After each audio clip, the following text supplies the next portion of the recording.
One adjustment to that light.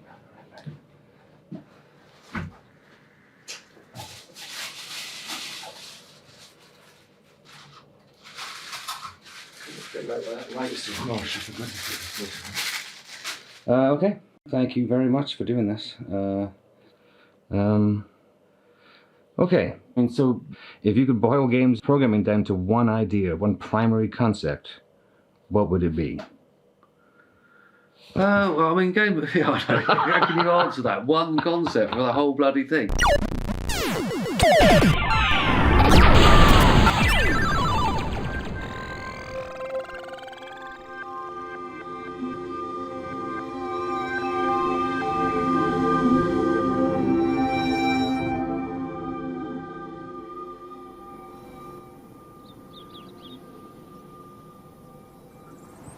I like living in the countryside. And ended up buying this little house in Wales. It's a beautiful little valley, very isolated place, very beautiful. I wanted to have a bit of space for beasties, really.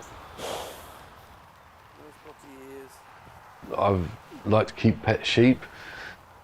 I mean, when you're getting stressed out in front of the machine and you're indoors all day, it's so nice just to be able to like go out and take a stroll in the field. Because you can't really be stressed out around sheep.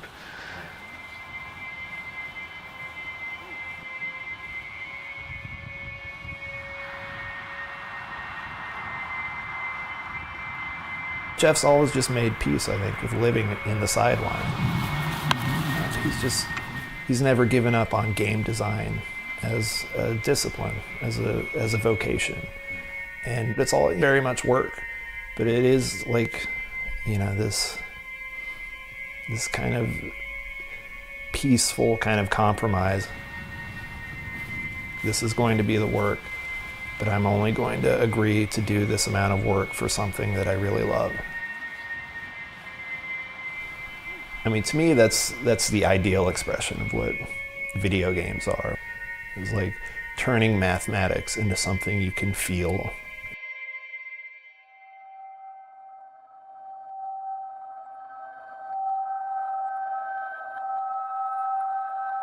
When I was 13 or maybe younger than that, I can remember lying in the dark, listening to music. And in my head, I would imagine like sort of abstract geometric shapes sort of doing stuff in time to the music.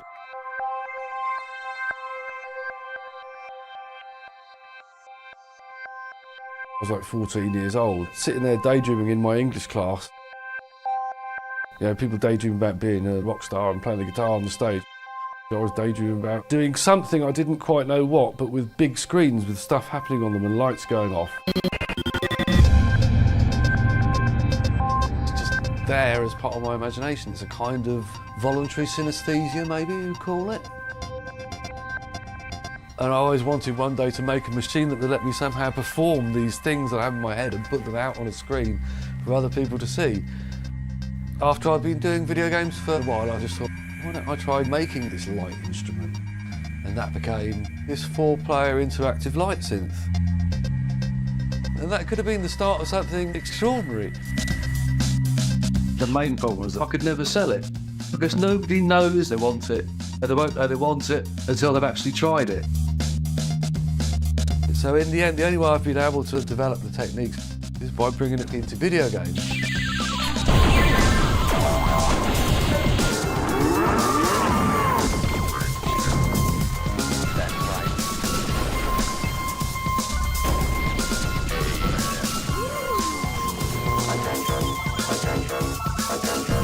Jeff Minter is an indie video game legend.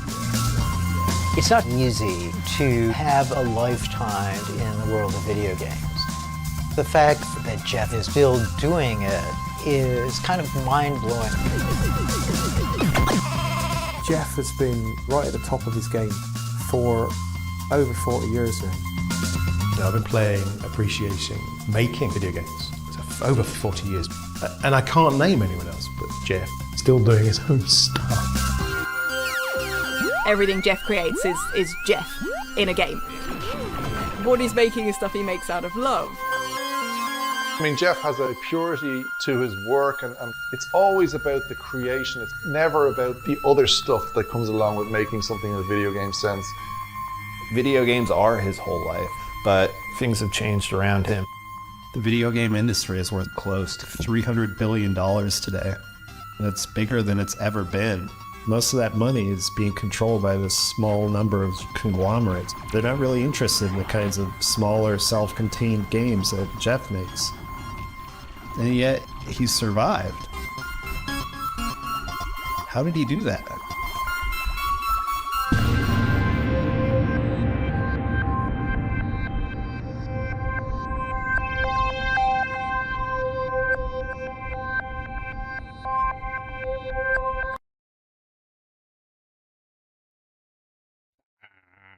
That's classy. All right. Here I am. Can everybody hear me okay? If I got levels, I got levels, got levels, got levels. Cool. All right. Hi. Welcome to the 2025 Heart of Neon LLAMATHON. I'm going to apologize right now. This is a bit of the seat of the pants kind of stuff. In the past, when I do live streams, I plan everything out meticulously and have like a running order, and I've tested all this software. Not this time. So this is going to be real interesting. But it'll be fine. For those who don't know, because I'm sure everybody who's tuned in has no idea who I am. No, my name is Paul Dougherty. I'm making a film about Jeff Minter, who is a game designer who's been doing stuff for, as the trailer just showed you, 4 years. I was sort of a fan of Jeff back in the day. I got a VIC 20 when I was a kid, and there were other games like Imagine Play the Game was a company that had really cool airbrushed artwork. Well, I thought it was cool. I mean, it looked really slick, but the games weren't as polished. And then I got Jeff's Abductor, and that had like an arcade vibe. And so I was down for Llamasoft stuff, and then Grid Runner came out, and that was me. There was something about that really worked for me. So that was cool. Let me see. So what I'm going to do today is sort of play a few of the games that have kept me interested in Jeff for 4 decades, right? I mean, it was 83. I got a big 1982, so I saw Grid Runner 83. And now Jeff just had a game come out last week, in 2025. So time screams by, right? And it wasn't like I played Grid Runner and then like, all right, all Jeff all the time. But I was always curious, right? So, and I came and went. I mean, I drifted in and out of gaming, never mind out of Jeff's stuff, right? And I played the Commodore 64 stuff. I mean, I bought a Commodore 64. Sorry, I bought Jeff's games before the Commodore 64 arrived for my Christmas. I was one of those guys that lobbied hard with his parents, like, I want a Commodore 64. I need it because it's my education. But and on the shelf in my room, I had Sheep in Space and Occipital ready to go as soon as that showed up. Sorry, Mom. So I played the Commodore 64 stuff, but by the time I didn't see Return of the Mutant Camels until researching this game. No, that's not true. That's not true. Researching this film, I did play it briefly when I was going through. I went through an emulator phase in like, I don't know, late 90s, early 2000s. So I played it then, and it has like bits of Revenge of the Mutant Camels and Mama Llama, so I could relate, but I didn't really get with it until researching this film. So I didn't really return to Jeff until LLAMATHON. That was played that in the Office Strange Way software. Robin Levy will testify to that. And then I discovered that there was a PC version. So when I moved to the States and I had a PC, like a 386, I was playing it on that. But then I didn't really think of Jeff again. Oh no, then it's Grid Runner Plus Plus, which I played, and that was a few years later. But basically, if it wasn't on the PC, I wasn't playing it. And then I got back in touch with Gary Liddon, and we got talking. Well, I'd read about Space Giraffe, and I was talking to Gary about it. And the more I heard about it, and the more I saw about it, the more I realized I had to play it. And so I bought an Alienware refurbished laptop just so I could have Steam installed so I could play Space Giraffe. Because it was still a better deal, because that meant I had a Windows machine and it was better than getting a console, an Xbox. So anyway, so that happened. And Space Giraffe, I was terrible at it. It wasn't until researching this film that I actually got any good at it. We will see. Hopefully I reinstalled Space Giraffe. And this is a new setup from like the last time I did LLAMATHON. Last time I did LLAMATHON, Space Giraffe didn't work. Fingers crossed. It seems to work now, so we'll see. I tested it yesterday.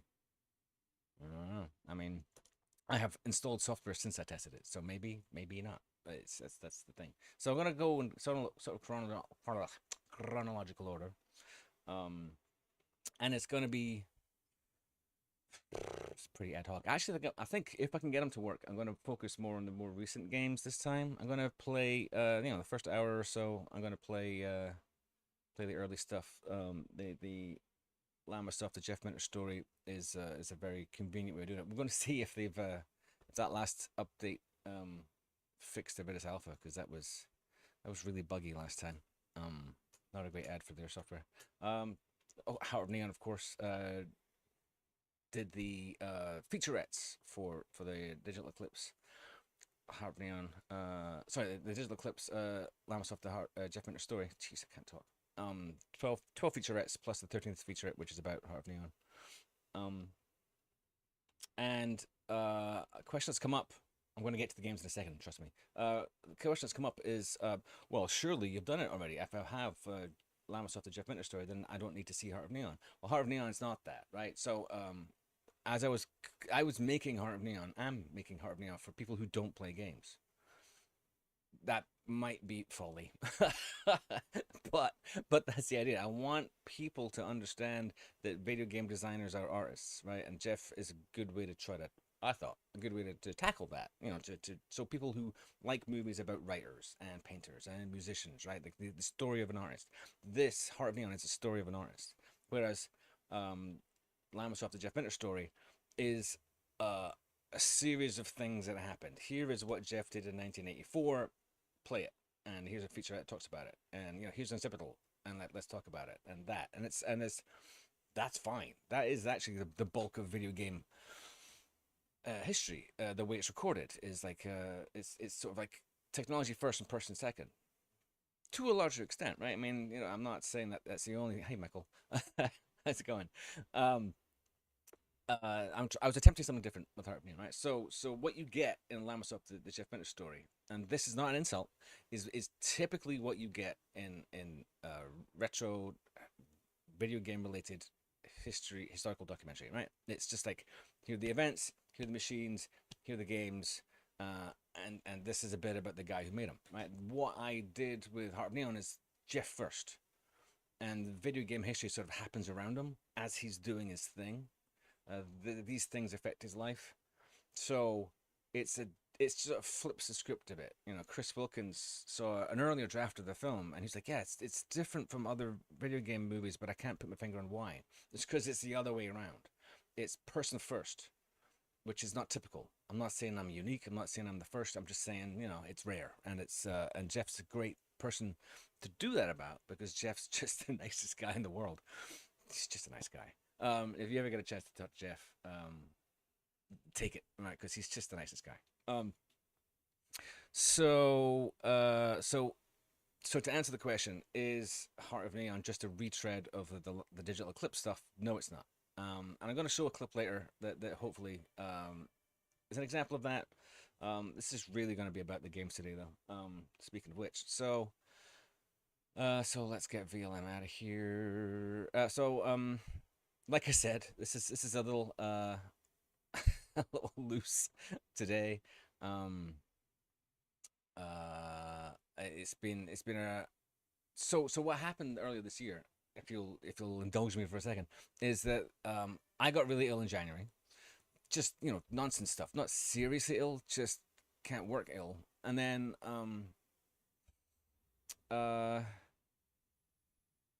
my computer died, right? So in February. So January I lost 2.5 weeks through illness, and then February I lost basically the whole month, because the hardware failed. I mean, that's not true. Like it died on the 17th, and then it took 3 weeks to get a replacement, and it was a slow start. So I mean, I've been walking around telling me, I lost 7 weeks this year. It's 5.5 really, but it was a real blow because I had just made the choice to do the Kickstarter, and that's put me late, and it's made me late, which is, you know, it's. So I've been playing catch up. I haven't really been able to do much of anything else, and I'm still behind. I want to launch the Kickstarter at the Zap Live 2025 event in Kenilworth in the middle of May. So I shouldn't really be doing this, but I got this is on my calendar. This is I'm in the delivery business, right? This is what I do. I do stuff, and if I say I'm going to do it, I should do it.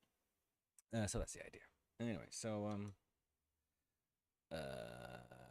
let's see. So I'm gonna play a game. Bear with me. I've got 2 screens going at the same time.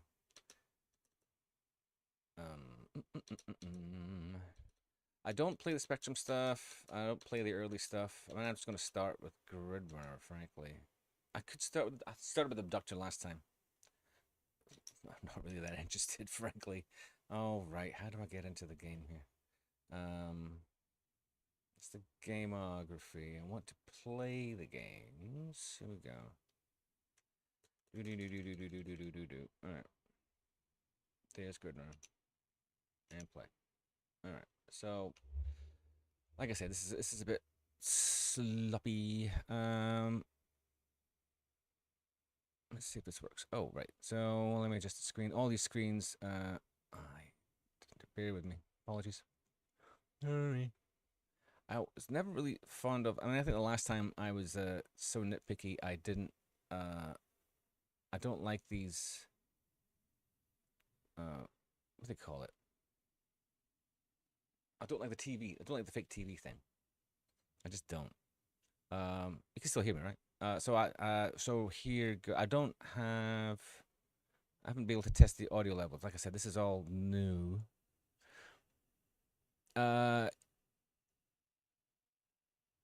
I'll turn up the mic a bit. I think that's just me. So I'm not talking to the mic as close as I should be. Let's try that. Yeah, the mic's cranked. It's just me. Sorry about that. Yeah, this is a new setup, and I never really cracked the whole microphone issue. Oh well. So hopefully that's better.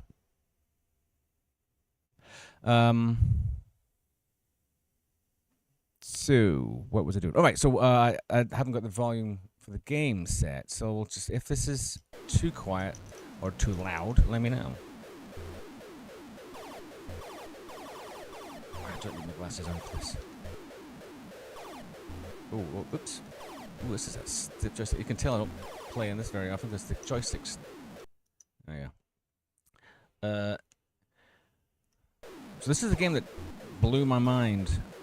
And, you know, anybody under the age of 30 is going to say, what? I played in the arcade. Having this arcade kind of thing at home was mind-blowing. Just mind-blowing. I mean, for one thing, like, the arcade games at the time were super limited. So this isn't a million miles away from what you're playing in the arcades anyway. And Jeff really got the sounds right. I mean, listen to that. It's just great. Alright, I'm not playing this well. Focus.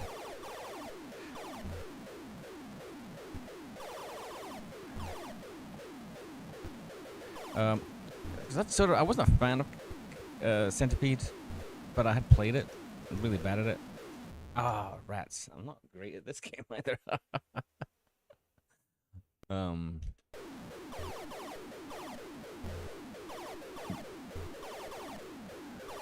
The games I won't be playing, that I have played in the past, are the mobile games, and which is a shame because the arcade games are great. Gridrunner on iOS is 1000% my favorite. I saw that coming. Yeah, they're not even sprites; they're just characters. It's like it's like moving an X and a Y around, but you define the character set. Oh, I'm gonna get splattered. Oh, there you go. So yeah, Grid Runner on the iPhone and the Android are just great. I still have it on my Android. It's fantastic. I like playing it when I'm waiting for the train. Nope. See, I'm not very good at these.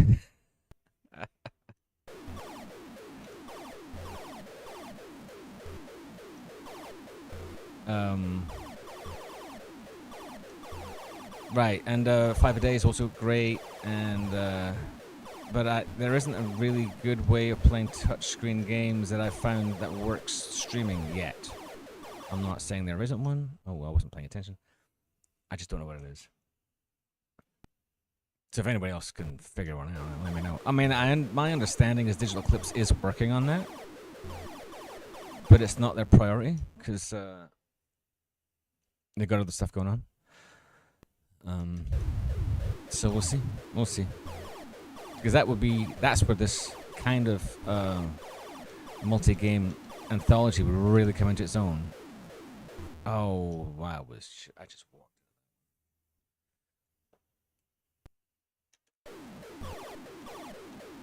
Alright, let's see if we can claw life back.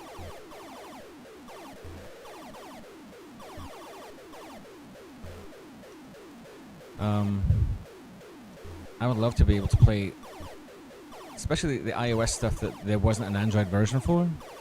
Oh, I'm screwed.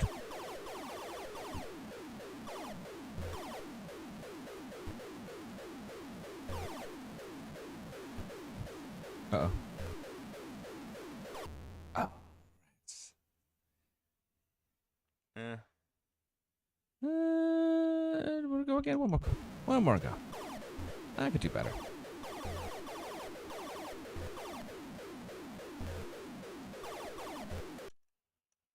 I don't play the old games very often. That's the thing. So Jeff has a new game that came out last Thursday, which I have not played yet.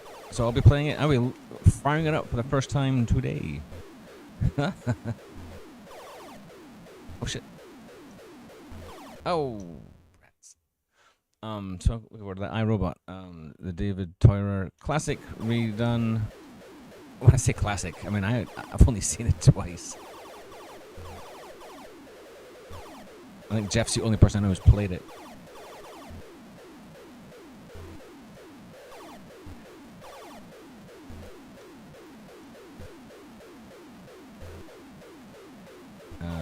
So I'm looking forward to that.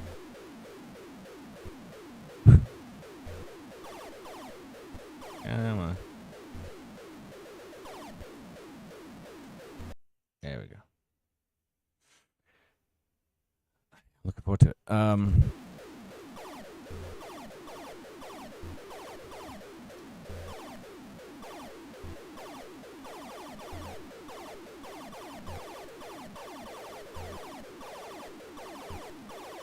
actually think so. I spoke to Wade Rosen for Heart of Neon. Wade Rosen's in the film. Oh shoot, Wade Rosen, if you don't know, is CEO of Atari. So it was Wade's idea to, because the Heart of Neon is about, to a larger extent, the issues Jeff had with Atari. I mean, or Jeff's relationship with Atari, I should say, and that changed with Wade. There was some legal threats, like a cease and desist letter. Oh shoot. But then Wade took over in, was it 2022, I think, and that he was a fan of Jeff, and he said, well, we should instead of giving this guy a hard time, we should be working with him. And under Wade's tenure, Jeff has become one of Atari's heavy hitters. So I mean, that's my phrase, not his. But Tempest 4000 is a great game. We'll be playing that later. AKR is just extraordinary. It was really nice to see Jeff get his teeth into something new to me, anyway. Oopsie. Oh, rats. Yeah, I was gonna get out of that. Yeah, Aka is extraordinary, and it's not like anything he's done before, and yet it's exactly like everything he's done before. It's relaxing and stressful at the same time. How is that possible? Ow, that was too slow.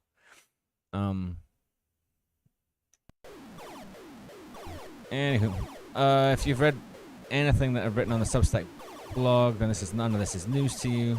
I wax lyrical about Jeff and his his ability to be old and new at the same time. Often. Oh no. Oh. Oh, rats. Alright. Let's call it a day on that. So mediocre at playing games. We shall see. Is this the one? Here we go. Right, so let's see what else we got going on here. Yeah, I got a Substack. Oopsie. And there's a newsletter, obviously. Do I want to quit? Yes, I do.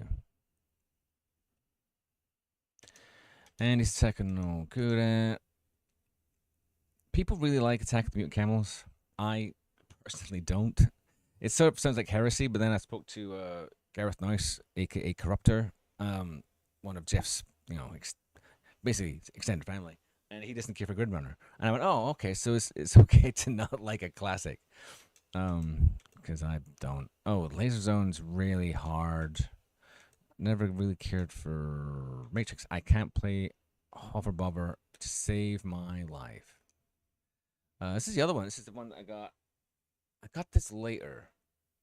I didn't buy it when it came out at the time, or did I? Don't remember. Anyway, oops, hang on. You can't see the game. Let me just turn the game on. I have not done this well. There we go. And yeah.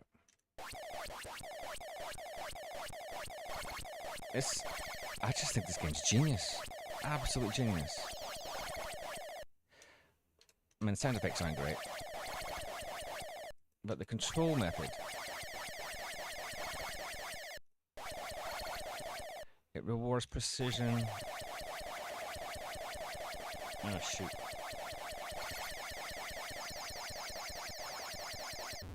Oh, missed it. I thought I got him. Rats. So if it's a game that rewards skill, then I'm doomed.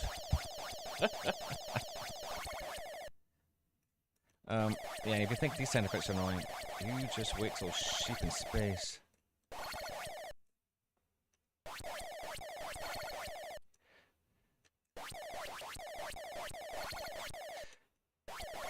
So yeah, you might have noticed it. So if they get to the ground, you get higher points the further up the screen you get them. Oh no, further down the screen you get them. So the high scoring play is to get them on the ground, right? But so that's why you can like the screen wraps like that.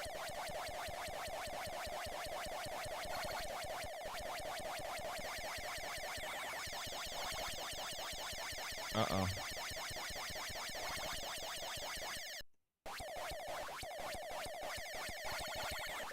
Shoot.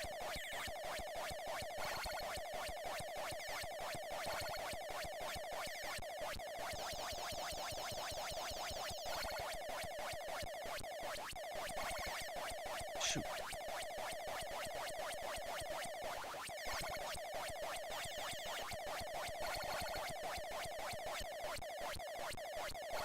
Nice. Oh, I got him. Wow. Uh-oh, toast. That's really hard. It's really hard.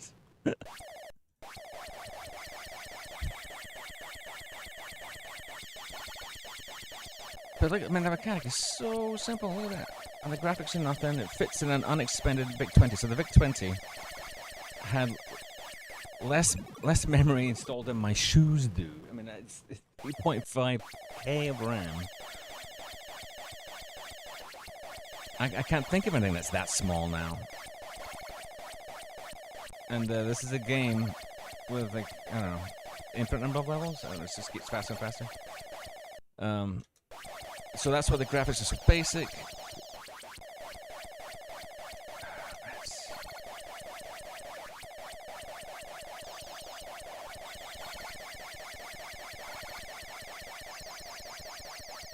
Uh-oh. Oh, no, screwed. Oh.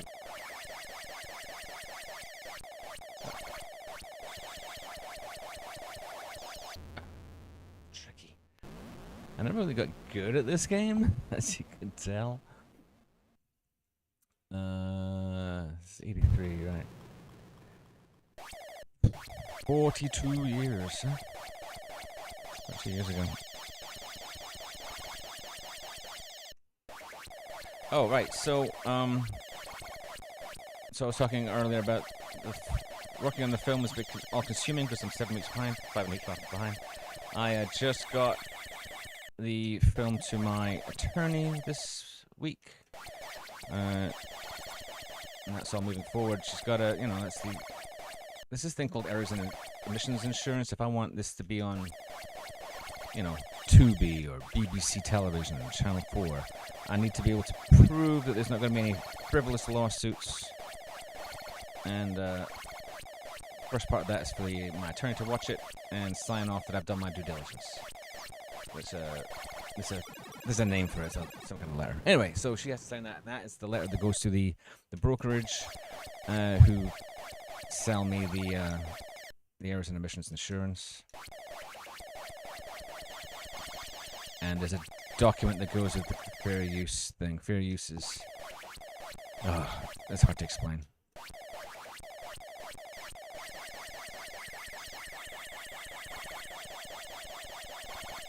Actually, it's not that hard to explain. So, there's a lot of stuff. Jeff's games, Jeff owns all of them, except the ones... Uh-oh. Except the ones where he got paid by attorney.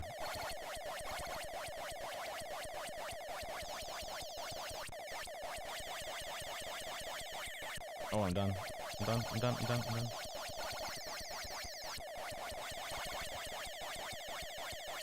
Uh-oh, that's it.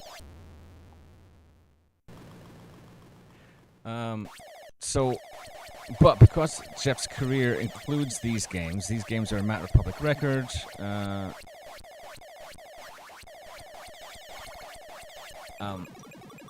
can fit, according to the Fair Use Doctrine, I can show these games, without having to ask Atari's permission or to pay for the privilege of showing their intellectual property. So that's the theory. And that, as a doctrine, that can obviously be exploited. So you gotta have a really good reason. So my attorney's watching the film and signing off on whether or not I use the Atari footage in a way that conforms with the fair use doctrine. It's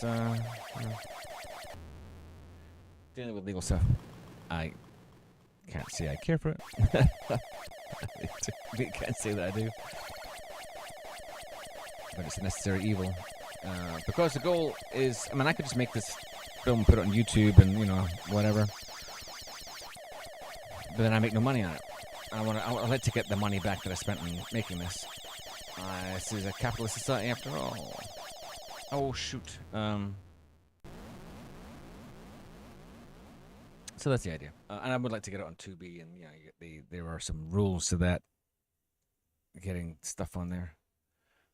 Let me see. Hello. Look at that. 38 minutes already.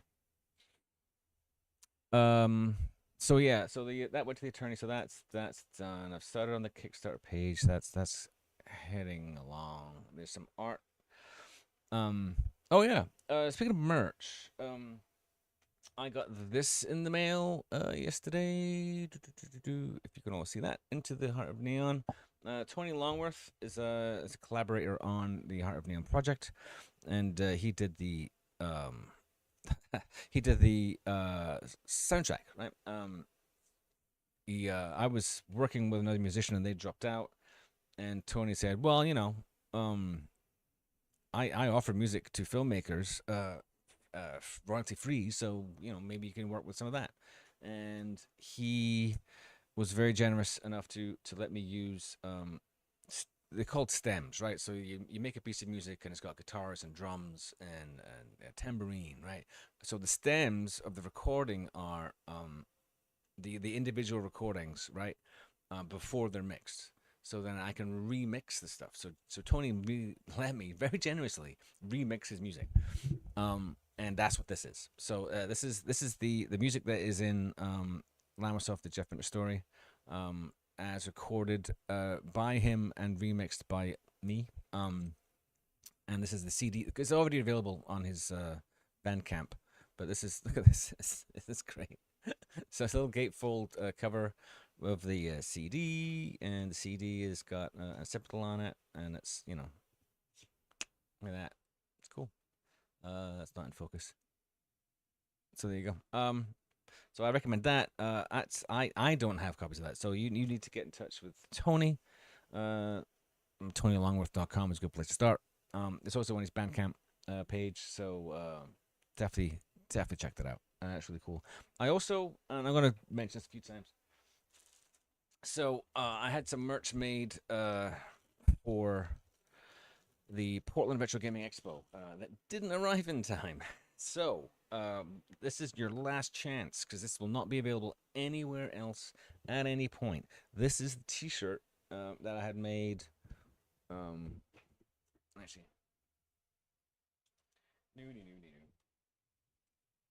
this is the shirt, right? Here it is. Llamasoft 1985, so that's the shirt. It's not available anywhere else. It will not be made available during the Kickstarter. That's it. So if you want one, all sizes are available. Smalls to double extra large. But, everything's limited. So if you want one, email me at info@heartofneon.com. Tell me what... so the shirts are $25. $25. Or, I don't know, 20 pounds, right? We'll figure it out. But you need to email me with your size and your address. I'll calculate what the shipping is. I'll let you know how much the shipping will be.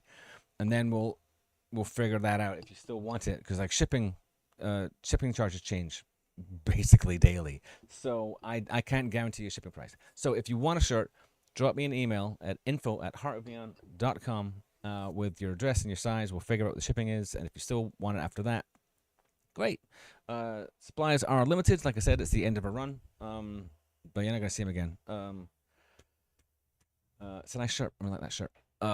So that's the merch that I promised earlier. So let's see. Back to the games. So the rubber really hit the road with me for Jeff games when the Commodore 64 came out. I'm actually not going to play Sheep of Space because the sound effects are so grating. I mean, they really are. I can't. Oh, I liked Hellgate.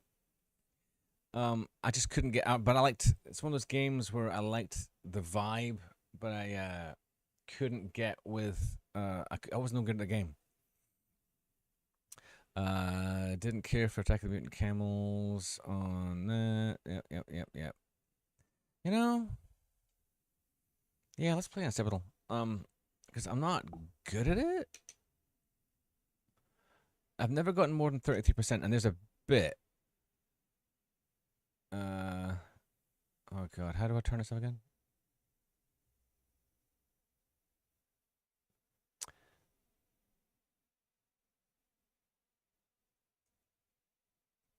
Ooh, what did I just do? What was that? What was that? No, you can't hear it. You can't see it. No, I'll just play it with the drums. I do not care for the drums. All right. Hang on. So, yeah. This is probably going to be grating. Oh, you could just turn the audio off. All right, here we go. All right, there we go. All right.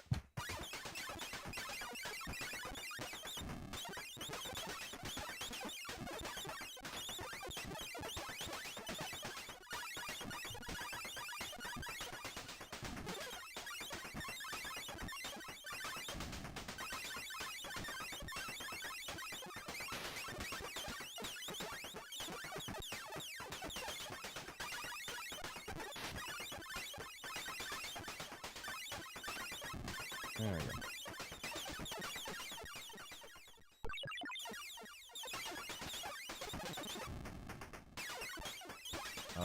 I normally don't survive this level. So it's like it's interesting, like sprite sharing. It's not flexing. So if I need to shoot the yellow floppies. Ah. Told you.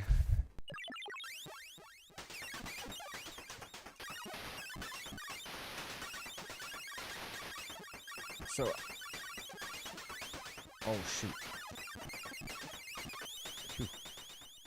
So right, so I got purple bullets and there were yellow discs, but the yellow discs disappear because I've taken up all this available sprites with my bullets, so I have to stop firing for a minute for the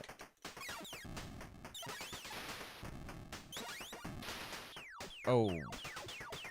Yeah, and this collision routine's not great. I'm not entirely sure what I'm supposed to do here.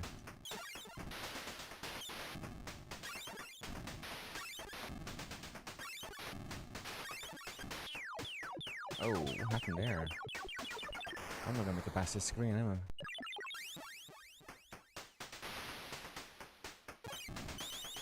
Yeah, let's get enough of it.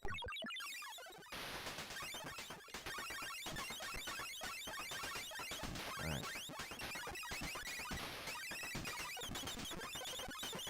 So I'm trying to...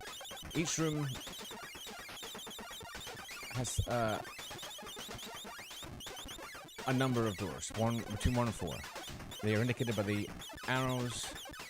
If the arrow is red, there are no doors. Right, so all the doors that could possibly be open are now open. I gotta wait. There we go. Should have gone north. I thought this was just genius at the time. There is a map for the layout of the rooms. Not all rooms lead to other rooms, right?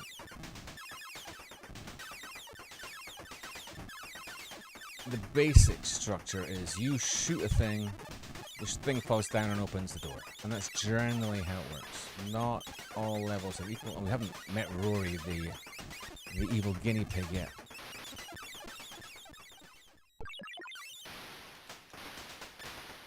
Oh, so I gotta set the pants on fire. And they fly away from me.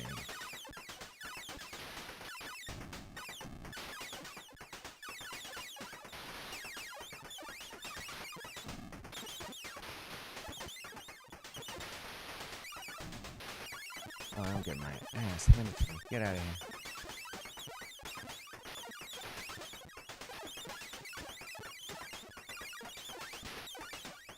Oh, the pants aren't doing it. Oh, it's... Gotta make Neil angry. Neil, orange peel. Oh, yeah.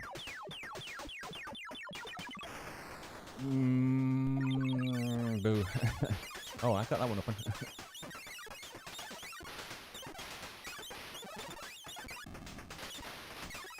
Hey.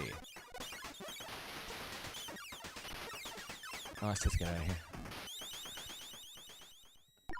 Oh, you're not very good at that level. Oh, this is a weird one. So the sheep arrive, and I've gotta... Oh, I've gotta jump through them. That's what it is.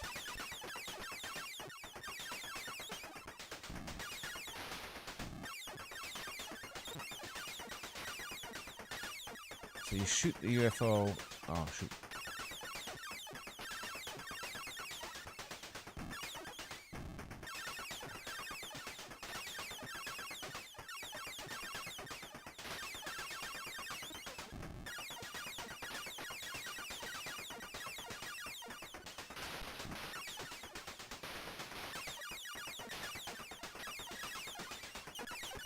Let's come out of that room. Oh, there's a key.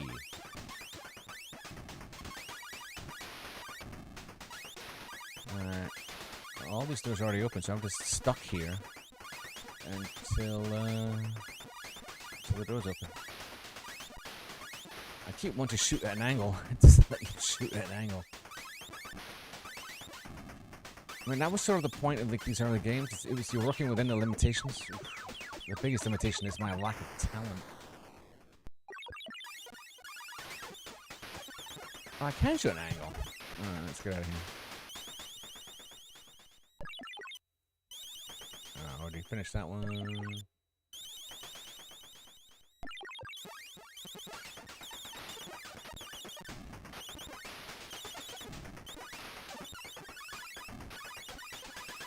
So I'm gonna shoot the light right. Oh, and not walk into the wall.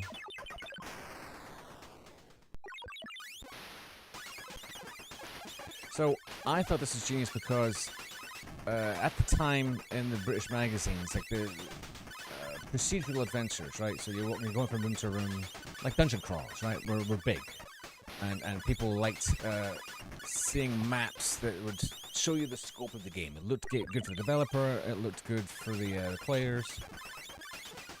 Oh shoot! What did I get? So there was that. So Jeff did like these Twitch instant feedback arcade games, but he took the mapping fetish that magazines had at the time and took the formula that he created for Revenge of the Mutant Camels and made it this, right? So single screen shooters, but 100 of them, and they're all interlinked. You have to collect keys. It's genius. Taking the limitations of the different formats and putting them together. It hasn't happened often, right? I mean, I think this is a precursor to what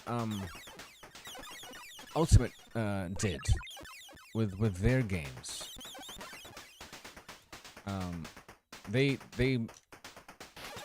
were more literally adventure games, right? You're walking around rooms like Addict Attack was an arcade adventure game, and in the proper sense that it was an arcade game that you walked around and mapped, right? This is a more abstract version of that.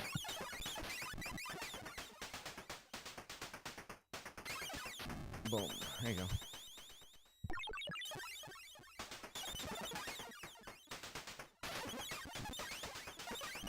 I've got 5 lives left. I'm not playing very well. I don't know what I'm doing here. I think I have to shoot the clocks? Yeah. Oh, when they're stopped. Oh. There you go.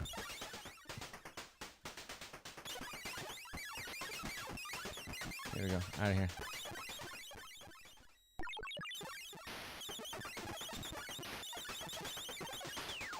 Oh, rats.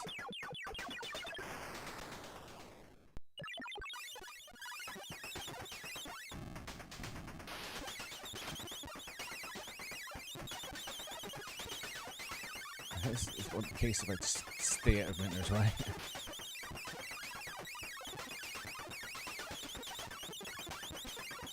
I think the most I've ever managed in this is 32%.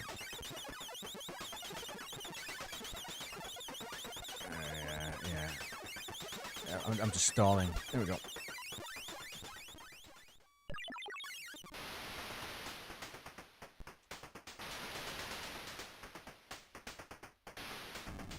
Alright, I don't know what I'm doing here. Not that.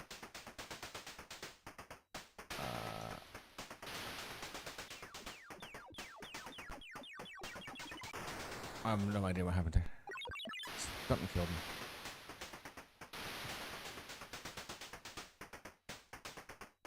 So I think... Nope. Oh, I gotta land on him.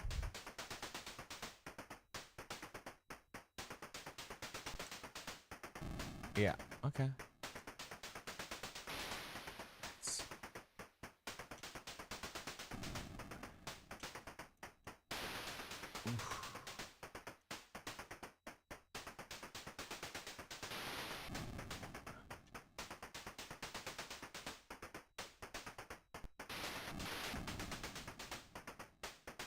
don't know if I have a camel key, to be honest. I've got a key. Ah, rats. Nope, nope, nope. Ah. Entropy. Boo. This is a really hard game.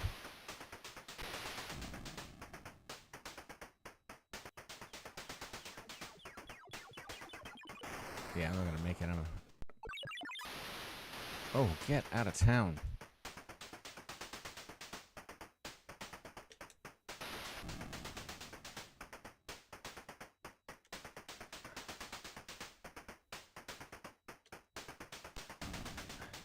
I wouldn't mind, but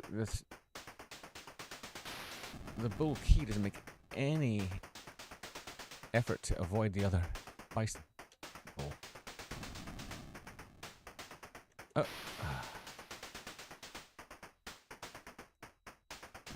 Okay, so one more maybe?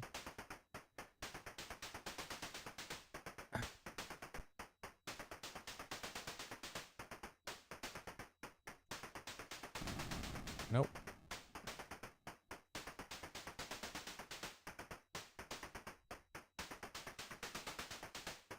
Oh, and I'm gonna go through that door. I've got no choice.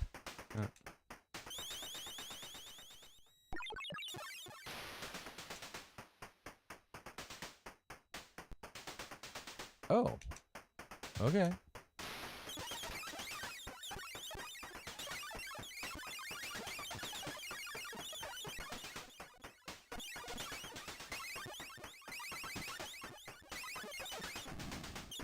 All right, that's not gonna go through there.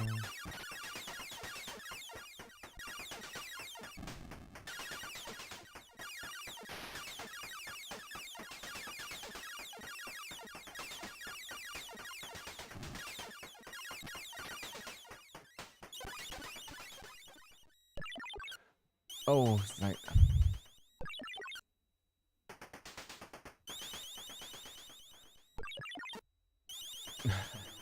Wee.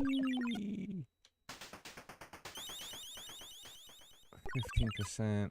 It's not right.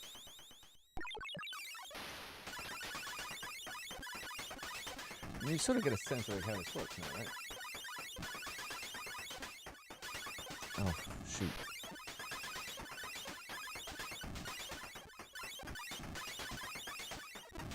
Oh, it's gonna be that way.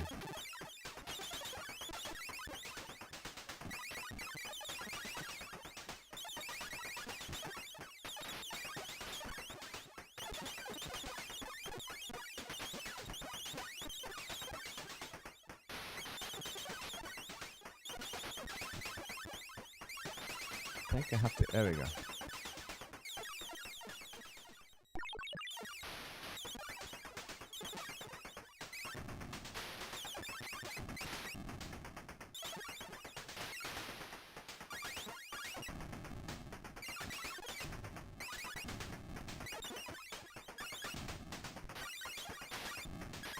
So I got nothing else to say here. It's very hard. I got one life left, and I've got achieved 16%. This is not great. Right. So like I said, like I wasn't. Oh, rats! That's it. It's all over. I wasn't crazy about Revenge of the Mutant Camels. What did we even get to see? That's the hamster. I've already forgotten the hamster's name. So yeah, I wasn't crazy about the Revenge of the Mutant Camels formula.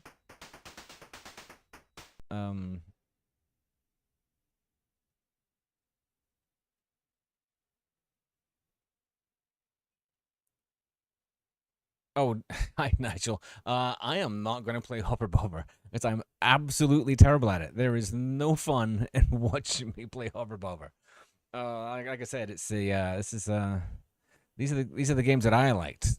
So I apologize if we're missing out on something that is one of your favorites. But honestly, it's not fun watching somebody fail to play the game that you like. You know, it's just not. It's not fun. It's not fun for me either to play it.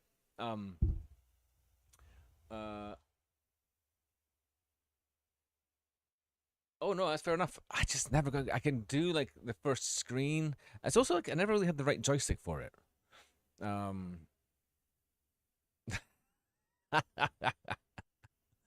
right, all right, all right. Well, let's try it then. And this joystick is definitely not the right joystick for it.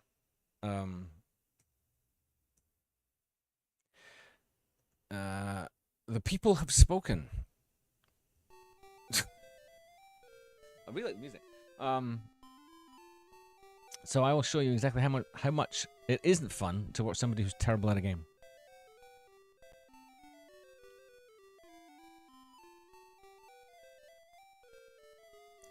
All right, here we go. Well, at least you identify. I mean, Jeff. See, that's the thing about Jeff's games, right? Jeff's games are.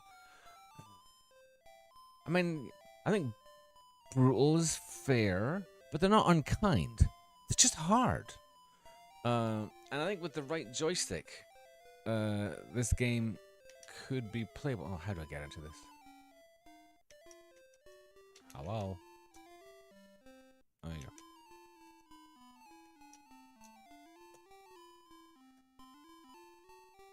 Player 2? That's not what I want. P. One player. One stick. Oh. Let's see. I don't even know if the right joystick's plugged in. And it takes so long to start. That's the other thing. So you just sucked at a level, and it takes forever to get back going again.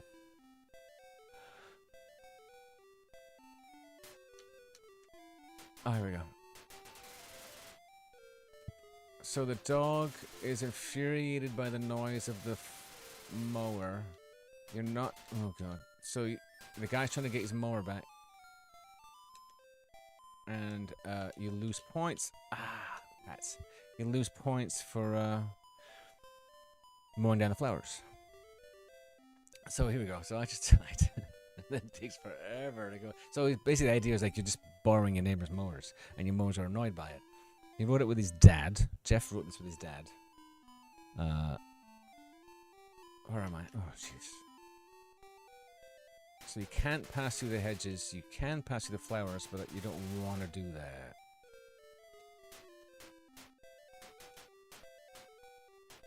Oh, the dog's trying to get me.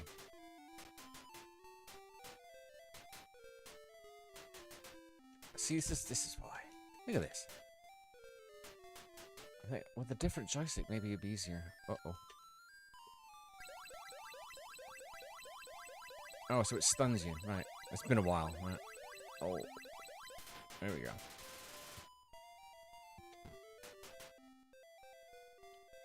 So it's got a little bit of a Pac-Man vibe.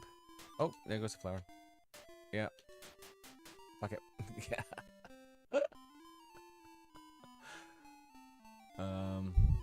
Goes to get a different neighbor's lawnmower.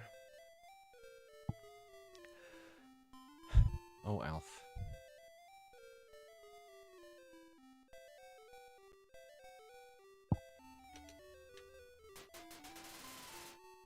Oh, let's try and get away from the dog. So I sort of want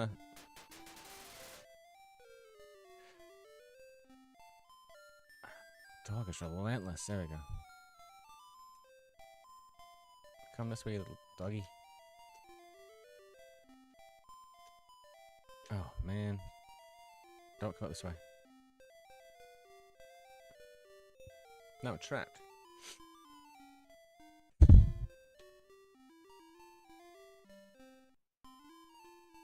Oh, move. Is it over? It's over. That's pretty. Oh, that's a nice font. Sure. Oh, I have to go the other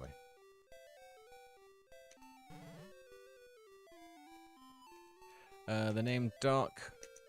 So I used to be on this thing called CompuNet. It's like internet for Commodore 64 users. And there was this thing where people on CompuNet would hang on a second. Would repeat the last couple of letters. Thanks. Press fire. Well, how happens when I press fire? Oh, I see. To get the dog to attack the neighbor. Right.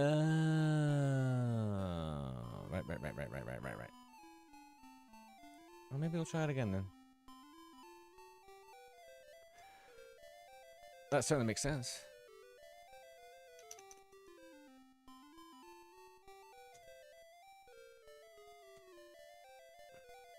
Alright.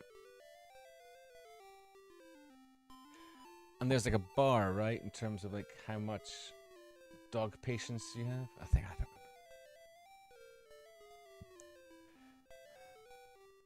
Alright, dog tolerance, there it is. Dog loyalty and dog tolerance.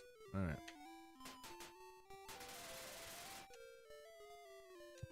Uh-oh. So if I do this. Alright. And somehow I turn the music off.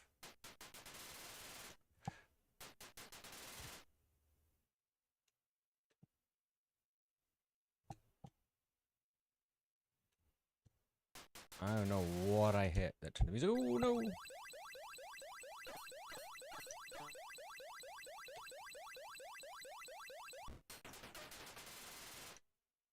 Move.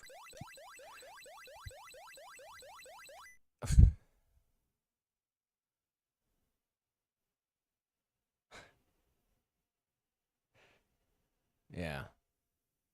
No, that sort of rings a bell. I mean, I had this game. Did not mean I was good at it.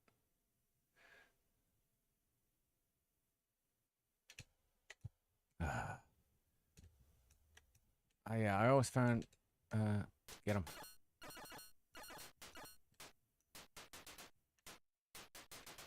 Move.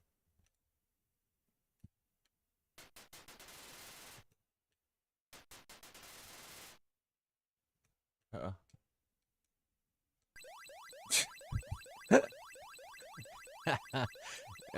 Yeah. Paste it, not be right in front of the dog when you hit fire. Honestly, if we get to screen 2, it will be a terrific achievement with this game player. I tell you what.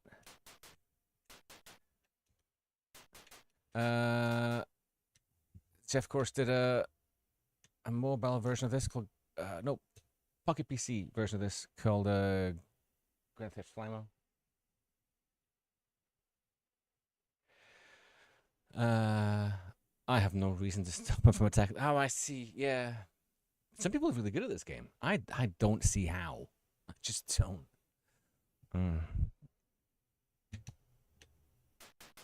Like I said, I assume it's a joystick thing.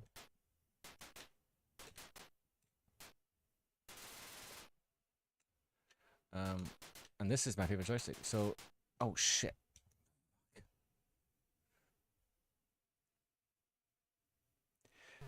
Yeah, it puts inertia on the Flymo. Jeez. Oh, I'm done. I'm not doing this anymore. I'm so done. Yeah. Anyway, I mean, it's a classic. I don't doubt it. It's just not for me. It's not for me. Ooh, it's getting dark in here.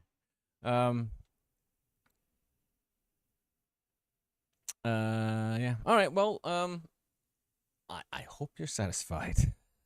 How are we doing for time? 11. All right. So, oh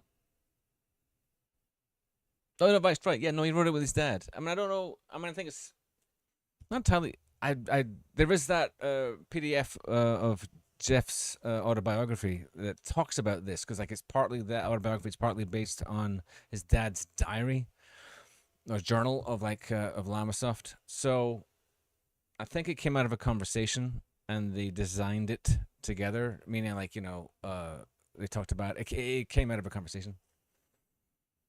And he very much sees it as a co-production. So that's cool. Aye, no worries. Thanks for not being that put off by somebody terrible at a game. Not genuinely awful at it. Yeah. I'm a pretty indulgent guy. Like Mama Llama, I sort of like Mama Llama. Battle Axe I can't get with. like the one, like the level with like all the boxes, and you got to get them like moving in sync. It's I can't. The noise just kills me. Iridis Alpha though. This is what I'm here for. So I used to do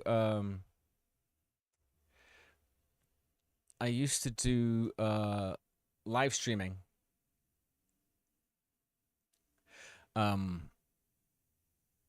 It was like a game of, was it every day? I think it was every day. How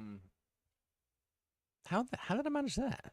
I used to stream every day. Game of day for Jeff, and it was most days. And but on Wednesdays it was always, on Sundays it was always LLAMATHON. On Wednesdays it was always Iridis Alpha. Because I love Iridis Alpha. And we'll see, because I haven't played it in a bit. All right, so last time I played the Digital Eclipse version, it was broken, and also I haven't played it in a while. So there's sort of a trick to the mode is easy, and it's still brutal. So it's sort of a trick to oopsie. Press the fire button. Oh. To getting past the liquor ships. Sort of. I mean, I think trick is a bit of an overstatement. Too small.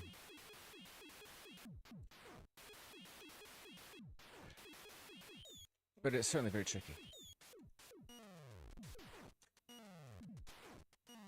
But when you're good at it, this is great. So you need to be on the water or standing on one of the plant graphics to take off. I can tell you that much. Oh yeah. So you collect energy by killing the aliens, and you need to bank it. And when you collect enough, you get the bonus level.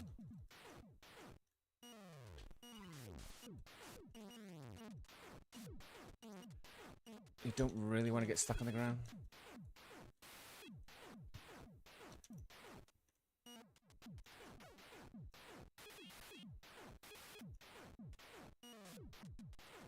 Oh, here they come.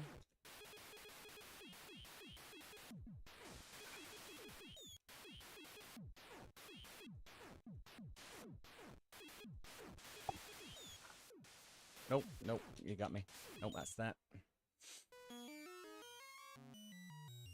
I don't know if I'm gonna get through this. I'm not playing very well. Oh, wow.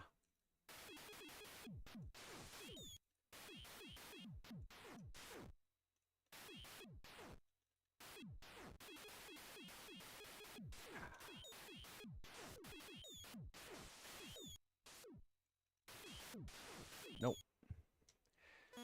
The trick is to not let them touch you. It's sort of like boxing, right? You don't. The best way to defeat the liquor ships is just to not engage. However, they are really hard to avoid.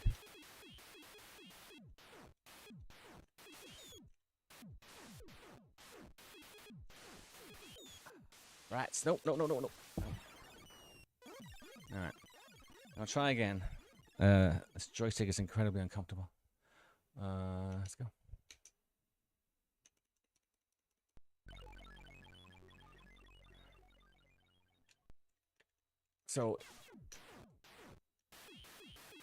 So the technique basically is to fly in one direction and shoot them over your shoulder. So it's sort of, I think it's called kiting, where like you fly just fast enough to keep them on the screen.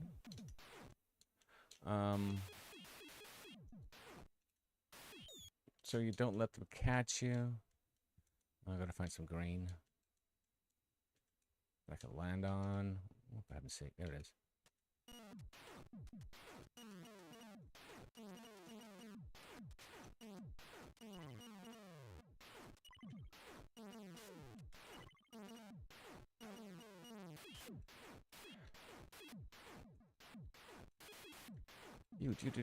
You. So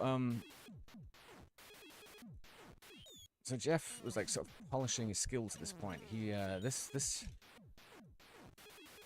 one of the slickest games Jeff did until his PlayStation stuff, frankly.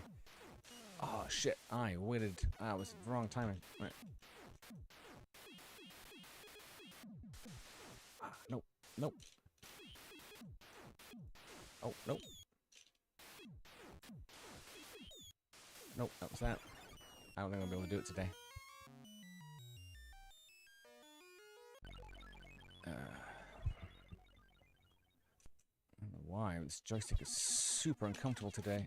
And yeah, and for some reason the left fire button is not firing.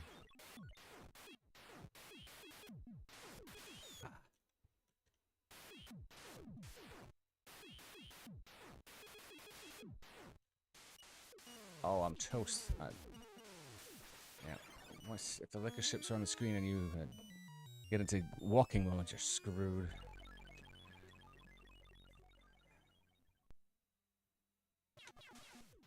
Oh, alright. Let's see if I can survive the next 30 seconds. Alright, see? So it is possible. That wasn't elegant, but it was done.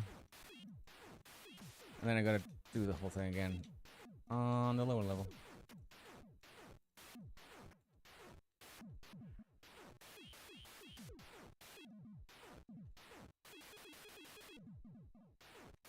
Alright. I thought so. This is the game that Jeff did when he was writing the developer's diary for Zap 64, which is so cool.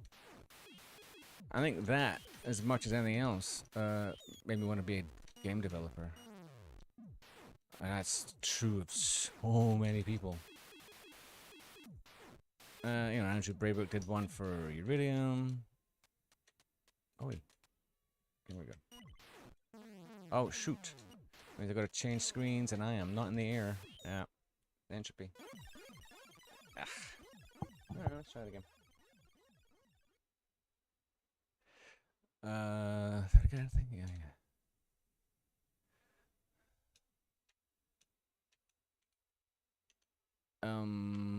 So yeah, so the developer's diary. Yeah.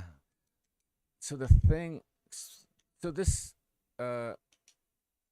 Jeff's developer's diary, was a real insight into like how it's a game mechanics, right? So like there's the basic mechanic where you're flying around and you're shooting stuff to unlock a gate, and then you can go to a new planet. And then he just complicates it. So there's 2 planets, and you got to switch between them. And if you don't switch between them often enough, then you overload power. And then you just this whole. It's just a lot of things you got to juggle in your head while you're playing, and it makes it incredibly intricate. I mean, I think it's one of his. I think it's one of his best games. The criticism that he levels at it, as much as anybody else, is that the early levels are too hard. Level 3, the liquor ships, shouldn't be number 3. It should be like 10, right? Something like that. So right, if you have this too much energy, if you go white, then you're about to explode for being overstuffed. So you just let these bad guys hit you, and you lose energy that way.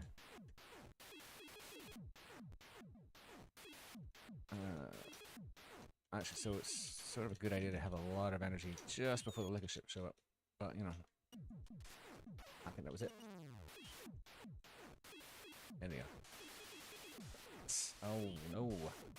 Nope, nope, nope, toast. There are times I can just breeze through this. Not today with this joystick. I don't know what a good joystick is. I think I might have put it back in the box.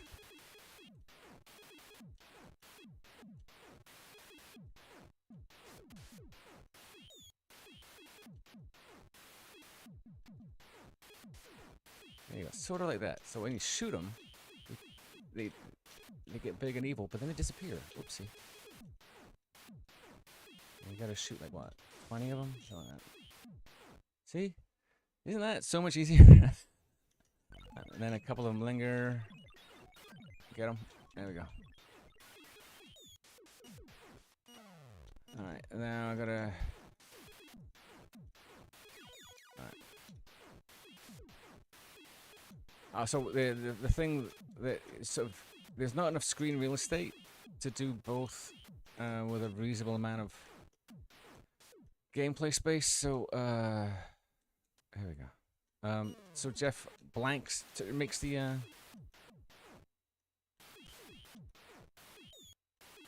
shoot. I gotta hit that.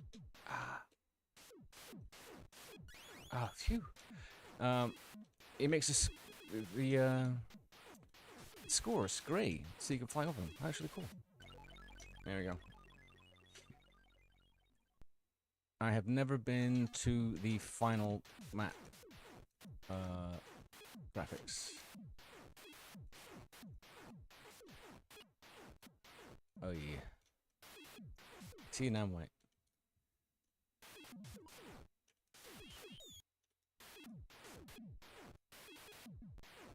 Oh shit.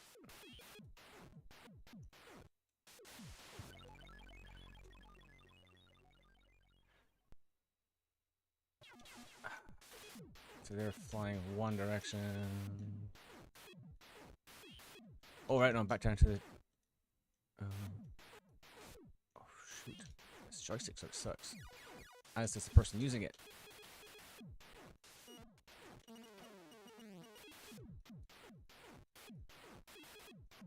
And oh, there we go. Once you get past the liquor ships, it's so much fun. Uh-oh.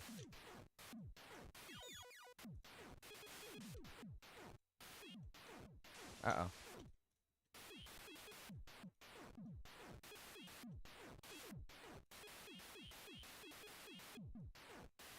have to get things pretty quickly, because I am about to die.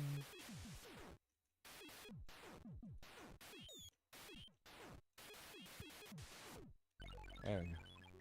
Phew. Hey, Tony, what's going on? Tell them how awesome you were. I was telling you, them, how. Oh god, I can't talk. Oh, I'm so much dead. Oh, I did it. Alright. See if we can survive the next 30 seconds, because they're still sort of lingering about.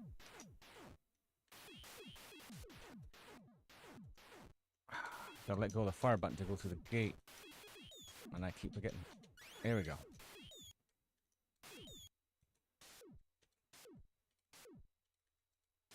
Alright.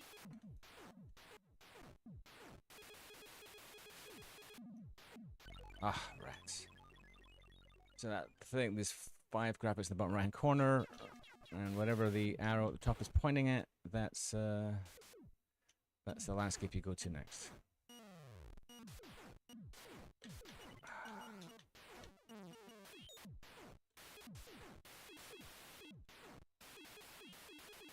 I don't know why they turn black. There we go.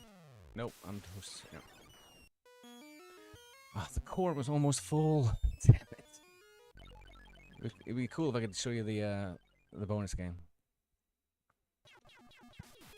If you like the chaos of playing pinball without any of the control, that's what the bonus game is like. Oh shoot, here we go.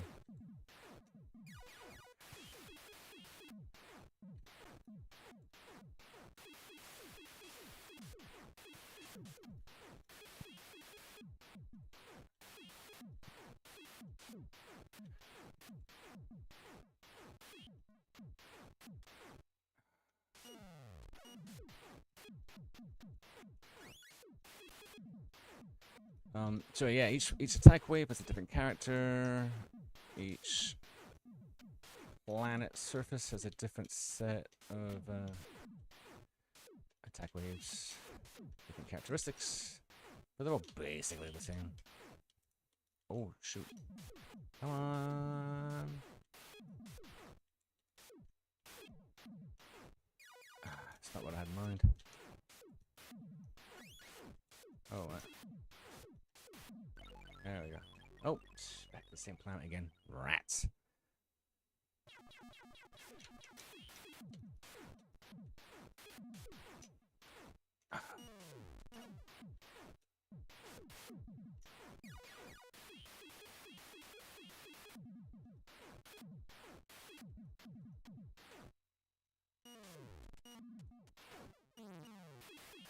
So yeah, you can only put energy into the core if you're standing on the grass. But then, you know, if you're walking and you're shooting, then all the energy goes straight into the core. You don't have to, like, you know, there's no special effort you have to make. Oh, no. Oh, shoot. I wasn't paying attention. Yeah. Rats. Oh, that's not bad. That's not bad. That's the best game I've played in a while. I'm not going to win any awards for that, but that's not bad. That's not bad. Where are we at? All right. Wouldn't bother. No, Tony. No, the hover bobber was terrible. Genuinely bad at it. So, ow. Yeah, but my geriatric hand is pretty cramped up. What time do I know? 11:25. All right. So we've been at this for an hour and a half.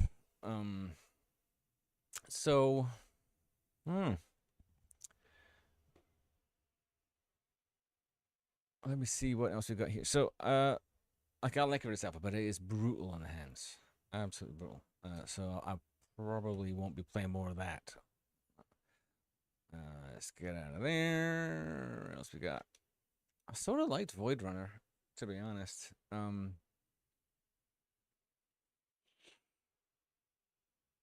Again, I wasn't like, yeah, let's put it on. And I wasn't good at it. There's something really okay about it though. There's something. I mean, listen to that. You know.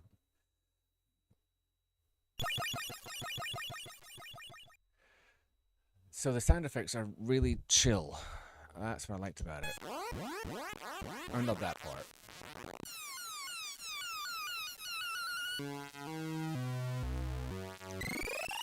And I like the chunky, low resonance of it all.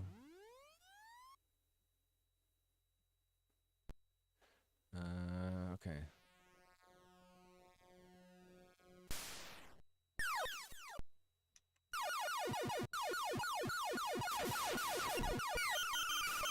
Alright, here we go.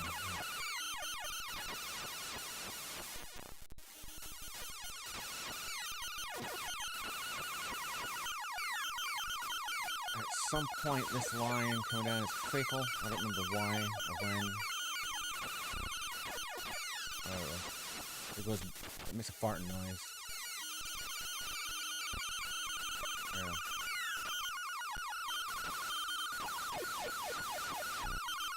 So this is not the same as Grid Runner, but it's sort of. This is like Grid Runner plus plus.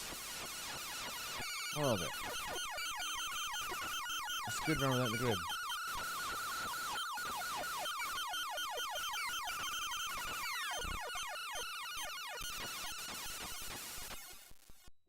I don't know what killed me at all.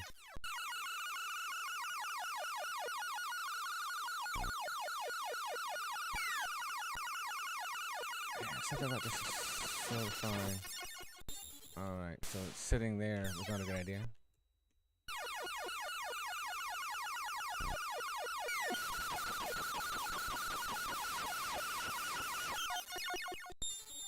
Alright. Oh yeah, that there's something anime about that shing. Oh, what got me there? That bit. Oh, finished the level.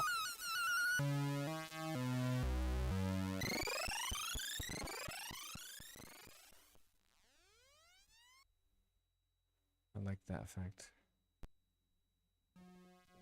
Wow, look at that generous score. Show you how worthless the points are. So it's the same thing but upside down.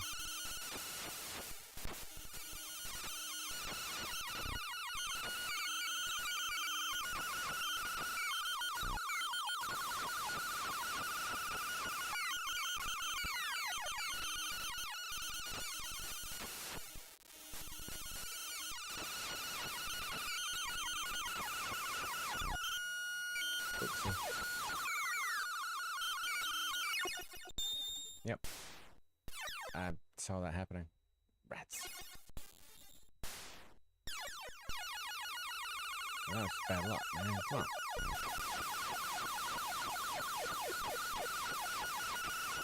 Shouldn't be there. Yeah, that was a terrible position. Oh, that started before I was ready. Jeez.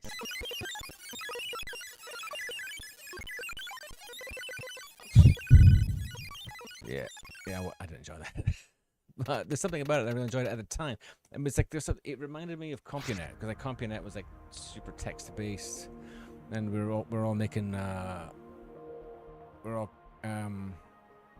making graphics out of ASCII, you know. So there was something about that. There was like a graphics editor that was ASCII based. It was sort of cool. Yeah, the CompuNet days really sort of captured what it was like, what it meant to be into computers at the time. It was hobbyist as hell. Everybody had their own way of talking and relating to each other. We all had our own names, or screen names. Right before screen names, avatars were a thing. I was Doc. There was Bog, Yak. I forget what. I mean, I think Doug and Bob were just Doug and Bob. Stoughton Tim. Those all that stuff. So it's not that I miss it, but I recognize it was a really important part of my childhood, a lot of people's childhood. So there was a bit. If I'd been smart, if I had thought this through like I normally do, I would have shown the CompuNet part of Heart of Neon. That is no. It will. There's fanciful talk about there being a 4-hour cut. There is a 4-hour cut. I don't know if anyone's ever going to see it though. I don't think anybody wants it. I don't even sure people want Heart of Neon right now. So I mean, if we get to the end of the Kickstarter and it's successful, there will be a 4-hour cut. But we'll see. It's not like it's Watchmen and people like waiting for this film to come out. Millions of people are waiting for this film to come out. Just the hardcore loyal people like you. So I mean, I think it's at some point I'll make the film that has like the stuff like CompuNet in it and all of the VLM stuff by David Japp and all that, all the stuff about Giles cooking. That'll be making that available at some point.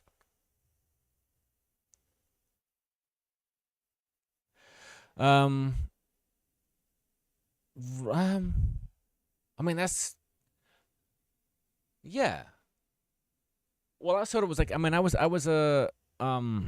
I wanted to be a game developer. I really wanted to be a game developer. I tried programming, but I wasn't good at tracking stuff down, bugs down, right? So I ended up doing graphics instead. But when stuff came out, there was all the demos on CompuNet and games like this. That I was looking at it and trying to figure out how it was done and within my limited scope was able to emulate it a little bit. But there was no Godot, there's no Unity, right? There was no Unreal Engine. So you had to learn assembly. And I actually quite liked programming assembly. I just was terrible at bug hunting. If there was an error in it, that's that then. Well, I did a few demos and then I teamed up with some programmers in Edinburgh and we did, there was Pulse Productions I was part of Radiance Developments, that kind of thing. And I did some other, I was a bit of a demo scene tourist for a minute. But then I just needed to get paid and moved to London. But yeah, no, that was the thing about Jeff's games, right? Like, it seemed sort of achievable, and then you tried to see what he was doing, and you realize, oh no, that's a lot harder than I thought. And I don't. It's not that Jeff makes it look easy, maybe, but the people who know, right, like yourself, and the people who show up in the film, like Gary Foreman and Dan Phillips, if you know how hard it is to do this stuff, you can recognize that Jeff is doing something really, really smart, and so then it becomes a challenge. Like, how do you become that? I don't know. It's interesting. Sort of wish I'd been more patient to be a programmer, but I glad I focused on art, and it led down a different path, and I enjoyed that path. So there's that. How we doing for time? So 11:30. Yeah, I might be done with this joystick. Frankly, it's ouch. So I'm assuming that the Xbox controller will work with LLAMATHON. Because I have in the past played it with a joystick, and oh right, and the reason why I play it with a joystick is because the version on here doesn't have all the samples. It's a different version. You know, I'll top it out now. Let's see. I really don't want to play it with a joystick. It's quite painful. Hey, what's that? Well, maybe I should put the game on the screen so you can see what I'm looking at. Yeah, I don't like these sound effects. However, we'll cope.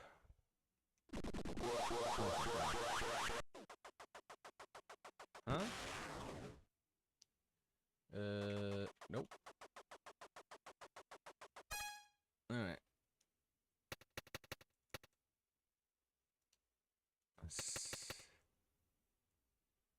Twin stick mode is on, but it has to be.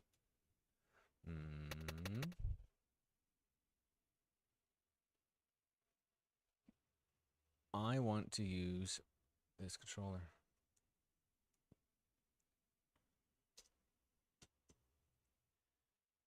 Twin stick mode. Right. Do I have to wait. Alright, I think I have to restart this app. Get out of here, get out of here, get out of here. Alright. So let me just go back to the camera. I think I have to restart. That's what it is. Which just makes sense. New. Alright, let's get out of here. Yes. Quit.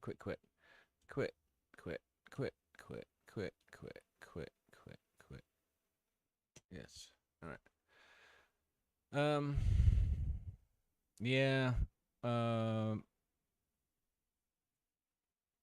Yeah, it's interesting coming to AT's gaming now, I imagine. Especially since ASCII isn't really such a thing. As far as I know, anyway. Where's Steam? There it is. All right. So controller's on. So yeah, so I stopped playing 64 games when I moved to London, more or less. I mean, we were writing games, and so I was working on that. It's like when I'm working on a documentary, I have to stop watching other documentaries. It's just confusing. And exhausting. Yep.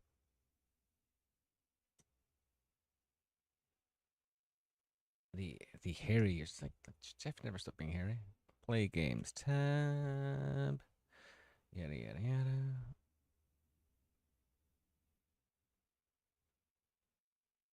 Alright, here we go. So let's see. See if the controller works now. Because that is the whole point of restarting this thing.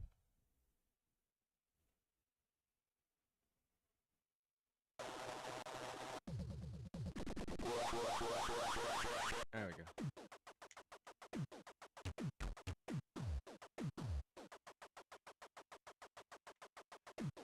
Oh, it's such a relief on my poor little digits to be playing with two sticks. So the 1 meg version of this in an SD emulator like Atari, it's just great. Sound effects are amazing. 500 meg of just samples. You're not getting full experience. This is nice.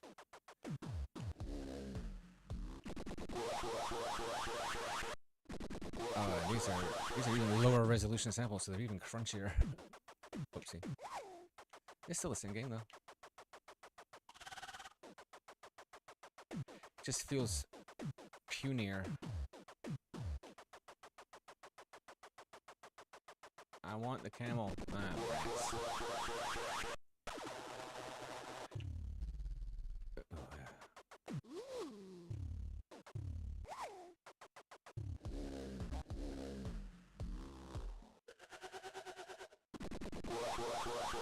So if you, when you see LLAMATHON in the film, it is the sound effects from the 1 meg version. They're just great.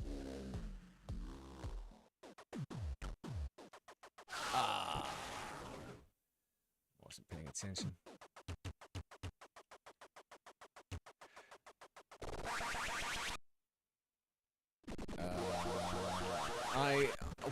Ooh, that's what I get for talking at the same time. When I saw this, I had 100% seen Robotron, and I had acknowledged that I was genuinely terrible at it. I'm a bit better now. I think that I'm always in danger of getting kicked out of arcades because, like, the only way to play it, really play it, is to haul the cabinet around.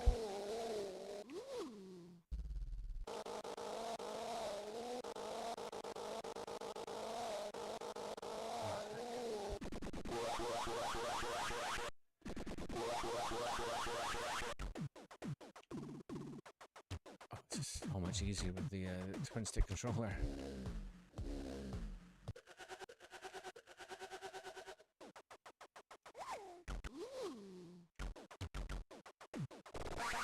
So yeah, played this in the office. It came out in '92, I guess. So yeah, it was Strange Ways, software company that I was in with Gary Liddon and Robin Levy and Jason Perkins.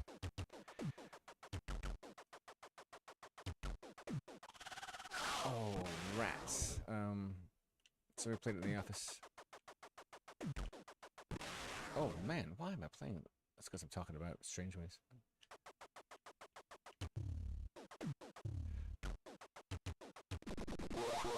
And that was the last thing I did in the UK before I moved to the States.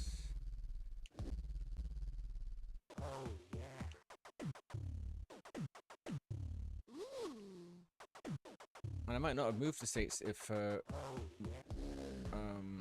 Maxwell hadn't thrown us off his boat. We had a contract with Microsoft, and when Microsoft went into receivership, our contract went with it.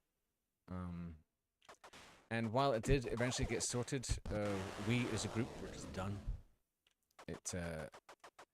The stresses of that revealed fractures in our relationships. It was just bad. It's a shame. So, jeez, this game reminds me of that, you know, because it reminds me of that time. So, like pop music, our song reminds you of a certain period of time. Games like that for me.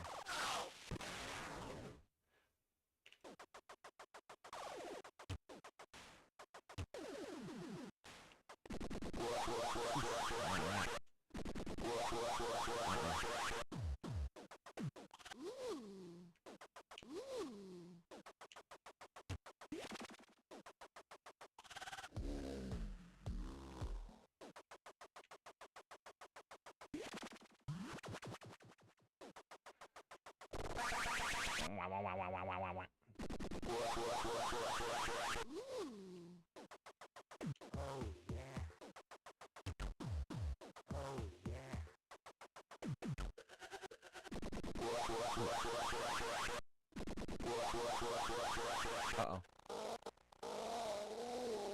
Well, that was lucky.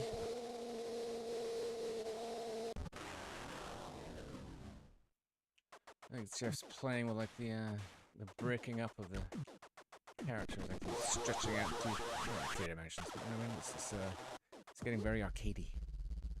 He was always arcadey. It's just that he gets more able to express what he's trying to express. Ah, shoot. What the hell happened there? That was pilot error. As much as I want to blame it on the controller.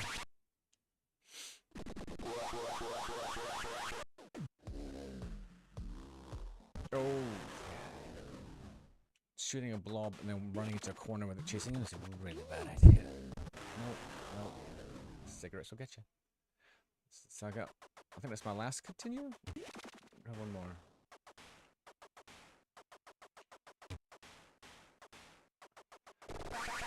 So basically, my thought is that we'll split up 8-bit, 60-bit stuff. Oh, shit. And the console stuff. with Space Giraffe being the transition. I'm really hoping Space Giraffe works this time. Run. Why is all that text on the screen? Jeez. Well, that's not good. I'm not gonna get up there. Oh no! I was too busy watching the whatever that was kill. Oh. One more continue. That's it. Watch out for the Rizzlers. You all know what Rizzlers are, right? Rolling papers for cigarettes. You know, cigarettes.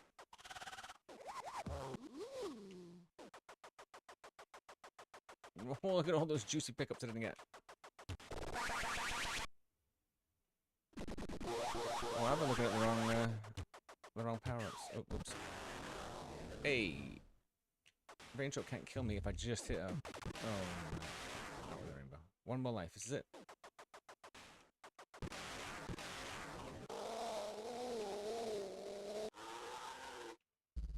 Oopsie. Worst sub game ever.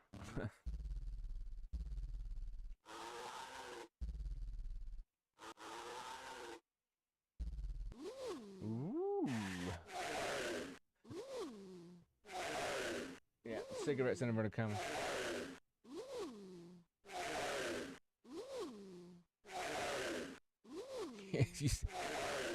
Mr. Murray, you skipped a whole decade. Oh, fair enough. I skipped the 2000s.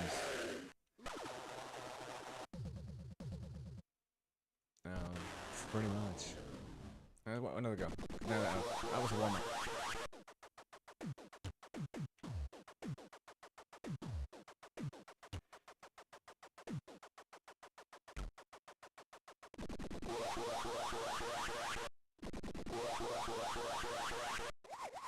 I've played it for a bit, like, the sound effects aren't bad.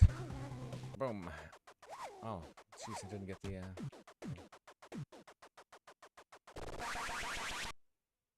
I guess that's what you're used to, right? Zippy the Pinhead. Something I wasn't into, but people I knew, like, Nick Pelling. I met Nick Pelling. They were into Zippy the Pinhead. Shoot, people who went to university, they went to Zippy the Pinhead. I did not go to university.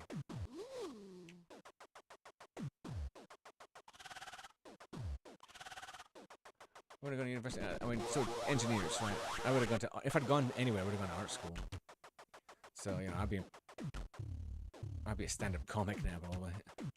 How awful.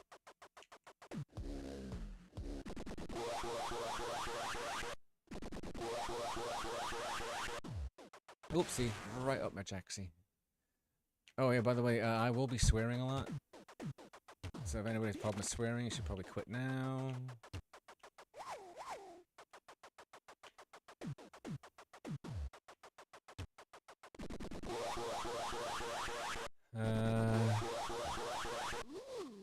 Oh yeah, so people who just joined, I will be playing iRobot for the first time today. That will be my grand finale. I'll probably spend the last hour for that. Right? I haven't played it yet. I bought it, but I haven't played it yet.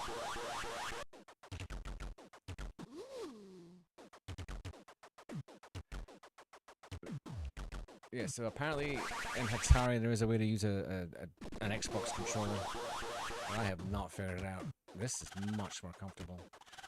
Because otherwise you got like the joystick and you hold down the fire button to change the direction of the bullets. Which is agony.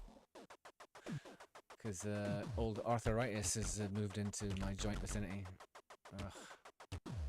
Or maybe carpal tunnel. One of the two. Some repetitive stream. Oh no.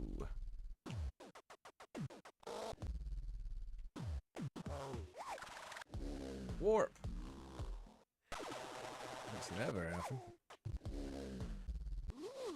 I played this so often, I've really figured it out. I have really figured it out. Not so much now.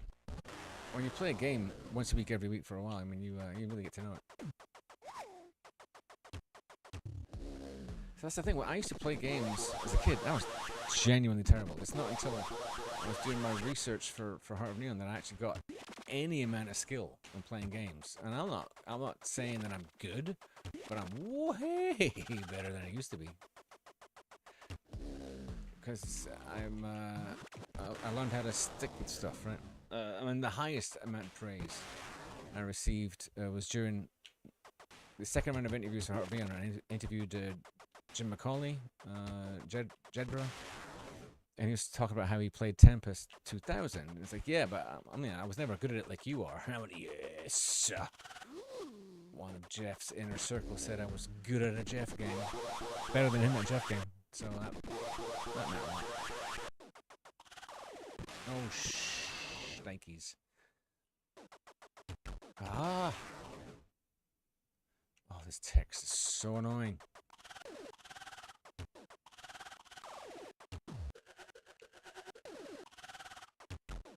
So basically, I just like sit in this corner and wait for all the goats and camels to be killed.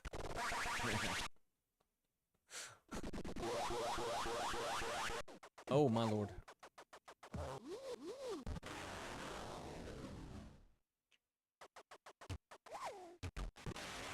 I am better. I was saying, like, I'm better at Robotron now, but it's not because of this game. It's just. Oh shoot!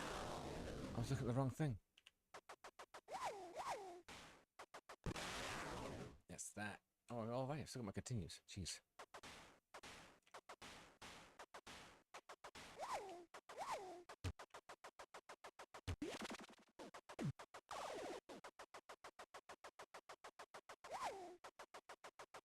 Wow.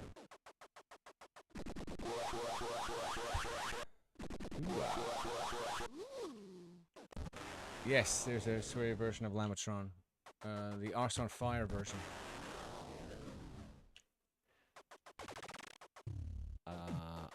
I have it. I've had it for ages. I must have played it, but I don't remember it. It's really sweary.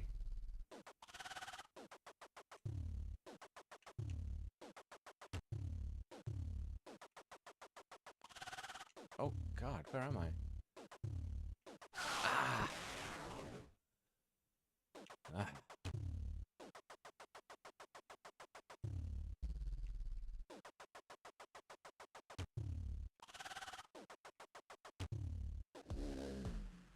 Oh, I got it. I have to do it. Alright, sure.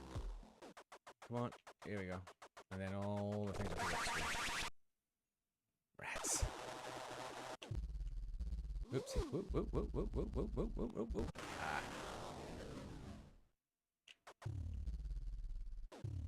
Wow, it's cruel. So I can continue already.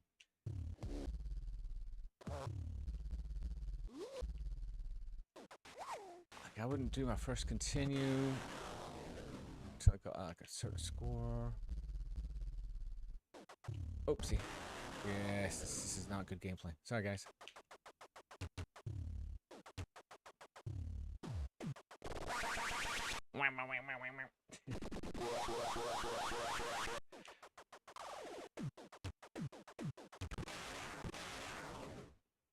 Oh, this is well, even, I mean, that's what Jeff said. Like, this is like the first game that he achieved any kind of mass appeal. But it was also like, this level sucks. It's also because it was shareware, right? So like, this is sort of shareware victory.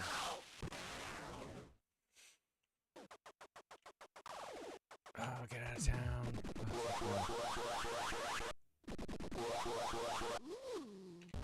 Be gone.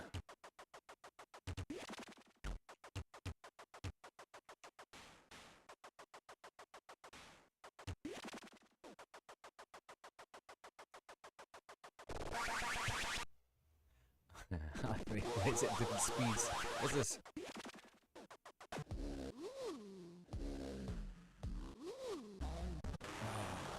Ooh. That was It's entirely my fault. Yeah, let's continue.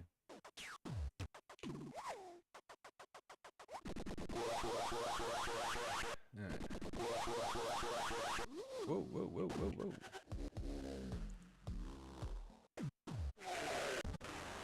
Just fraction of a second too late.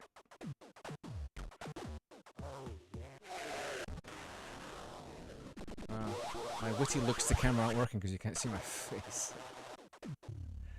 In the past, I've had my face on camera while doing this, and I'm actually set up to do that.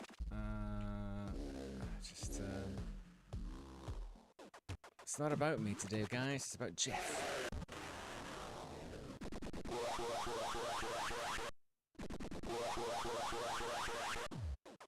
Oh no. Oh, I can burn a whole continue in this one. You can't shoot those, so if there's a trick, it's sort of to not shoot them.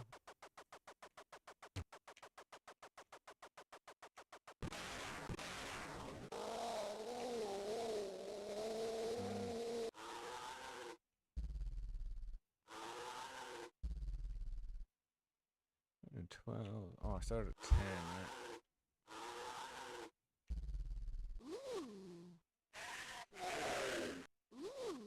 No, that wasn't bad.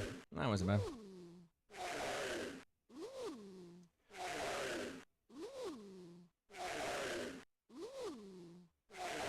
Oh, I love this game. I really, really love this game. Happy birthday, Jeff. Alright, stop that sound effect. Oof. Alright. Let's see. Oh, you sure you want to quit? Aye, sure, I'm sure. What else we got here? Oh yeah, Tempest. Right. Let's see. Alright, I see. Here's the thing. So I gotta take a quick break.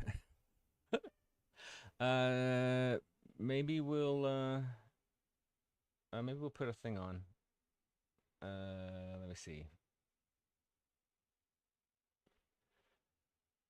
Am I looking at the playlist? Yeah, I am. All right, so let's just put a thing on.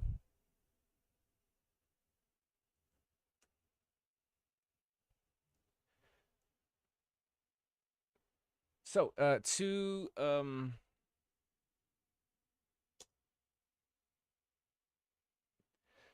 this is gonna start right in the middle of something. So I'm gonna take a quick pee break. I'm gonna show you an excerpt. I don't need my glasses. A quick excerpt from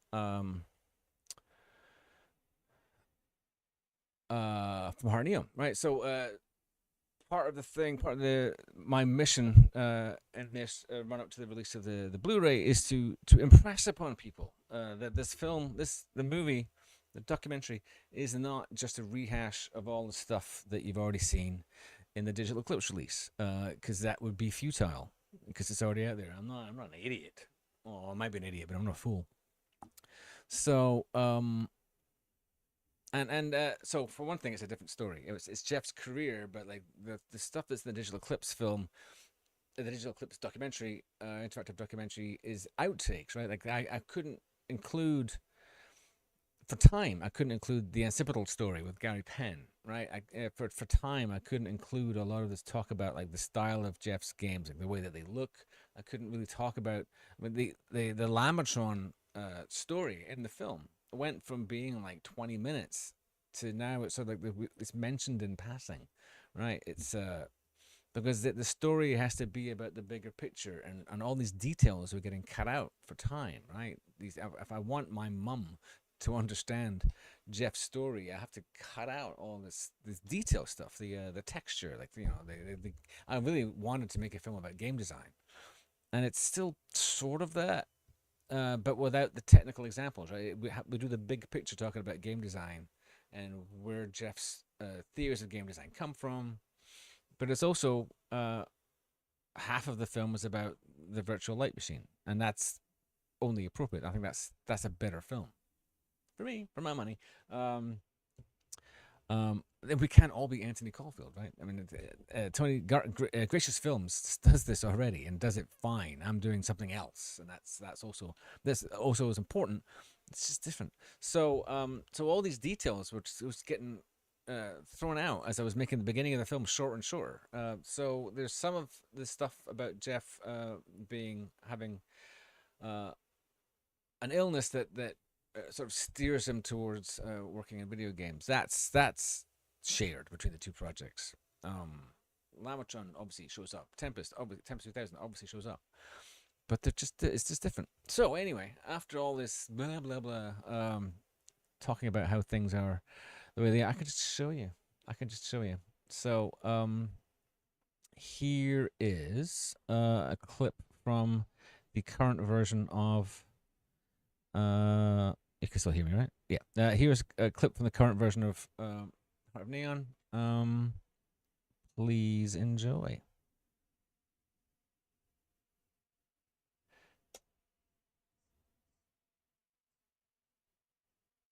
Oh wait. It's apparently why is there two? Get out of here. Well, that was weird. I had two windows going. All right, let's start that again.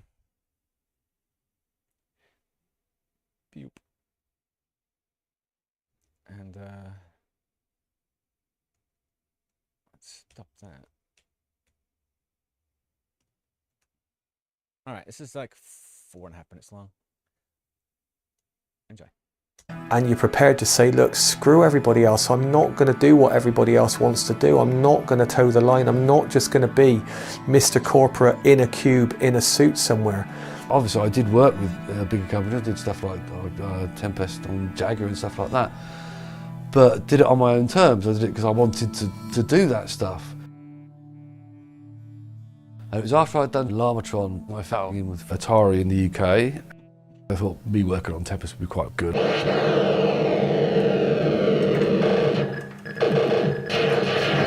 Tempest was a game which never really made it over to the home systems of the day. Tempest is a good fun game and probably one of the finest games of its time.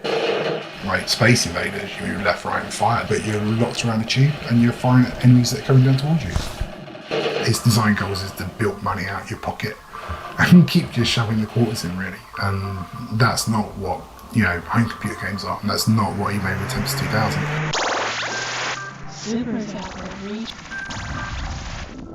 And now it's just become like one of the big stories of his career. There's a lot of firsts in there for him that have stuck with him that are characteristics and signatures of his style. Stuff like feedback. It was an algorithmic expression of math up on the screen. That's a key part of what he does, making math beautiful. The visual feedback was really like, oh, hello. Or I'll play it just for that. And the music was like this lovely hardcore rave kind of thing as well, which was so of its era, and it had that Amiga mod vibe to it, so it was just like, yeah. It was a really immersive experience. And when I got that game, I literally just played it for weeks and weeks and weeks and fell in love with it. My relationship with Atari developed. By the time I'd done Tempest, I was almost like that golden boy, really. That coincided with the period of illness I had. In 1994, I got pneumonia and was quite sick for a little while. And I thought maybe perhaps I needed a change of climate. Perhaps living in the wet Welsh countryside wasn't the best thing for me. And at the time, my stock was still pretty high with Atari.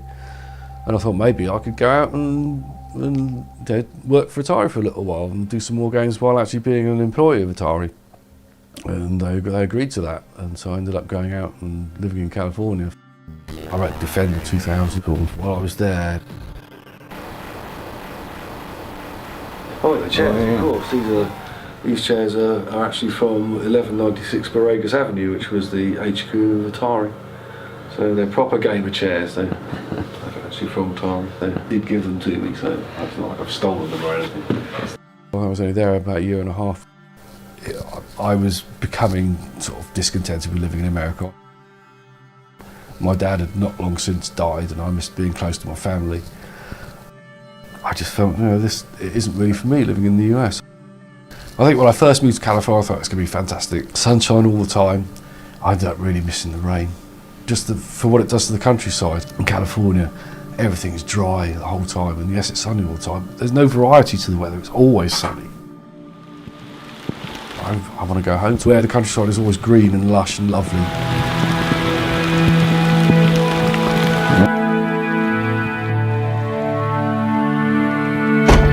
After I moved to Wales, it was just me. My mum was less involved with the business stuff. Jeff had come back from America like, what do I do? Where's the indie scene now? I spent time working on the Pocket PC of all things, and I ended up doing 2 or 3 little games on it. But there wasn't really any market in it, so I didn't make any money at it as such.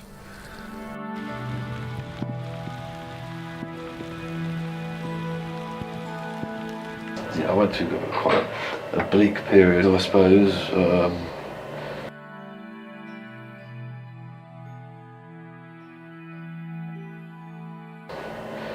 But anyway, I don't want to dwell on that side of things. That was just because things just didn't seem to be going anywhere. I didn't seem to be making much money, and I really felt quite depressed and didn't really feel like socialising much at all. It was quite anxiety-inducing.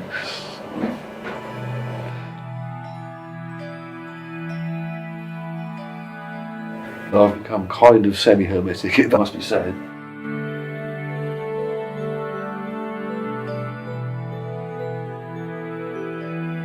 Jeff was traditionally kind of a one-man band.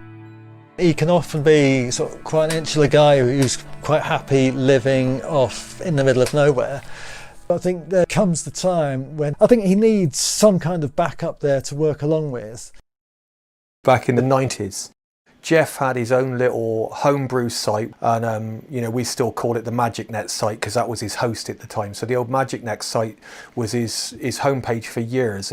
And then in the early 2000s, a member of the site said, look, we could set up one of these forums so that people can interact properly. It was a last minute thing. It was, oh, by the way, do you want a forum? I was like, oh, okay. I figured you might get sort of 50 people tops. And then, of course, it just blew up from there.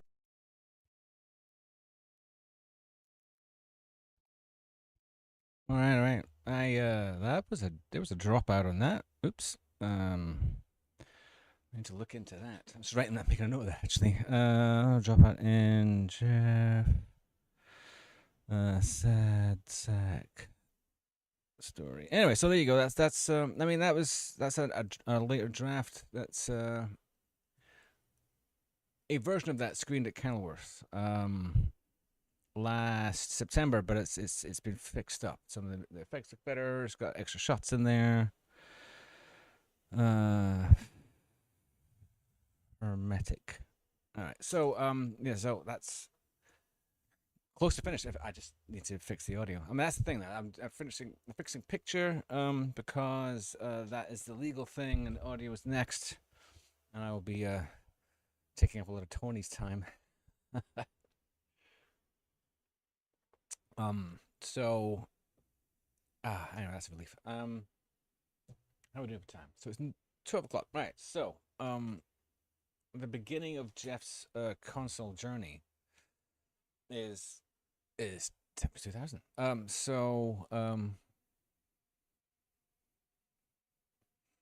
Oh right, yeah. Oh, I mean, and From Bedroom to Billions is great. I like what Tony's doing. Anthony's is very thorough, very detailed, and he talks to everyone. So I'm sort of like jealous of that, right? I mean, it's he gets to he's talking to a lot of people, and he's got that the Commodore 61, Commodore 64 stories DVD. It's I think the pre-sale is finished. I don't know. It looks interesting, and it's got everybody but Jeff in it, really. So that's worth checking out. I think that Anthony interviewed Archer before Archer passed on. So I mean, it's Anthony's the chief documenter of the British video game scene, without a doubt. Right? This is something else. This is me trying to talk to non-gamers about gaming, and Jeff was my way in, I thought. So don't know, we'll see. Anyway, before I move on, I got this from Tony. So obviously this is the soundtrack to the music that is in the documentary featurettes in the Digital Eclipse Llamasoft, the Jeff Minter story. Tony, as you all already know, is my chief collaborator in Heart of Neon. His music's great. It is Heart of Neon wouldn't be what it is without his music. So this is the physical edition CD release that Tony just sent me a copy of. It is available. If Tony, if you're still there, put a link in the chat as to where people can get it. But it's a gatefold cover. There's Flossie, and the disc has got a occipital on it. Try not to get my fingers all over it. There you go. So it's a music that it's Tony's music. I did a bit of remixing. The release date for the music or the release date for the film? The film, I want to give you a firm date, but there's some stuff that has to happen first, and there's no legal date. The Kickstarter will begin at the end of May. That'll run for 30 days, and then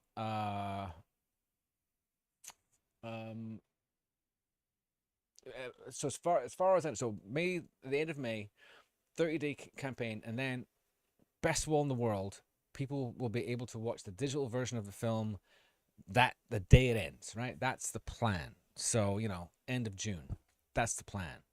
I don't know yet if that's possible because of the legal hoops I need to do and the bills I need to be paid to make it that, right? So that's the plan. I don't like broadcasting stuff, like dates and stuff, if I can't guarantee it, because then I look like a jerk, right? So there's that. I don't want to be that jerk who promises and promises and promises and then doesn't deliver.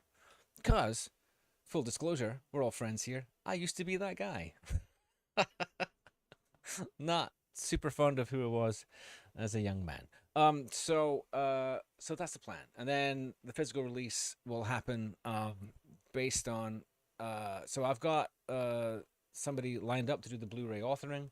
It just depends on what version ends up being the one that we release. Like there's a baseline version that I'll go into the Kickstarter with, and then depending on like the success of the campaign, it could be more. Like there's stretch goals that include a second disc and then a third disc. It includes commentary, it includes stuff, right? So it's the whole thing is conditional on how much people support it and how much gets added to the production. I'm still trying to get Steiner involved. Steiner has not been in touch, but it's Easter, so he could be away. Hopefully he's well. I don't know. I'm gonna sneeze. Hang on a second.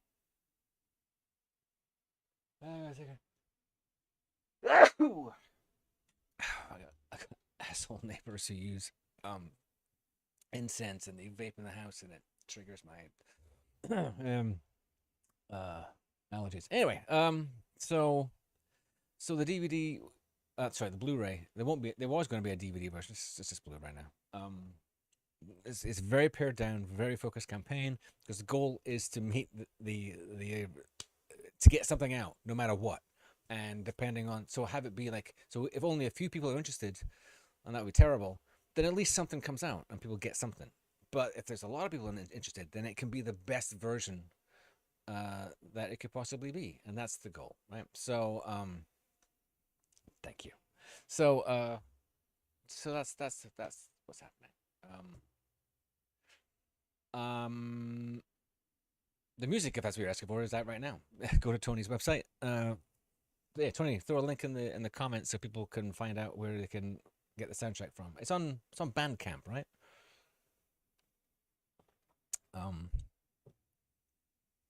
And Tony and I have talked, but not recently, that there's going to be 3 albums. That we'll have this notion that we're going to do the 3 albums, and so the first album is like Into the Heart of Neon, and it's based on the stuff we did for the Llamasoft Jeff Minter story project. The film is a different kettle of fish. Some of the tracks are the same original cues, but they're remixed differently. Some of these are new cues that Tony has previously released or remixed.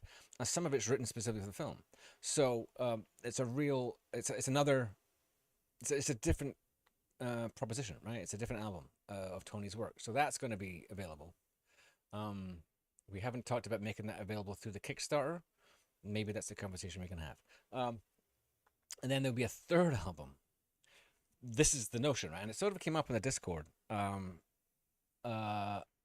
That we do a version of the album that you can do a light show to, like so some version of VLM, and then maybe have like a psychedelic verse, so it would have like this continuous piece of music, right? It's got a DJ mix of the whole film, and there'll be bits of dialogue mixed in with the audio. You can't post links, mother. All right, but it's on. If people go to TonyLongworth.com, they can find links to the music.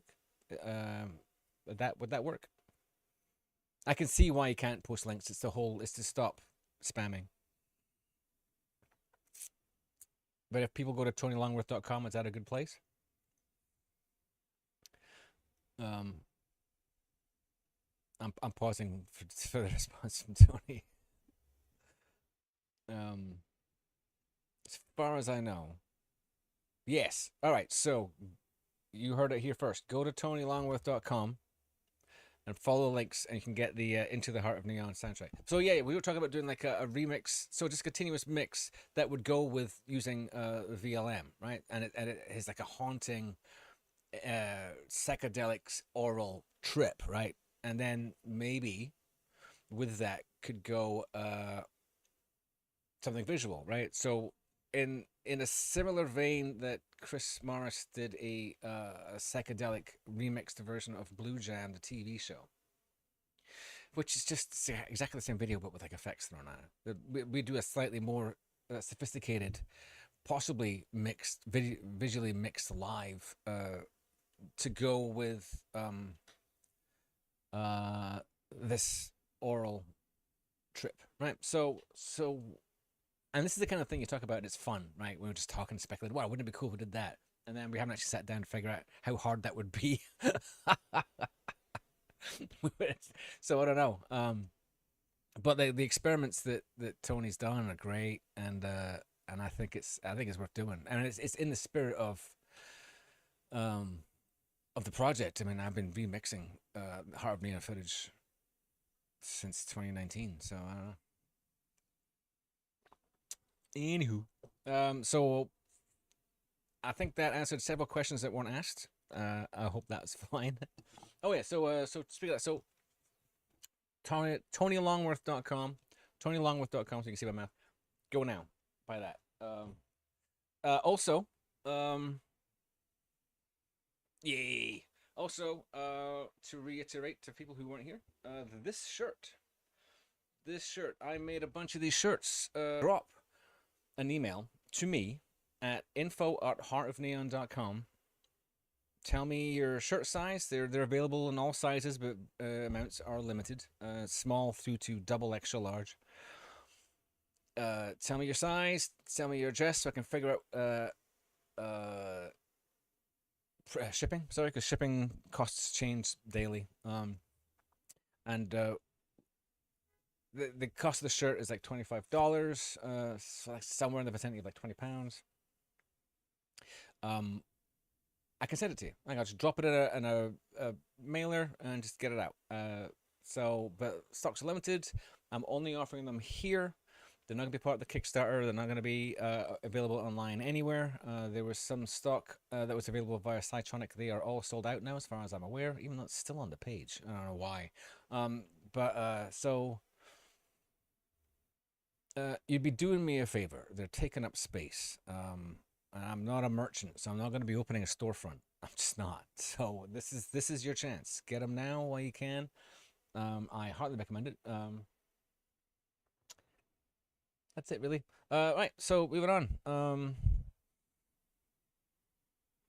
Excuse me. God damn, that's good taste. That's good tasty. The secret is I sort of trying to lose weight. So like I eat a lot of drink a lot of miso soup. It's with a little hint of dashi. It's so tasty. So like I grew up, I used to, my grandmother used to make me Bovril drinks. It's so chab, but I used to love that. Yeah, Jeff was wearing it when he was walking the No Drama Llama around the game floor of the Portland Retro Gaming Expo. It was a proud moment for me. You know, I think, oh, yeah, I really like that shirt. So, anywho, the spiel is over. So I'm gonna play this. Oopsie, what's going on here? So, I had dabbled with what am I looking for? Where'd my game go? Did I turn the game off? Ah, I turned the game off. I had dabbled with somebody had ported Tempest 2000 for the PC, and it was available on Yak Yak, and I had that, and I dabbled in it. I wasn't very good, but then I played it a lot on the year that I was playing all of Jeff's games, and I was like live streaming it. I played it a lot. I think that ended up being it wasn't every week I played it, but I played it most weeks. Because I sort of got the hang of it, right? And I wanted to do the long march, as Corruptor calls it, because oh, hang on. So starting from level 1 and going all the way to the end, and I got pretty close. I mean, I didn't get all the way to the end. The only game I've gotten to the final level of any Jeff game was Polybius. And Polybius is sort of a long march in its own right. It's a long level, and it's sort of it's a reprise of all the levels that have gone before. And there's that bit when you're really enjoying a thing. This is true of me. Maybe it's true of you. There's that bit where you go, "Oh, I don't want this to end," so I just stopped the level, and I haven't played it since. So that's if I finish that level, it means I've done the game. And it's a mental block for me. I don't know. I'm a weird guy. Doesn't sound right. Oh, here we go. Here we go.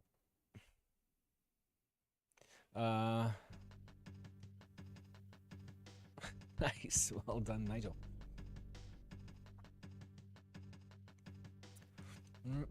So let's go. So after all that bigging up about how good I am at this game, let's see how terrible I am.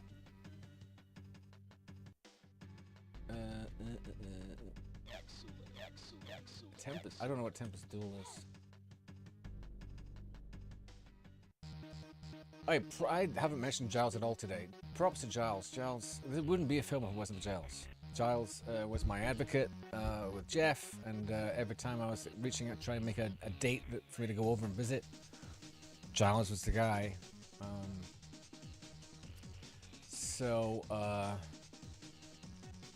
And at the time when I was talking to them about having this, the film was going to be about both of them. I mean, very much so, and it became something else. And I feel like Giles feels let down because I promised something I didn't deliver, right? And that's awful. So I feel bad. But you know, the big problem with telling the story about Jeff is that half of Jeff's story doesn't involve Giles. Giles shows up in 2005. So I think the bit that Giles shows up about halfway through. I mean, it's still appropriate. He shows up about halfway through, and I hope I hammer home how important he is, and he speaks his own story and all that stuff. So you know, you hope that. It's a weird thing to be responsible for another person's story. A lot of documentaries are told about dead people, right? So they don't get to talk. They don't get to comment on their own film. You don't have to sit next to them and watch that film with them. So I don't know. I hope Giles is okay with it. Anyway, here we go. I know you can jump in this game, but I tend not to. Somebody mentioned that any hits you get when you're in the air, off the grid, you don't get any points for. I don't know if that's true, but it certainly affected the way I played. Believing it's true is a real disincentive.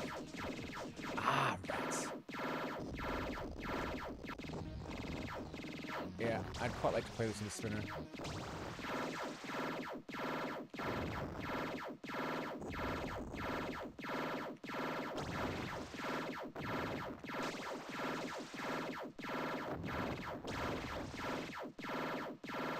Oh, I know he's in it. I just hope he's fine with it. I mean, I filmed hours of footage with Giles. Cooking food, making coffee.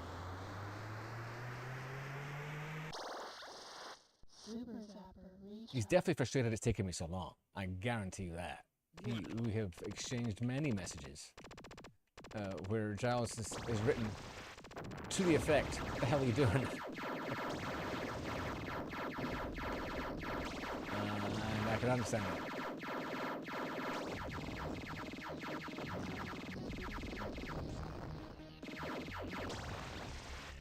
It's sort of, I sort of lost a year trying to get to film the film festivals. So shocked at how reluctant film festival gatekeepers are to have video games in their video game films in their festivals. It's just not a whole lot of interest. Oh well. Well, I mean, you know, lots of special features, that's for sure. The best version of the Blu-ray will have 3 discs. I can make the 3rd disc about Giles.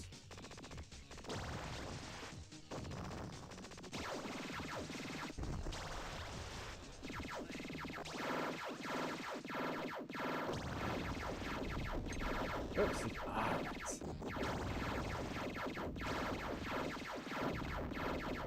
So I was at the Portland Retro Gaming Expo the day that I had to do a couple of presentations with Jeff.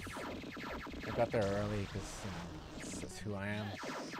And I found a Atari Jaguar in one of the rooms adjacent to the theater we were showing in.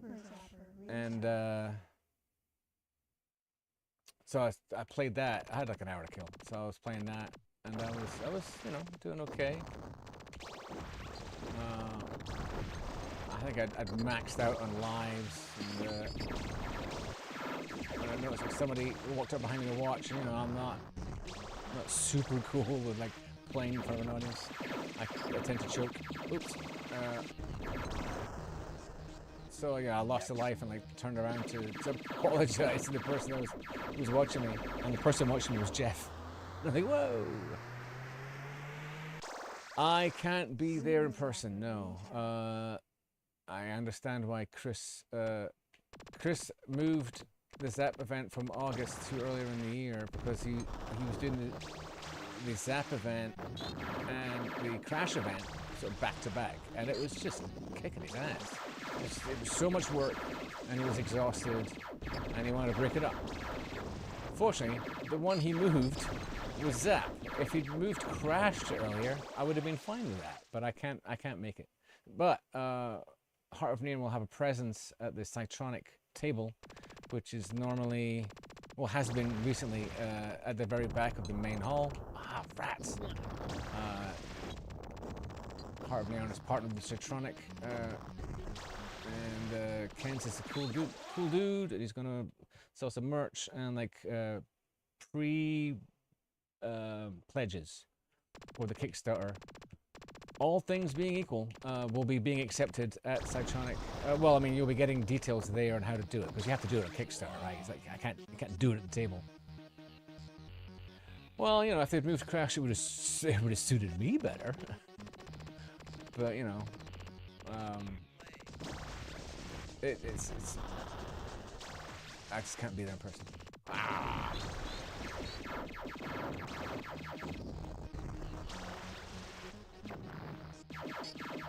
Because I mean, the first time I went, I was to show some Heart of Neon. I had jet lagged. I hadn't had any sleep in 36 hours. The second time I went, I was refreshed and it was great. I did it again.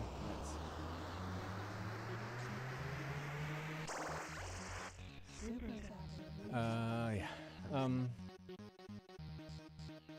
Yeah, Chris Wilkins, who organizes it. Shout out to Chris, he's a good guy. Shout out to Ken's at Cytronic and his wife, whose name sadly escapes me. I'm terrible with names. They are both awesome people, and they have been a huge support for part of Neon. Oh, see that again. Tony, of course, was there with me both times. Tony is the best.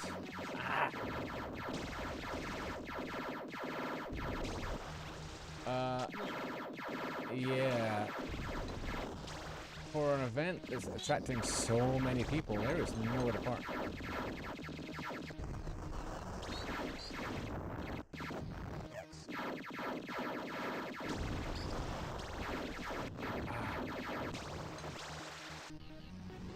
I missed it again. That's. See. No. Oh, blew it straight off the bat. No. Needs a very gentle touch, and I'm not gentle touchy right now. Yeah, getting a spot right outside the entrance, that's key. I didn't bring a car. I've never actually driven in the UK, so Americans drive on the other side of the road. I didn't want to get into that. So I've never actually rented a car. I use public transport every chance I get. Hey Andy, what's going on?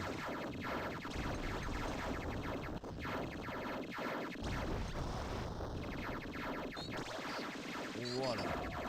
Watch me do a terrible job of playing this game.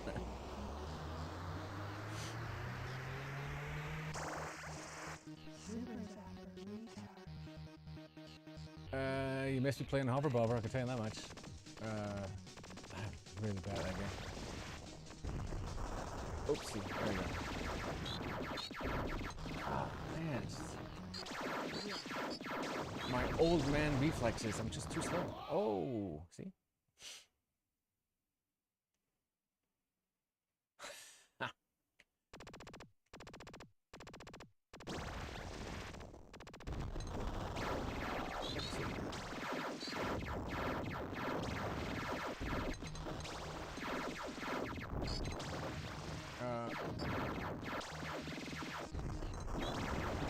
Yes.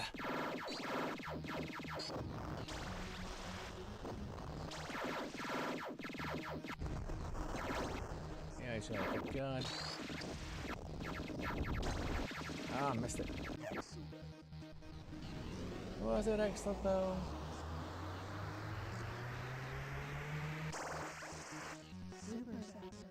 What level are we on? I'm not even paying attention to the levels.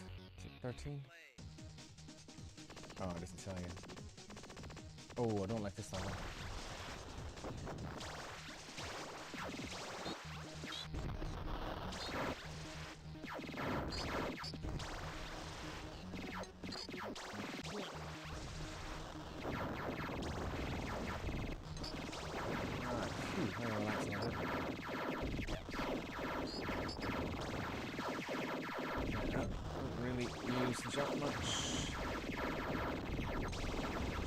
I honestly couldn't tell you which button the smart bomb is. All right, here we go. So tap, tap, tap, tap, tap, tap.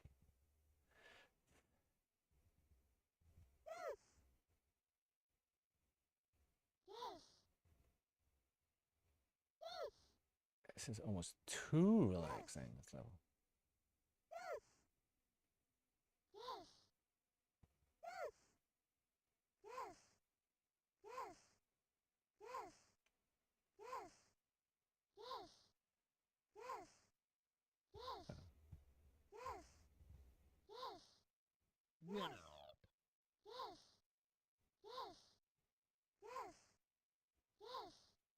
Ah, rats. Super Zapper That's cool. This is one of those games that I was aware of long before I saw it.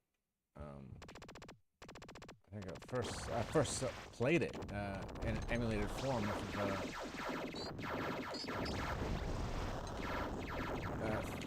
I got it off of Yak Yak.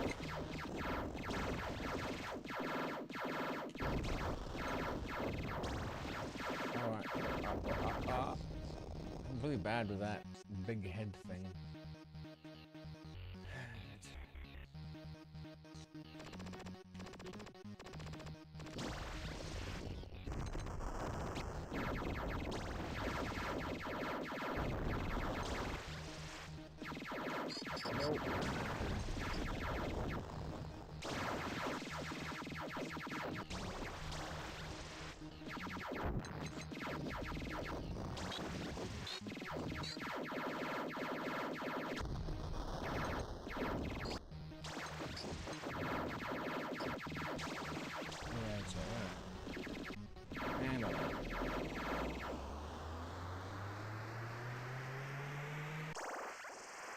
Super Zapper Recharge.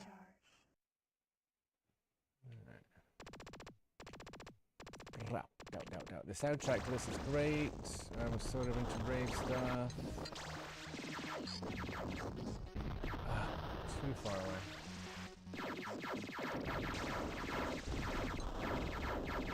Oh, dummy. Dummy.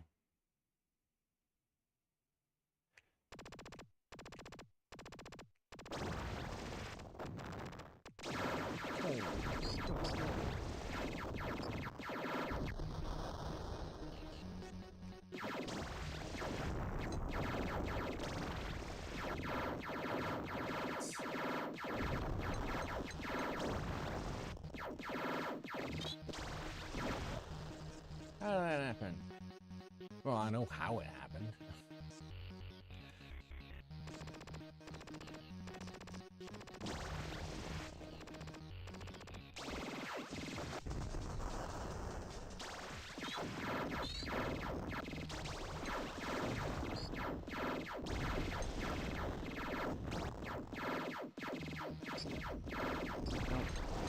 There we go.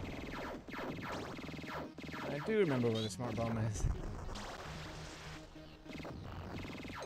Uh-oh.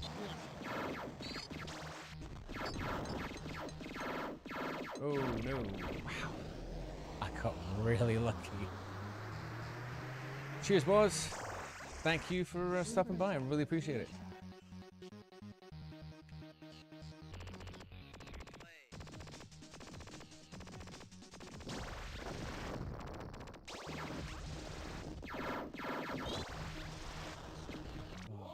Nope.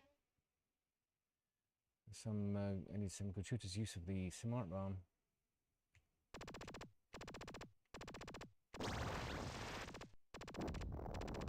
Ah, god damn. And missed two.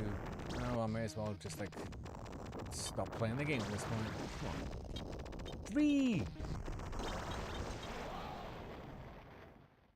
And I used my smart bomb.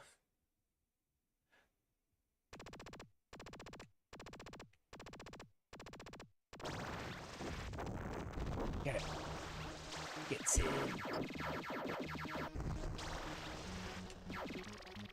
Nope.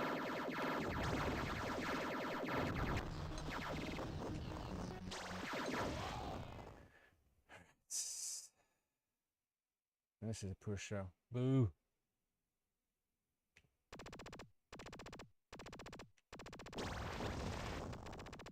Oh, come on.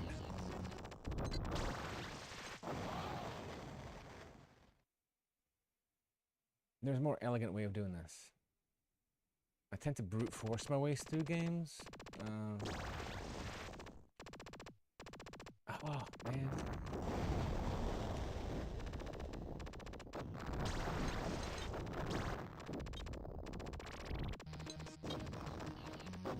Well, it's like...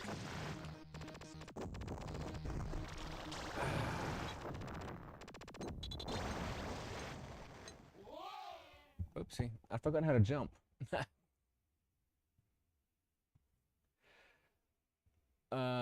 Yeah, it's peaks and troughs, but like it's right, and these things that Jeff introduces in this level that are so hard to beat, they're not in every level after this.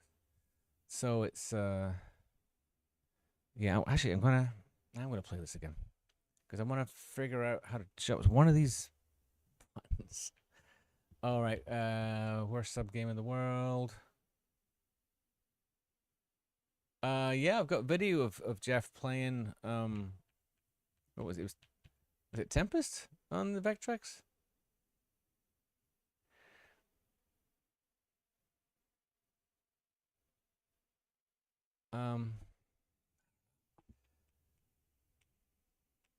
Jeff will do what Jeff will do. Didn't Jeff do a cabinet version of Hover Bobber a few years back?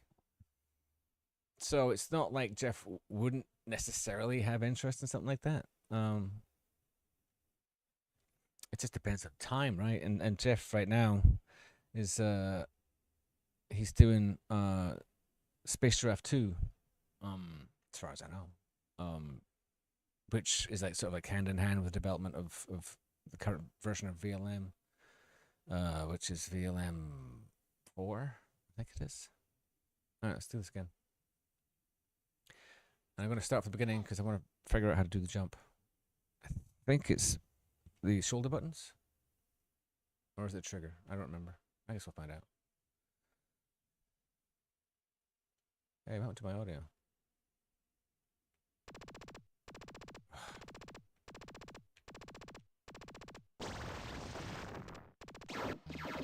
There it is.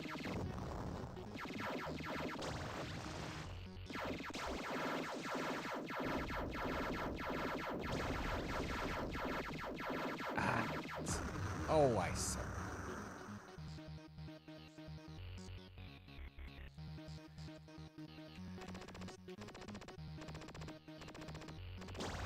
So one of the retro podcasts interviewed Andy Brown, who does Play Expo. Apparently, the Play Expo guys, retro events, whatever they're called, they have so many dead Vectrexes that they could, if they got them all fixed, they could have a Vectrex show catering to hundreds. They have so many of them. But, I mean, they're just different parts, right? Because Vectrexes were not designed for heavy game show use.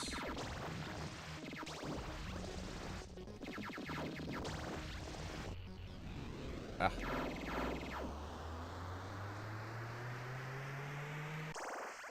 So the left shoulder button had me zoom in. Is that how that works? Or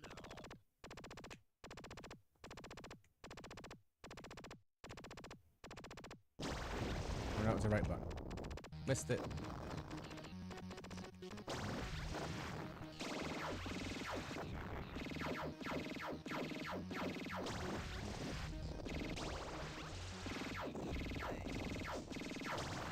Oh, I see. So left is zoom out, right is zoom in. That's cool.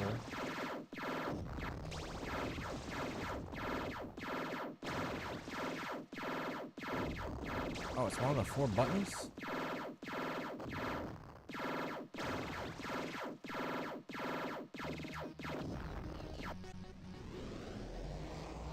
Rats.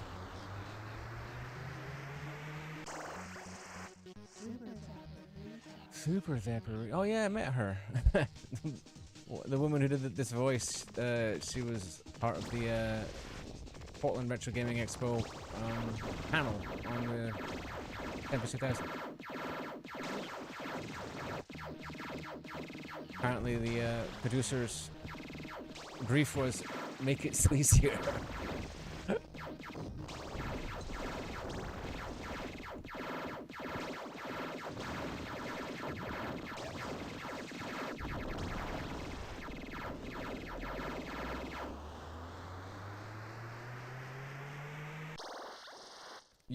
Nigel owns 7 Vectrexes?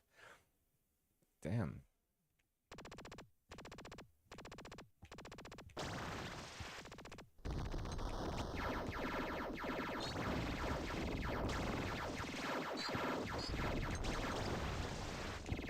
Oh, fudge.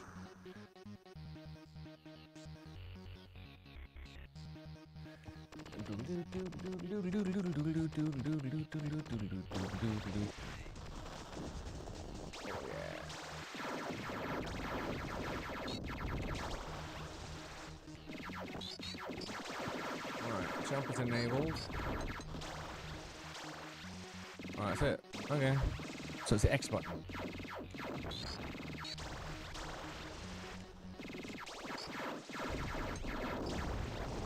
Alright. You missed it again. Jeez. If you get the power up on the way down the web, on the way to the next level, you apparently keep all the power ups you had before the end of the level. First, you get them back first to power up you pick up. My understanding, that is true.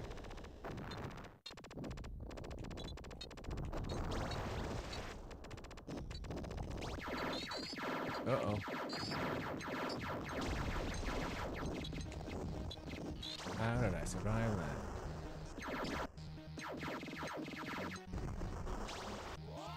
Yeah.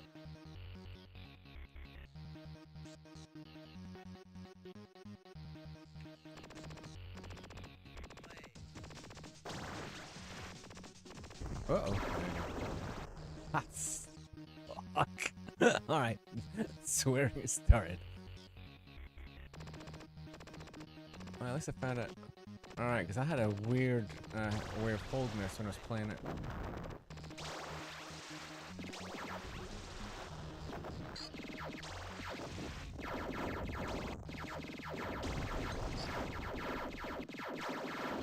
Alright.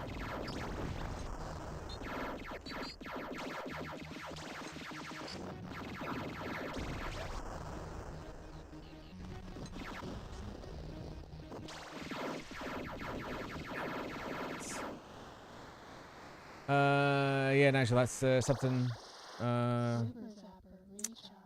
Jedburgh told me, Jim McCauley. And it seems to be true. I don't think you're going to see any evidence of it today, because I find like a numpty.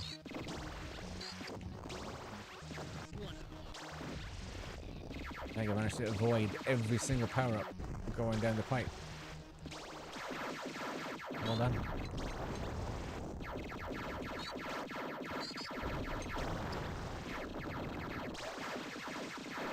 Warp enabled.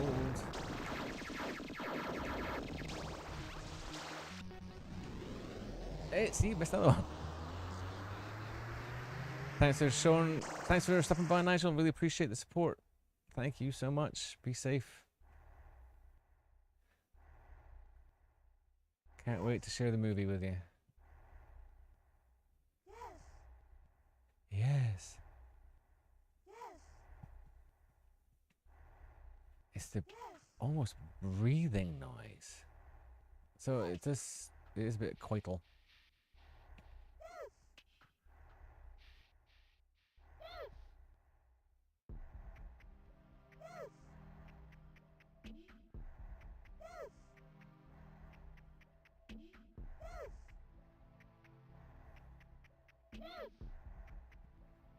Ah.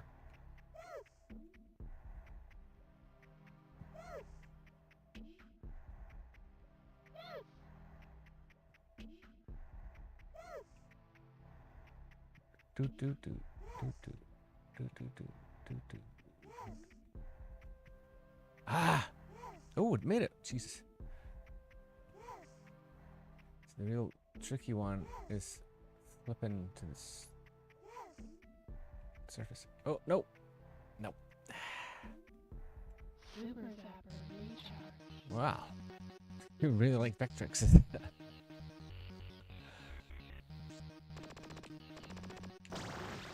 It's all in a good cause, though. Got it.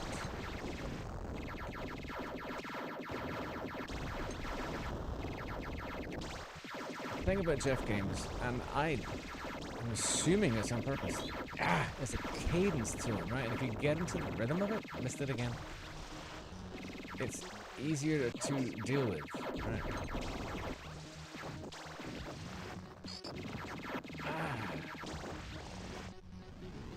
There's another one. I missed another one.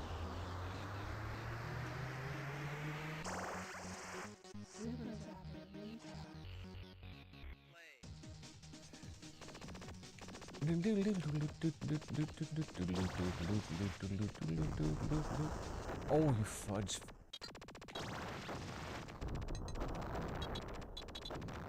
Oh, come on.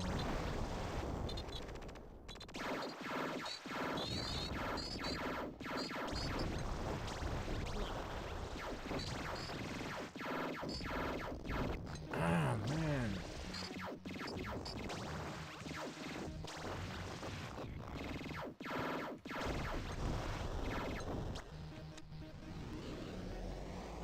Another one.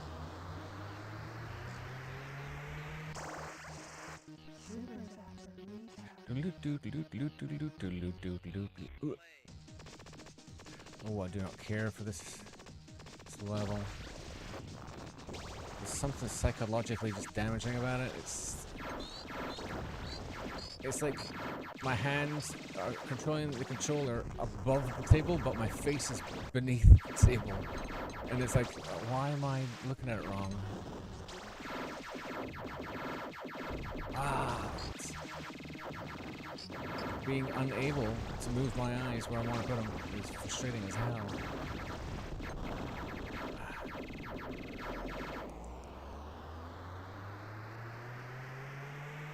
Not doing great here.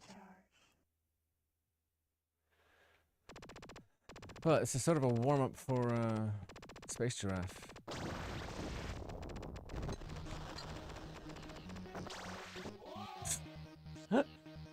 Boo.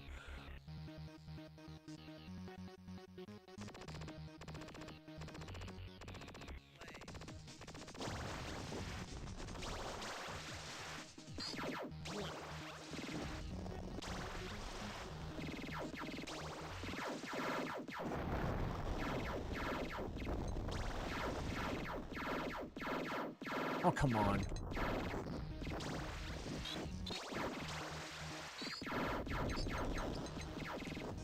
I don't think the music is supposed to restart that often, to be honest. I still think this version of Tempest is buggy.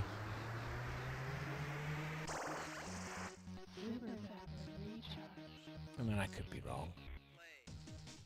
The music, like after you've gone through it once, the music seems to restart at random. See, it's restarted again. And then restart again. And then it's gone off.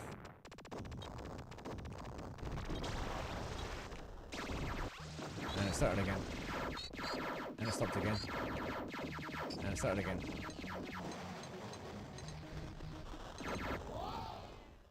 I don't know why I didn't die straight away.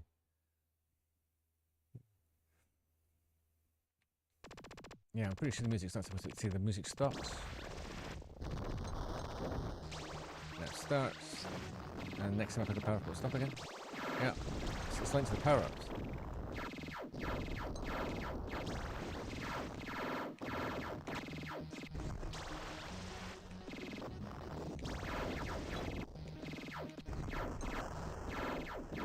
Trying to turn left, it wouldn't let me. Yeah. Oh.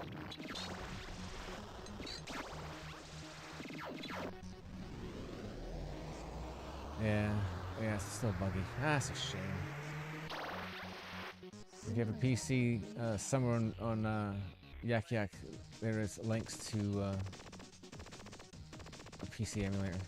It's probably this, frankly, but some of the translation broke it.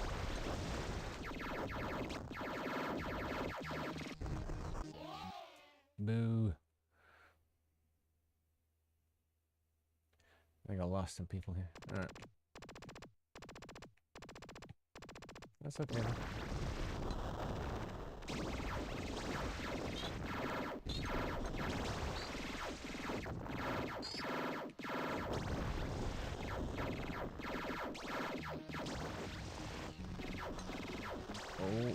Oh, oh. Wow, missed it.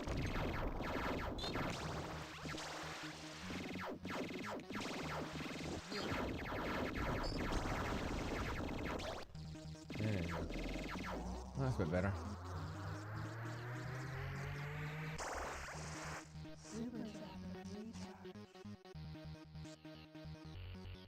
Yeah.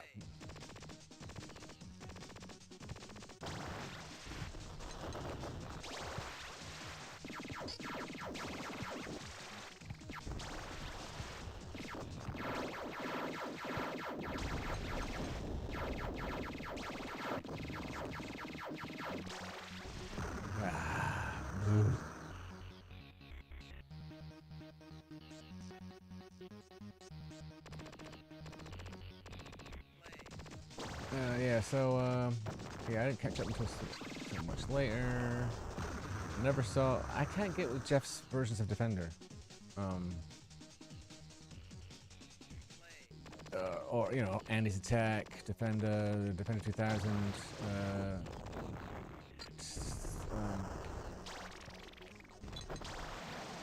when they're, authentic to the original, they're fine, but like when they add modern graphics, he's always being encouraged to make them too effing big, so the play area gets too small. It's not like Defender isn't hard enough to start with.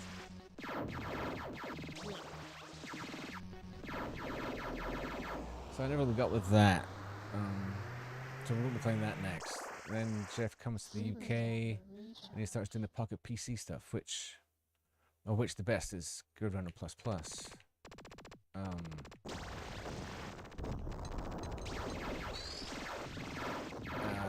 But it's one of those games that's designed to be played with a stencil, stylus. So it doesn't really translate all that great to the PC. So when that is, we could play it, but we're not going to. And then after that, it's Space Giraffe first, but we're gonna play Gridrunner Revolutions first.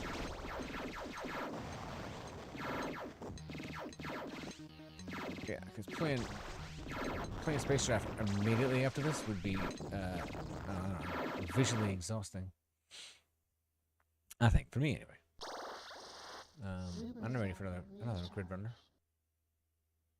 Because we will be doing Minotaur Arcade Gridrunner a bit later.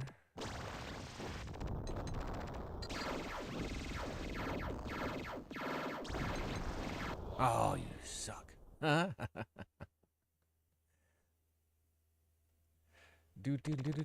See, the music stopped again.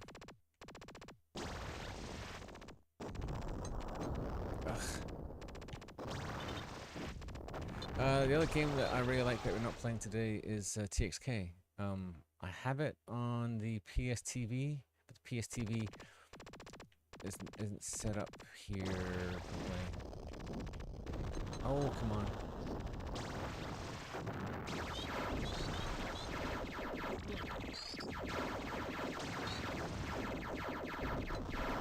Pew, pew, pew, pew, pew, pew.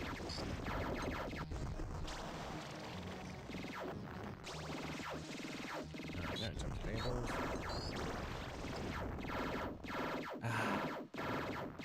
Dingus. Dingus. Alright, I spent a lot of time in this game. Let's play this one out. Clearly, being able to jump has not helped me that much.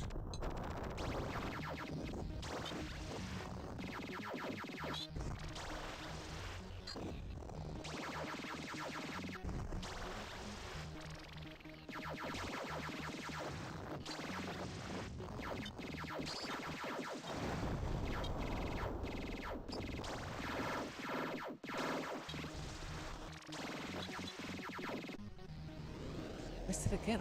Oh, and I hit a spike. Doofus. That was it.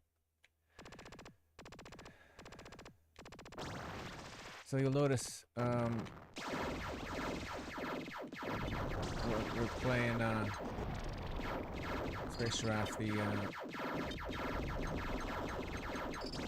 what do you call them?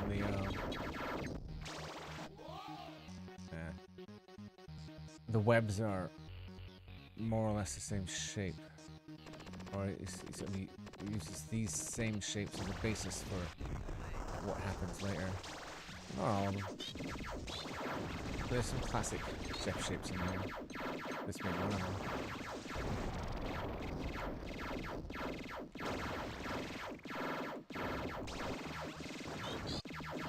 That's cheeky.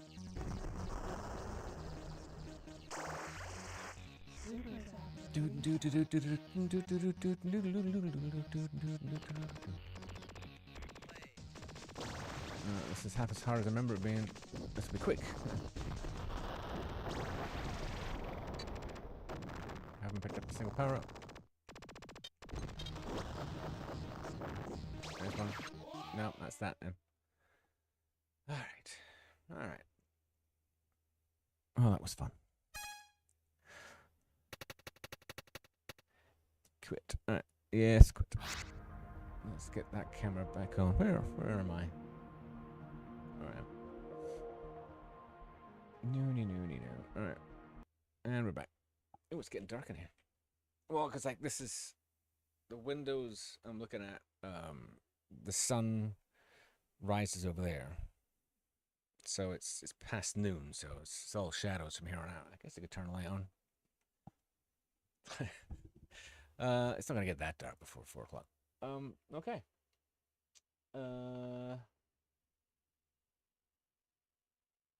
Let's see. So, let's give this stuff a shot. Right? So, let's quit out of this. No. Quit. And quit. And yes. Let's see if we can get this working.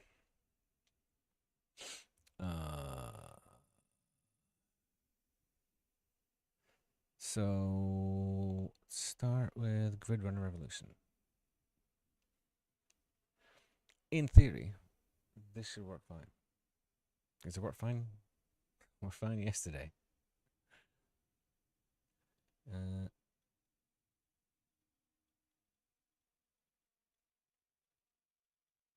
Oh, right.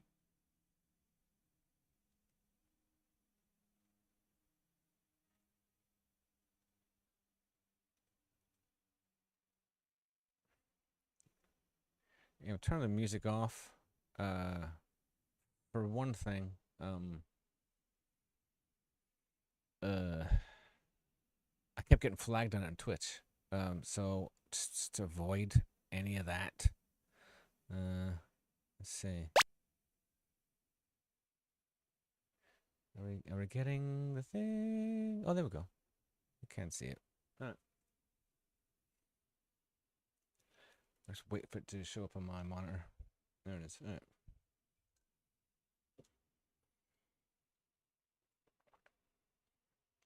Yummy. All right, let's play a game. I'm just gonna let myself die here because I want to make sure we get the levels.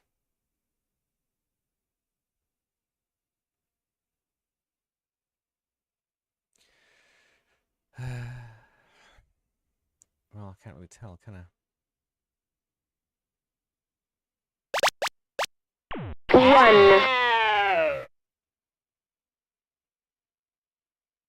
Oh, every time I move away from the screen, rats. All right. All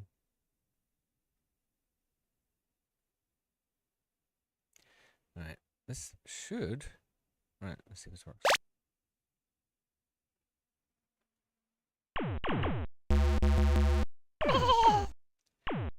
I'm not getting any levels here, so.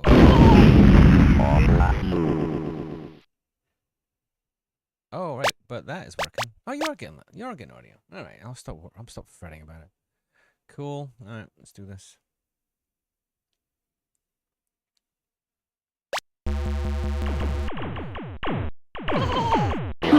This is just the prettiest game.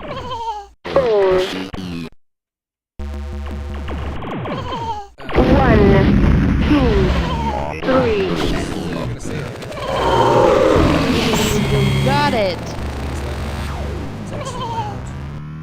is quite loud. Alright. Let's try that. I think that should be better. You can, as long as somebody let me know you can hear the game, you can hear me. Okay. Oops. Oops. 1, 3, 4, 5, 6, 7, 8. So this game is there is always text on the screen. 3. It's so busy, even when there's nothing happening. It's such a busy screen. 4, 1, 3, 4, 1, 3, 4.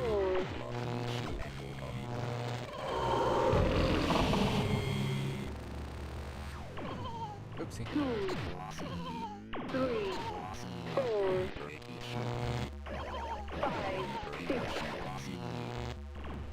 Alright. Shoot that. Whatever that is. Bison, whatever. Until it explodes, and then you get a new life, basically. And there's the maximum. They make it harder. 3, 4.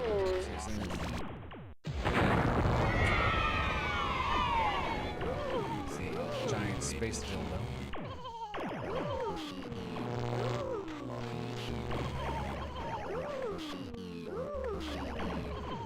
I don't know how useful it is bending bullets around these stars. It's pretty as hell.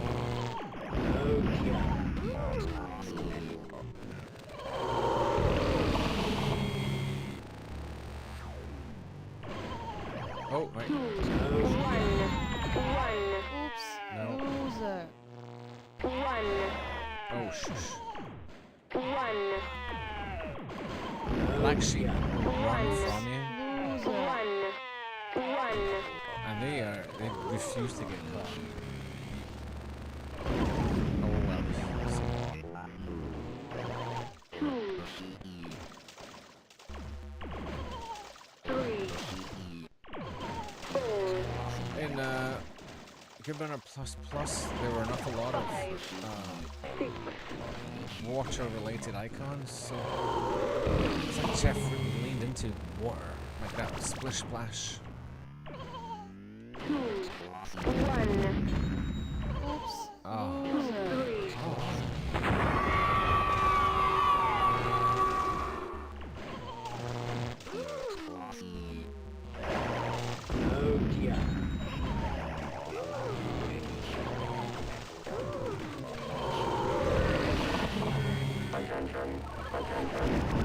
So, I was killing time before Loser. my first for the flight to visit Jeff at his farm, the first interview, Loser. and I made the mistake of playing this game while I was waiting for my time to leave, and I got so stressed out. Obsidian, what's going on? I got so stressed out playing this game. It's so loud, it's so hectic. But I think it was at that point I realized that this game sounds like you're in a room. It sounds like all the arcade games, not just one. It's so stressful. 5, 6, 7. It is an all-out assault on your visual 1, senses. 5. Oh yeah, well, all your senses except your sense of smell, I suppose. Got it. Oh, here comes the sun. 3, 4, 5, Alright. 6, Still trying to figure out if there's a good way of using this bullet bending. I think it's just you can put yourself in better positions, I guess, so you don't have to move around as much.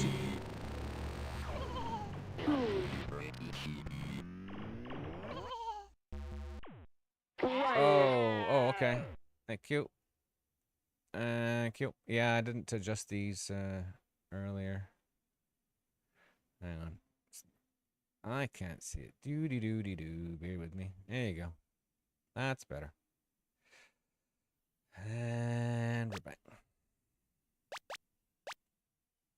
So yeah, so I was saying I used to play this on Twitch, and then I'd go back, and then the recording would have all the audio taken off of it because what Jeff had done was licensed all in-game music from a music library that got bought by CD Baby, and CD Baby, for those who know, some people who already know, is a clearinghouse for music rights. So I kept getting flagged for using copyrighted music, even though it was part of the game, and there's no solution to that. So I just stopped playing it on Twitch.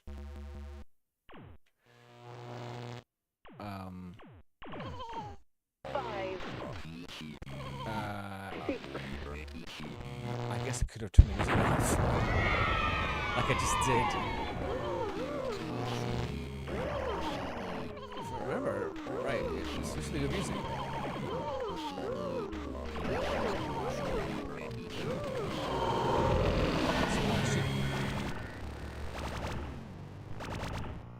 This game is insanely forgiving. 3, 4,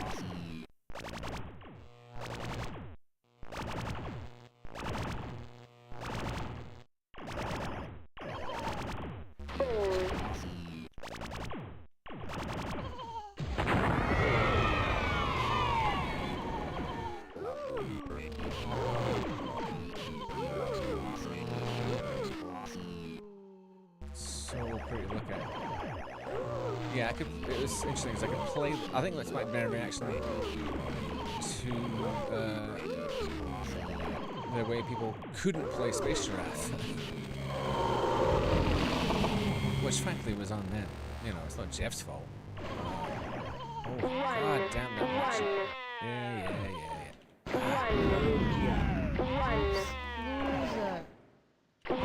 Catching that action is so hard. Come on. See it run. 1, 2, 3, 4, 1, 2, 3, 4, 1, 2, 3. Partly the aesthetic, I think, reflects the Oops, loser. the over-explainingness of it all. The voice shouting the number of pickups you had. 3, 4, Shouting. 1, 1. Yeah, make quite that loser.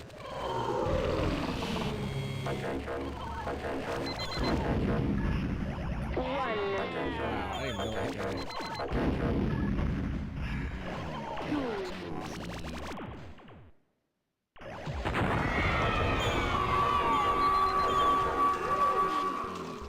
So many sound effects.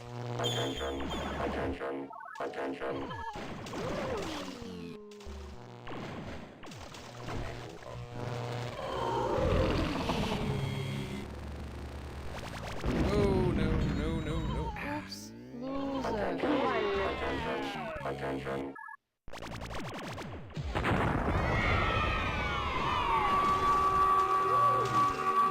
I don't think it does it in this one, but bullying becomes a thing. You'll see.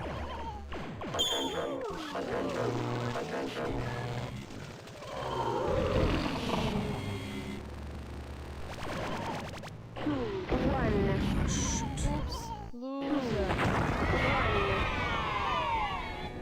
Alright. Is this the Liberator? Sort of. Never realized the Liberator was so fast. Liberator is a spaceship in Blake 7. 5, 6, 7.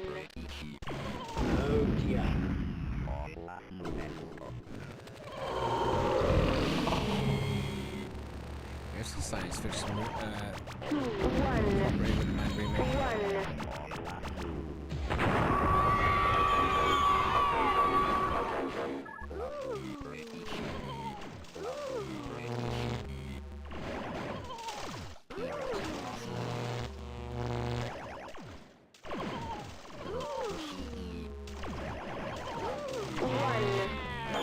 Wow, I'm gonna there I am.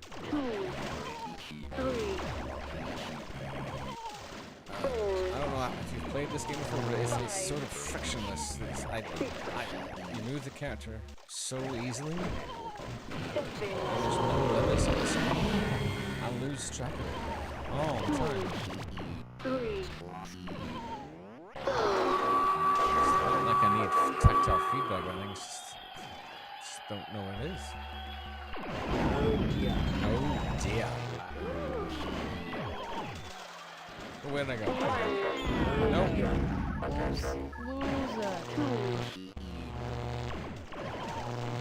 I'm assuming this is about to start the maps again.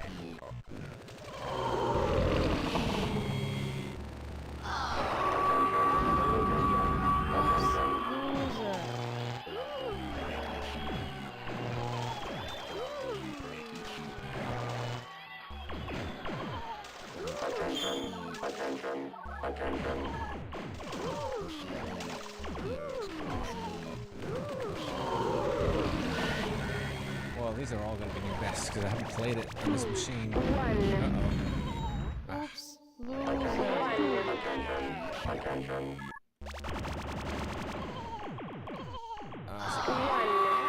Sucks behind local high score tables. My last computer died. I lost all the scores. The score will be local only. So, oh, I don't know that. No. Rub.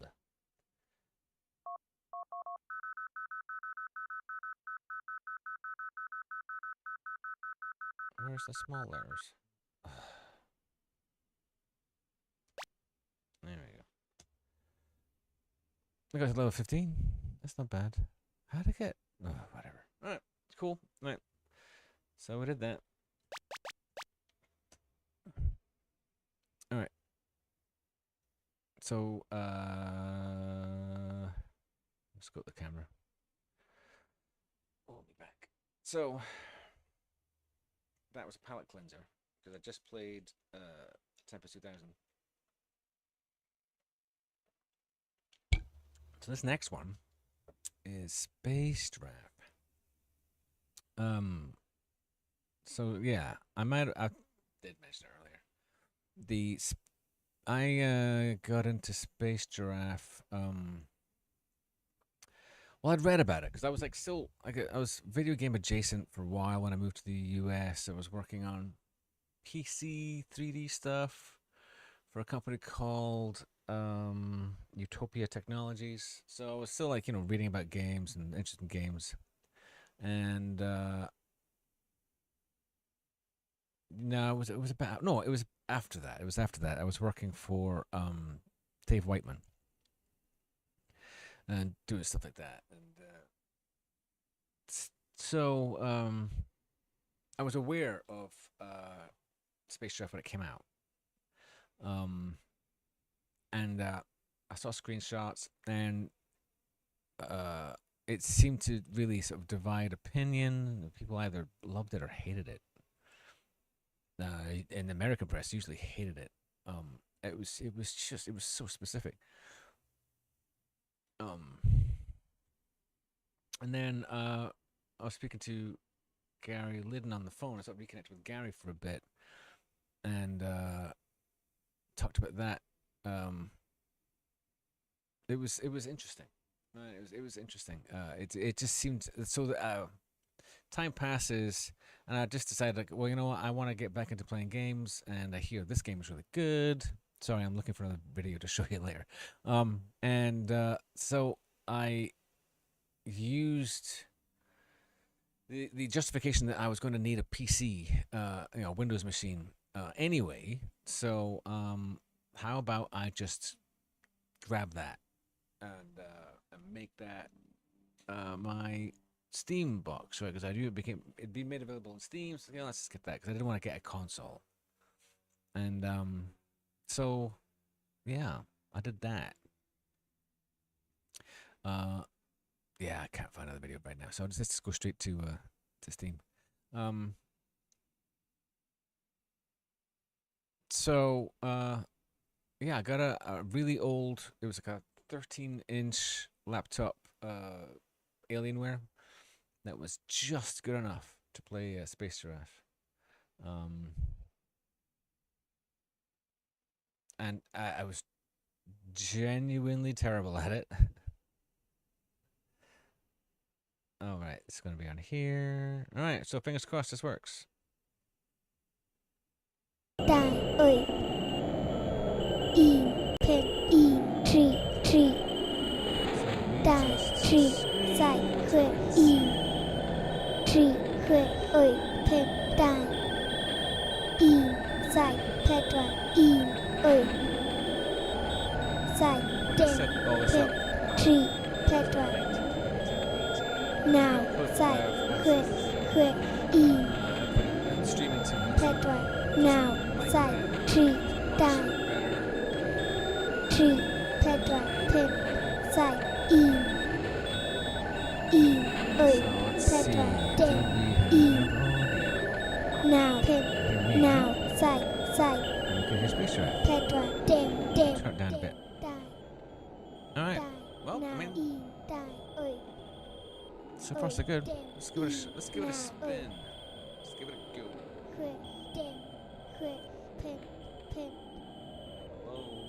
Now pen now đài giải pedra khởi đen tree. Oh, because I'm not actually. Jesus. Đài ơi giải ơi tree in khởi đen. All right. So yeah, this game hypnotized me. So this is the opposite. Right, that was the wrong button. Shit.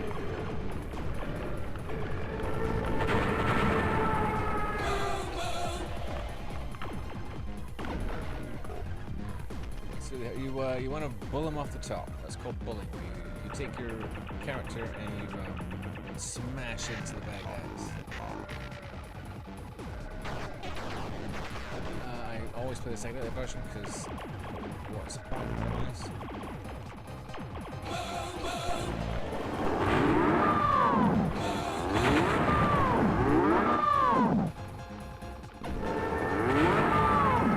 The moo of course is from the KLF. You are sight not bad. Oh yeah, also like the descriptions of your player.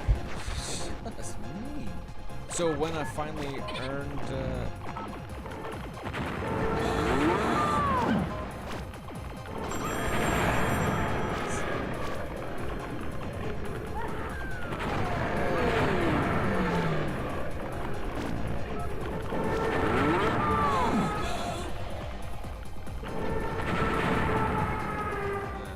I died, so I'm not gonna get unambitious, yeah.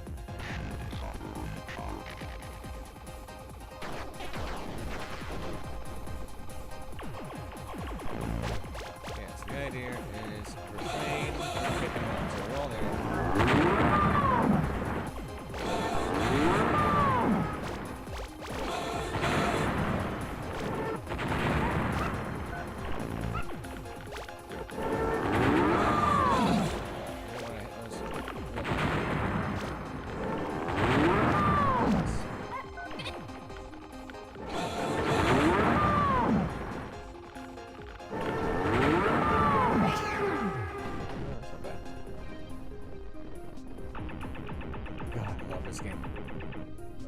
Semi-respectable. That's me to a T.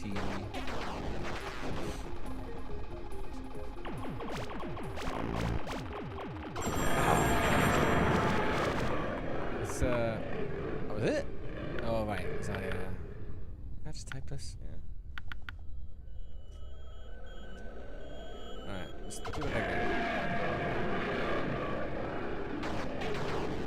Oh, let's continue. Alright.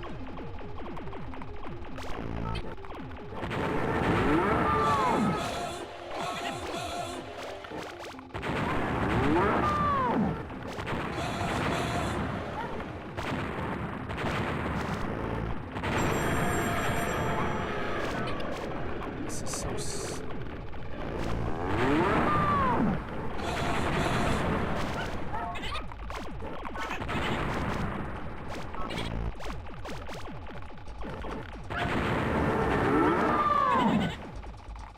This is very sensitive control. Hey, no excuses, I'm just saying. it's really sensitive. They're rubbish. If you die and then finish a level, it just doesn't say nice things.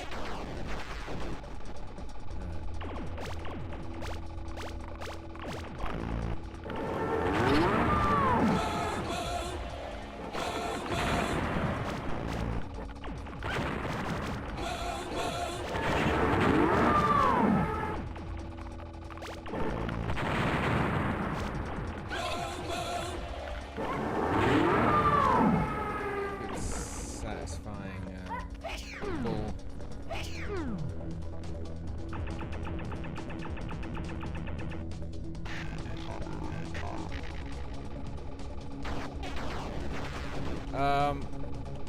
Oh, Tempest 3000. I've played Tempest 3000.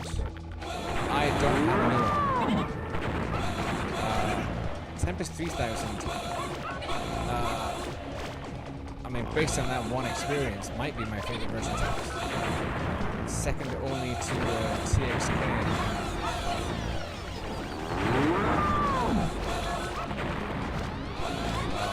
It's see that would be something amazing for digital clips to do.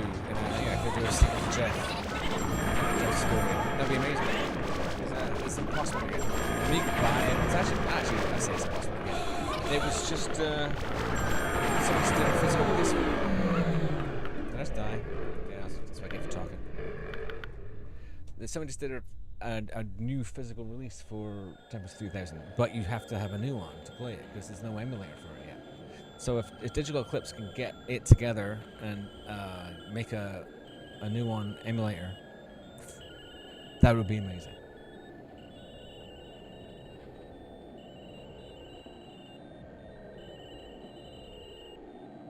Oh, you did, yeah.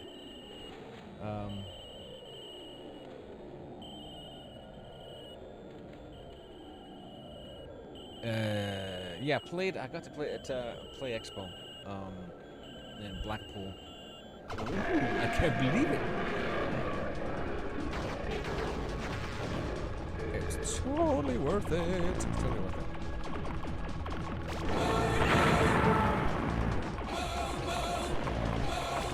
Focus. Those little bullets that I can't see them. So this level is necessary.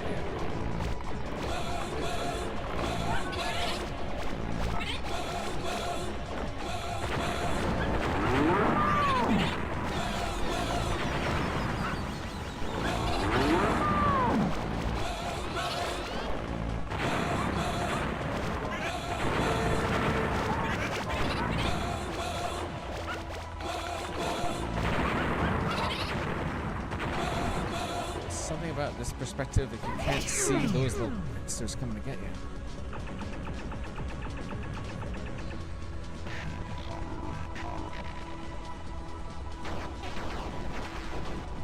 This is a level where that's look at this just gorgeous. Solar wind whipping in off the void.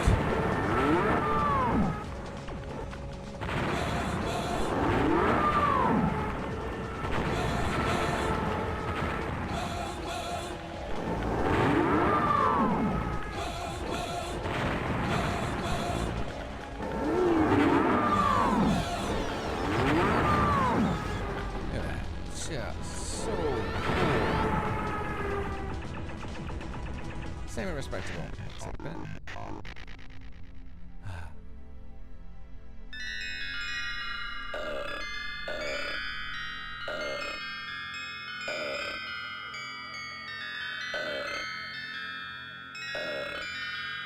Oh wow, I can hear things in the mix I didn't hear before. Oh, I can hear it now.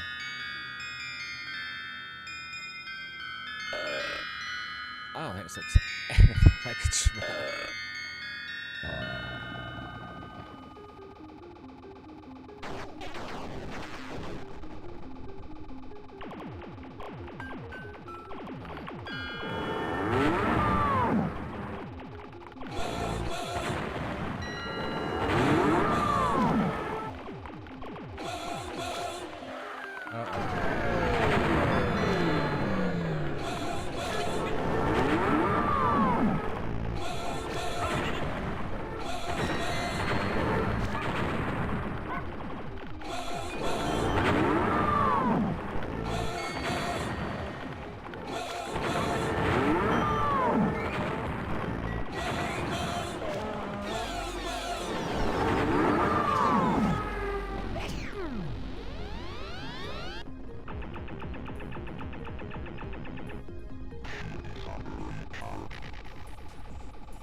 I just realised I'm not paying attention.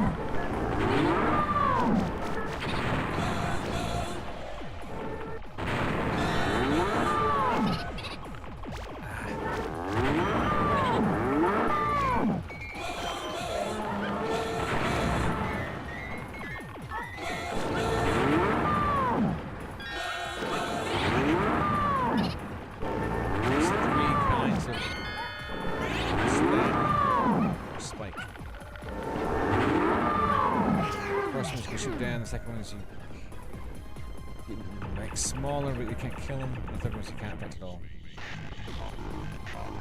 I believe that's the case.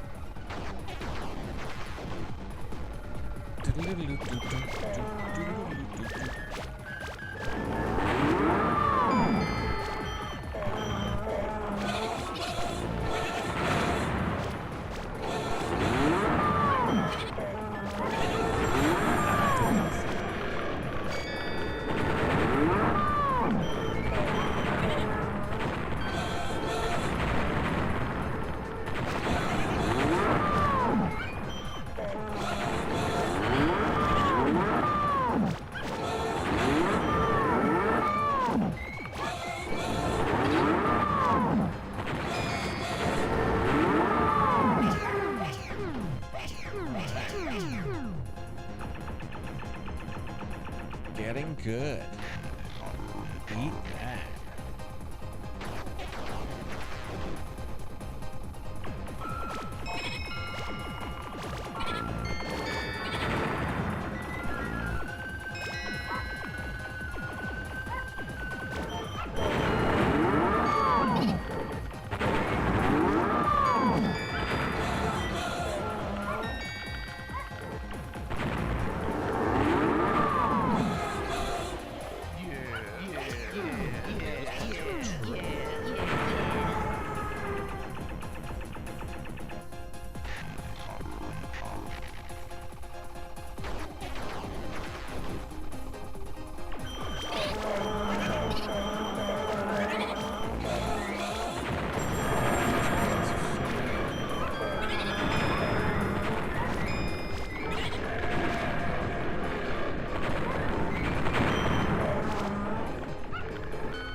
Getting better. Getting better all the time.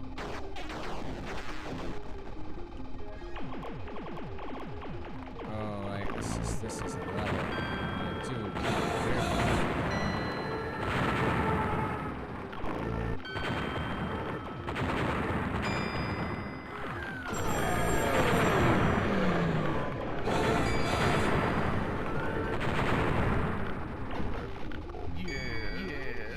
basically it's trying to stay away from parts of the grip. Some spikes in because I just can't see where they are. Unambitious.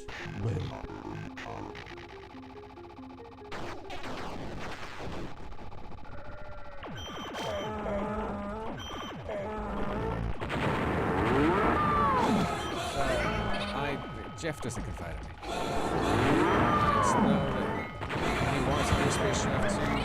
The technology is there to do it.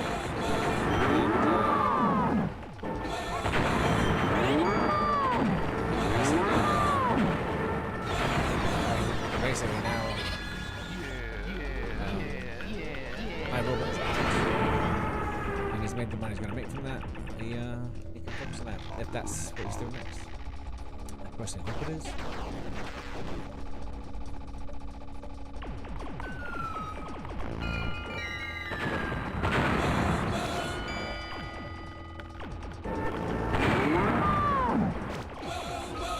This level, you can hear the spike. You just need to get out of the way. This is not going to get out of your way. You can't make it. You can make it a little bit smaller. The rest is the double.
I didn't have many people show up, one or two, and like, but this one guy would come on. I apologize, I forget who it was. He would coach me a little bit. He would teach me all these little secrets,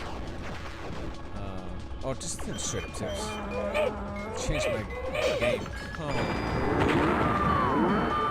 He was on tour with the 3 different kinds of flour.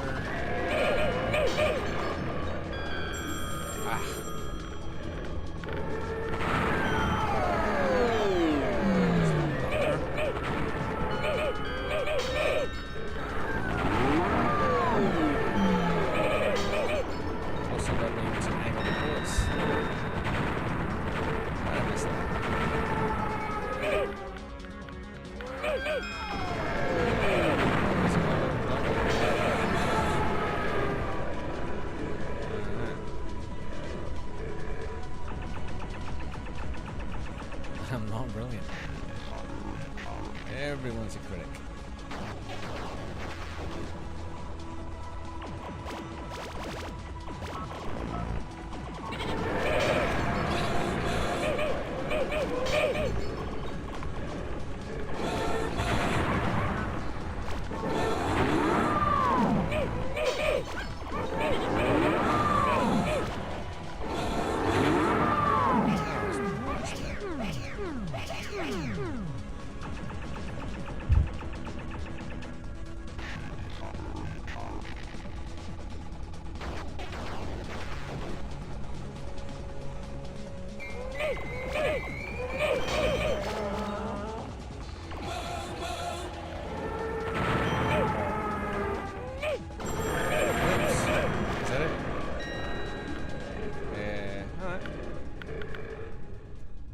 Fine. No, it got better. Yum,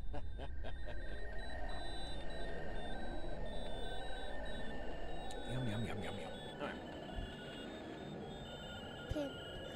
Let's just exit this. So, I'm sort of surprised how late it is. Time screams by when we're doing this. Where's my camera? Camera. All right. Who's still here? Okay, 9 viewers still. Hello, people. I guess one of the viewers is me though. 8 people. So, well, that's bizarrely I thought I was gonna spend more time playing more recent games, but I haven't left myself a whole lot of time for that.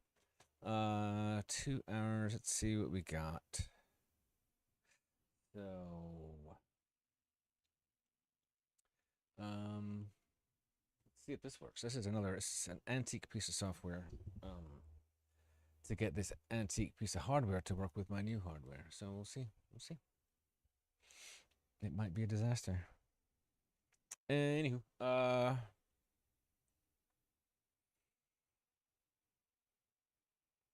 here we go. Oh, and I have to change my headphones. Plug it into a console. So the first console I bought in the States was where are we at? Yeah. First console I bought in the States was the PlayStation 4. And I got it specifically for this game because it was what Jeff was working on when we were first discussing making the film, and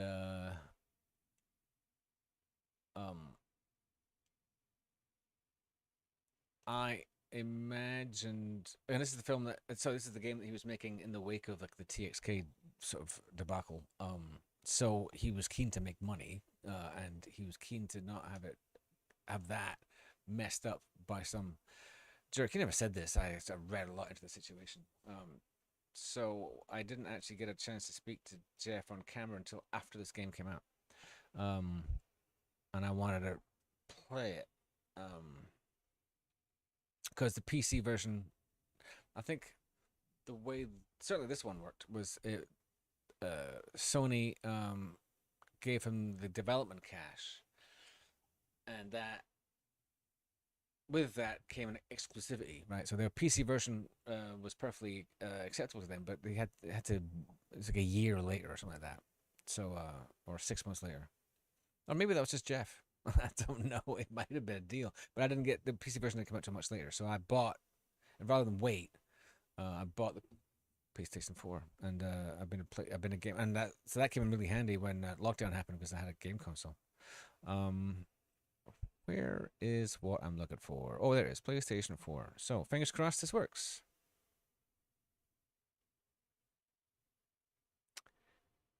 Oh wait, it's missing a bit. Sorry.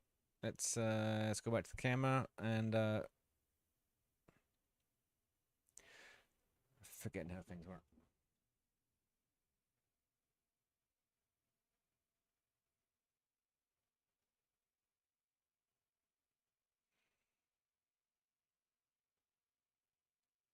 Where'd it go? There we go.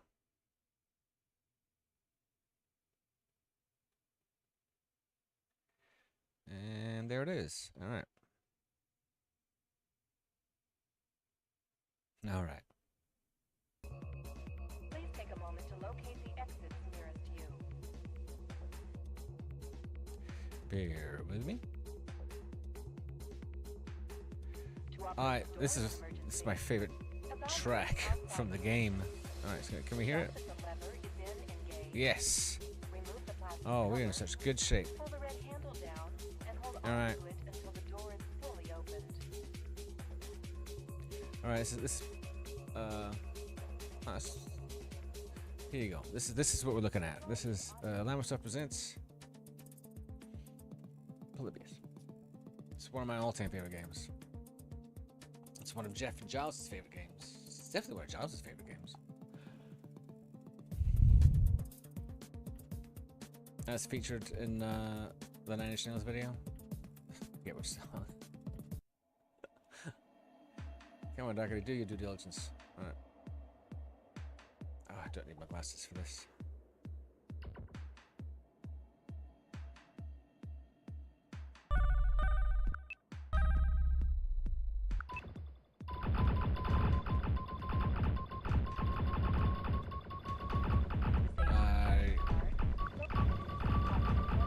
remember a friend of mine posted a picture of this on Facebook, and a friend of mine from way back in the day, Colin Fewage,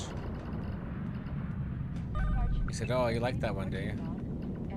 He thinks it's the most horrendous graphics. He hates it. I can sort of see what he means.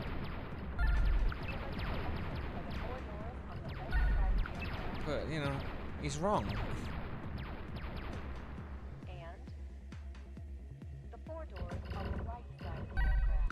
So I have this on PC, but I can't get the VSync to work. It's either...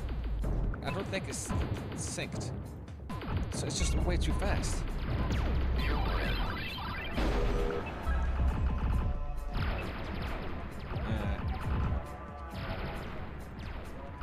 haven't played this in a while.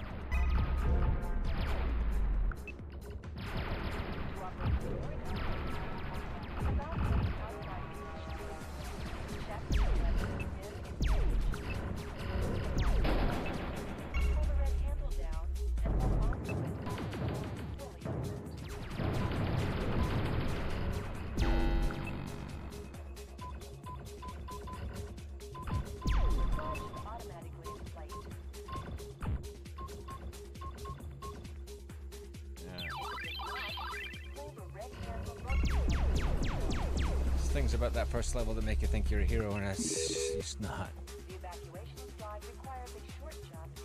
Oh my lord! Yeah, I played it that first night at the farm. Giles put the headset on me, and Jeff put the controller in my hand, and it was like, oh, this is why VR is cool. I didn't realize the scale. The ship is tiny, and like the VR totally puts you in that perspective. It's awe-inspiring, just magnificent. If I had the money to spare, I'd play this in VR all the time.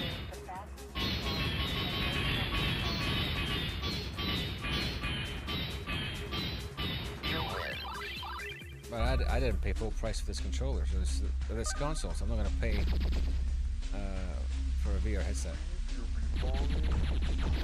That's right.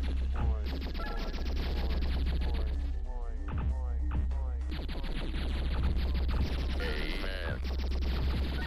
Amen. That's right. That's right. Alright, I forgot about the path.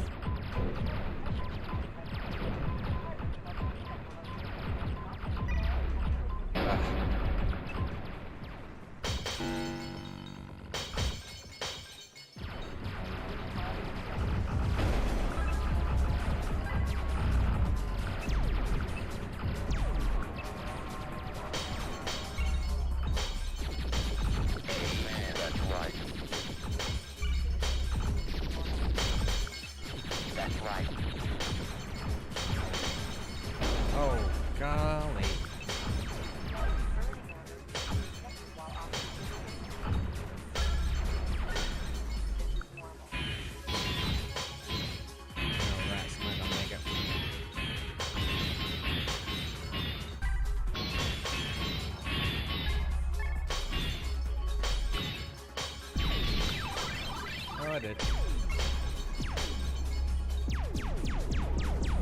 Alright.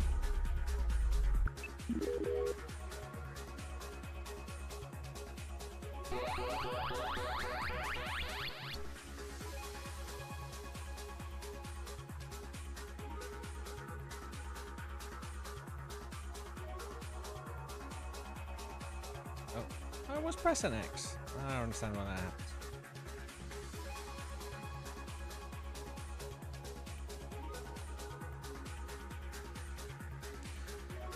So, yeah, not only is this one of my, possibly my favorite Llamasoft game, it's also my favorite bit of Heart of Neon that's not in the finished film. It's the bit that I've got the most behind the scenes footage of. I have the best chat with Jeff and Giles about game design and the evolution of this game design. It's a great bit. Especially coming off the back of the bullshit TXK story. But in the it stayed in the film for a very long time. It came down to like time and polishing the film for a specific audience. It was one of the first bits to go. That's what I was talking about earlier about the Commodore 64 stuff, like the details were the first casualties.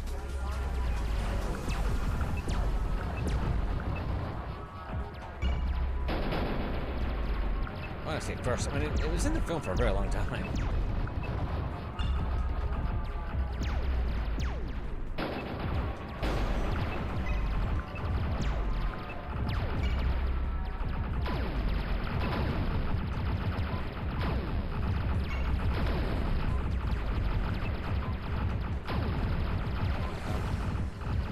Already given up following the old path.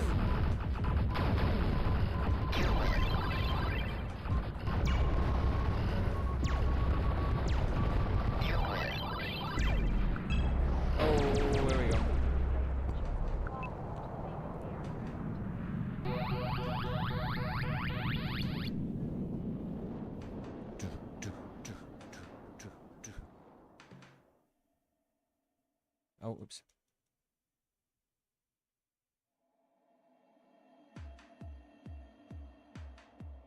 Oh, that's a bummer. It's not hard. Honestly, all these levels. This is annoying. The ones that just fall out of the sky at you. It's just annoying. Yeah.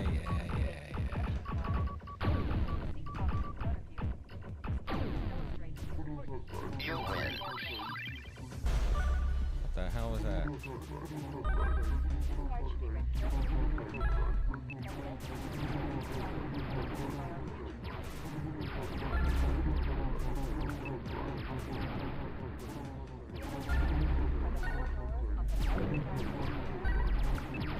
Phew. I'm gonna miss it completely.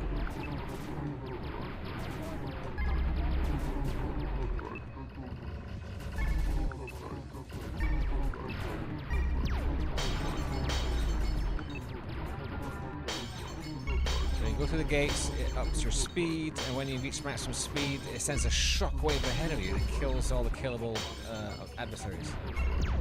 Which is great.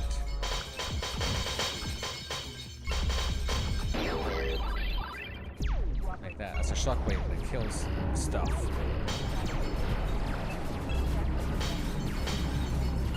Oh, I can't see shit.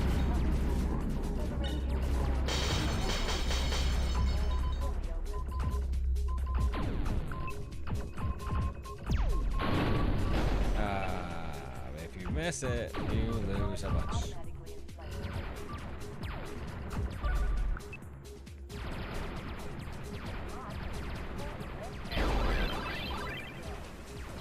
How did I miss that game?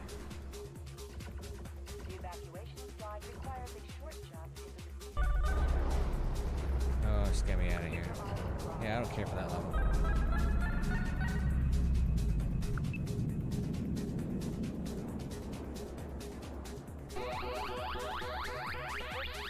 Yeah, the only soundtrack that's better is the TXK soundtrack.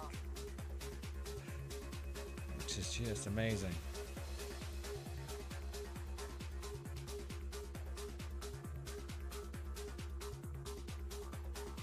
So it's nearly 2 o'clock. This is 2 o'clock US time.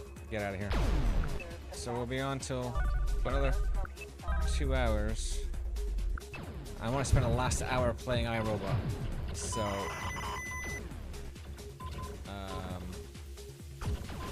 it's gonna be Minotaur Arcade. It might just be Minotaur Arcade actually. Definitely playing that.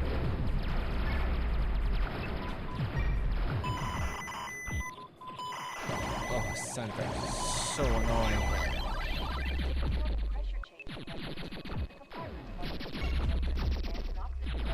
That's right. That's right. That's right. Amen. Oh, you fudge, sure. Oh, you can shoot those guys.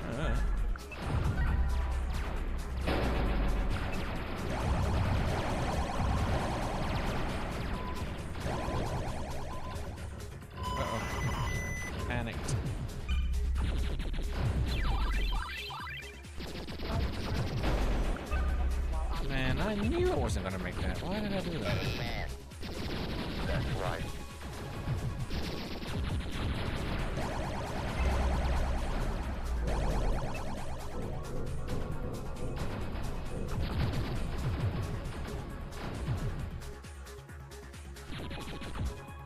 Oh, I'm just being cautious now.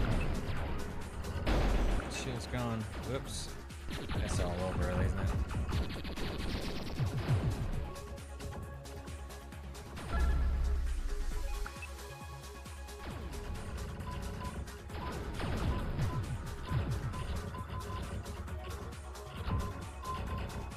You win. Whoa, made it.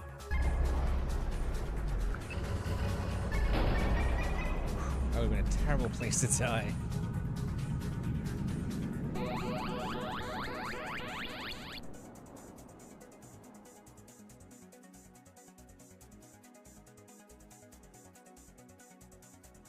Oh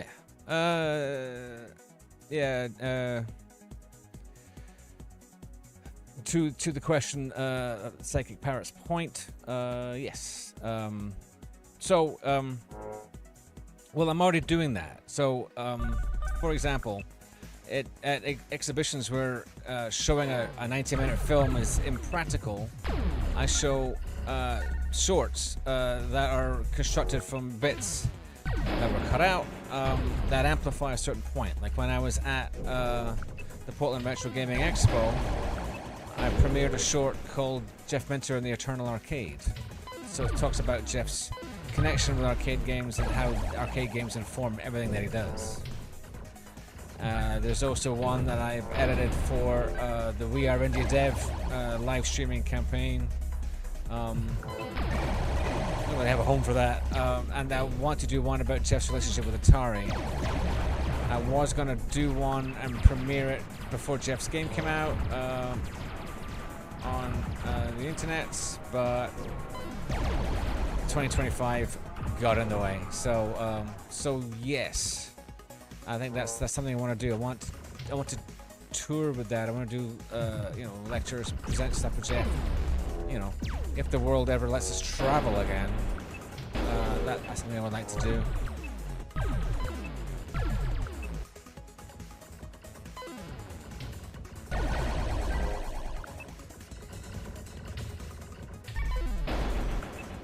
My shields are gone.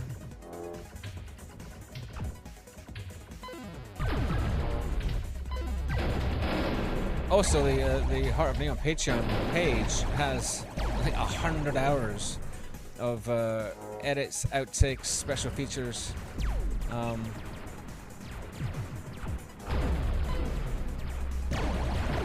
mean, so there's a lot to draw from. I mean, to that point, I am trying to present something that's different than what Anthony does. I'm a big fan of what Anthony does. I think Anthony is great, and I don't think copying him would help. But I understand your point, and there's an opportunity there to do something else. So I think focusing the shorts on stuff I can show in person, that'd be cool. Because what I want to do is get people's hands on BLM and get their hands on Jeff's games. And I think the key to that is, for me, because I'm not Digital Eclipse, obviously, is to do in-person stuff.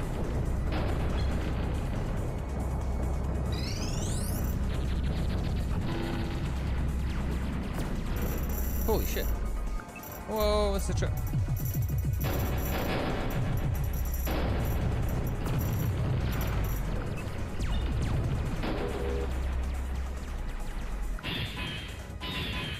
The other one of the benefits of going really fast is these obstacles become survivable. Some of them anyway. Some of them you just go straight through.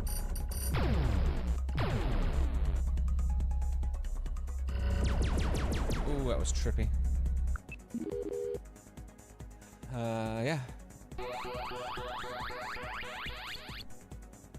I want to do something about sustainability right? In indie dev, working with another filmmaker who's doing a documentary about Brenda Romero.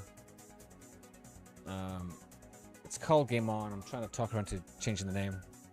It's not up to me.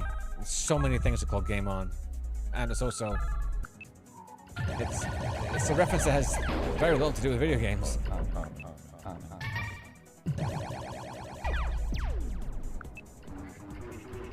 But Brenda Romero's career is also 40 years long, and Brenda's more eclectic in that she's done tabletop gaming, as well as lots of other stuff. She teaches gaming, game design.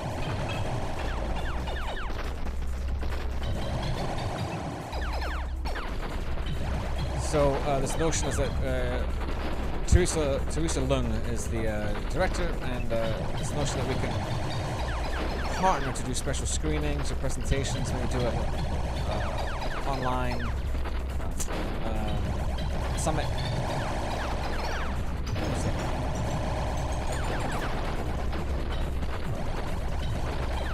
These things are often easier said, right? Ooh, that felt good.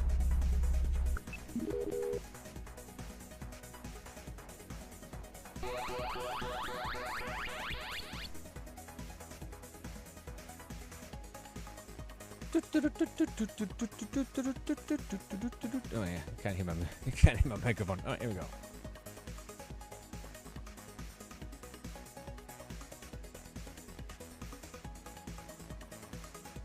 And the thing with this game is like the music in this mode is great. If you play a different mode, it changes the music.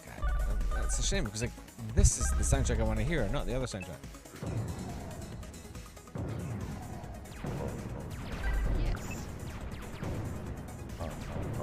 Oh, you dumbass. This is the way we left on.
So close.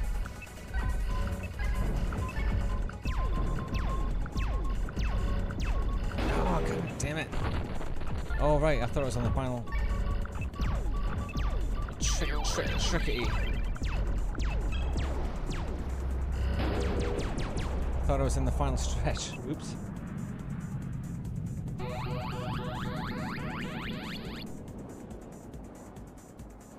Yeah, sticking around. And that would be it, really. Like asking the question, is it possible, rather than like actually, there's no model. Brenda didn't do the same things Jeff did. It's been pointed out to me many times that nobody can really do what Jeff did because the circumstances are different.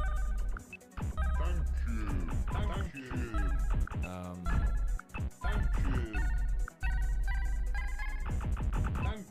But certainly what neither Brenda or Jeff never worked for Activision, right? That kind of thing.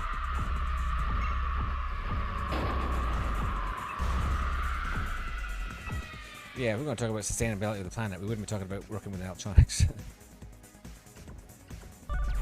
Once the grid goes down, all this stops.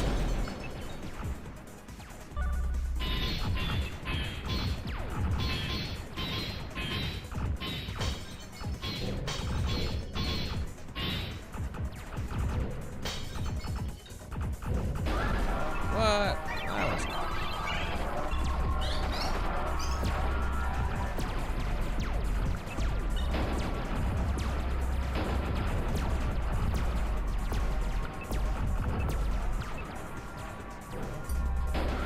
Oh man, the screaming.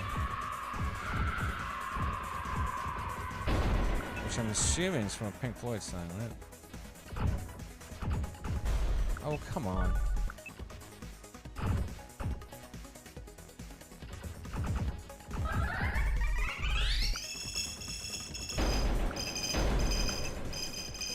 Toast. Toast.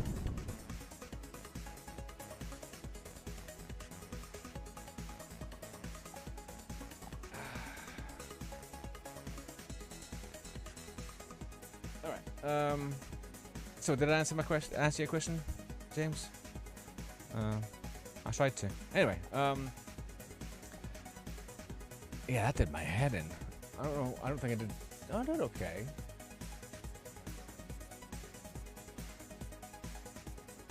I like that game. All right. Something else. Yeah, Call of Duty. I do play Call of Duty. Much. Oopsie. No. That's not what I want. Monitor Arcade.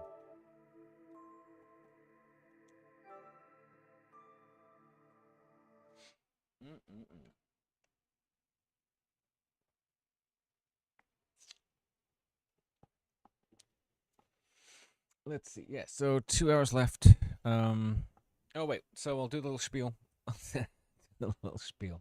I'll go on camera because I know you're all missing my handsome face. Hey fans. So yeah, happy birthday, Jeff. Happy birthday, Jeff. Is Heart of Neon. Heart of Neon celebrating Jeff anyway. So this is 100% stock and trade of that. I want to bring up this again. Next to my face, right? So it is in focus. Inside Heart of Neon is the Into the Heart of Neon. Sorry, Into the Heart of Neon is Tony Longworth soundtrack. And Tony's like a longtime collaborator with Heart of Neon. He stepped in when somebody else checked out. Tony's like a longtime fan of Jeff's work, and he'd offered it to me before, because Tony makes music available to any filmmaker, right? Or game developers. The first person I interviewed for the We Are Indie Dev thing was a cohort of Tony's. Anyway, Tony and I have been. Heart of Neon wouldn't be the same without Tony's work, and so this is the excuse me, the soundtrack to the featurettes that we did for the Digital Eclipse release. 12 featurettes, and there was a 13th featurette that's basically an ad for Heart of Neon. Anyway, so this is the physical release. I just got my hands in it. It arrived in the mail yesterday, the day before. It's a nice gatefold. There's Flossie. Isn't that cool? There's the back. Oh wait, it's all got all 13 featurette tracks in there. And Sippy is on the cover. On the disc. Yeah, the digital release has been available for a while. The physical release is hot off the press. Get it while you can. We're not able to post links in the chat because of reasons. So go to tonylongworth.com, TONYLONGWORTH.com. All the links to the music are there. I recommend you get it. I'm proud of the music, honestly. It works. So that's the soundtrack to Llamasoft, the Jeff Minter story. Heart of Neon is another thing altogether. While there is some overlap in terms of music, because obviously like the digital eclipse stuff. Exactly right. So the digital eclipse featurettes are obviously sourced from earlier cuts of Heart of Neon, so there's some overlap with music, but a lot of the music, there's a lot of different music selections from Tony's library that we remixed, especially for the film. Sorry, that was the camera pausing. And then there's tracks that Tony wrote specifically for the film. Actually, the back end of the film is largely new music. So so there will be a soundtrack album associated with the film as well, just called Heart of Neon. And there's talk of doing other stuff. It was earlier in the broadcast in the cast. So but Tony and I need to talk about whether we make that soundtrack available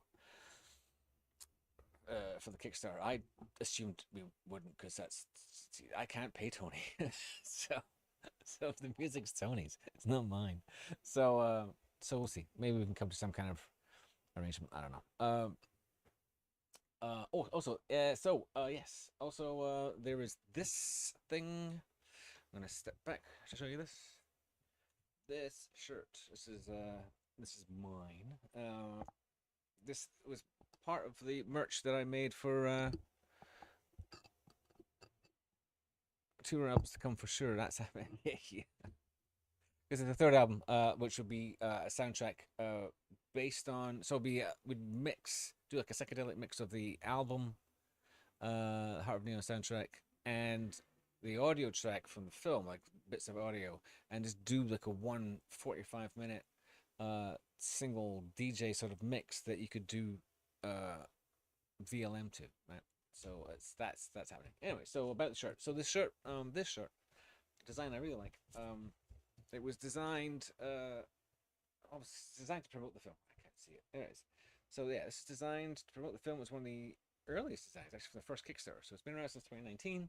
I made it available at Kenilworth last year, at the Zap Live 2024 event, and this was for the Portland Retro Gaming Expo last September, the end of September, following that. But the merch didn't arrive in time. It was such a bummer. So I'm stuck with this stuff.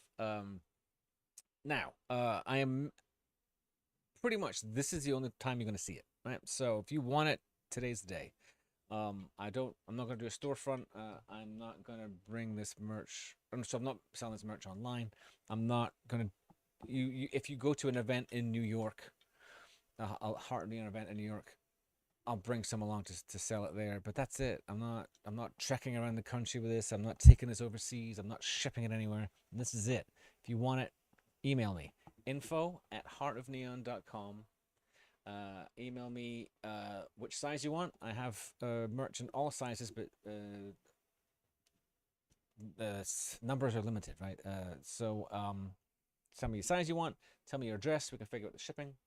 Shirts are $25. Or whatever that equivalent is in UK money, plus whatever the shipping is. And then, so once I figure out what the bill would be, I'll send you the details. And then, if you send me the money, I'll send you the thing.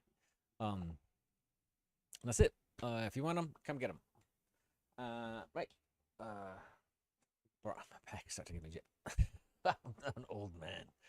So sit properly, and here we go. So this game. This is Minotaur Arcade Volume 1. I really thought so. This is this is what came immediately after Plebeius, and it's sort of like Jeff riffing on the iOS stuff, all that library of games that Jeff made, the games that were great. They'd spent all that time well, he didn't spend that much time, but I think it was a way of like, how can I make money without doing a whole lot of work? Because Polybius was a substantial piece of work. It was new. It was based on old technology, but Jeff hadn't done a tube shooter like that before. I mean, Polybius was largely based on Unity, the game he was doing for the Nintendo GameCube. So it wasn't all new, but there's a lot of work. a lot of hard graft getting that. So this was a way to take a bit of a breather and like be able to like take the foot off the technology gas, not having to reinvent the wheel, but and play with game design. All right, I'll stop waffling. So let's see. Which one am I getting? Oh, good. So there's 2 games on here, and this is a console version of the mobile version of Grid Runner, which is my favorite. And the chief difference is that he puts the game surfaces, the grids, onto geometric shapes, and then just throws voxels at it. How many fucking voxels are there in this frame? So and then he doubles down on that in Moose Life. But anyway, let's go. I asked him. I got to. It's one of the hardest games I've played, and I asked him, Jeff at Portland. So have you ever finished this game? And he went, no. And I'm like, oh, fucking surprised.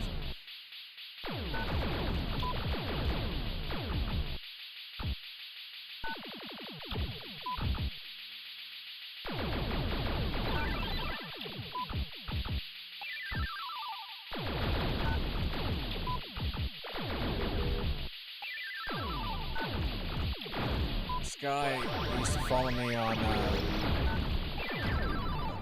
Oh wait, I didn't check the audio. Oh no, we're good. This guy used to hang out with me when I was doing Twitch. LLAMATHON is his screen name. He's gotten further than me. I don't know how. I really don't. I mean, I'm not the best game player in the world, but I'm pretty good. Like, LLAMATHON's just mental.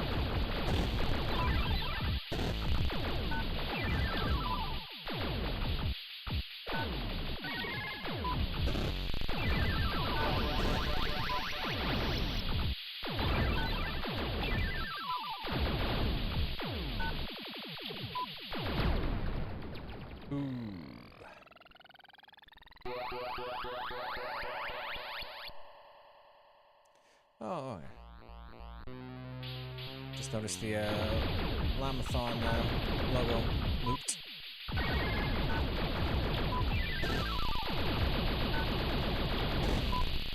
Oh, bugger.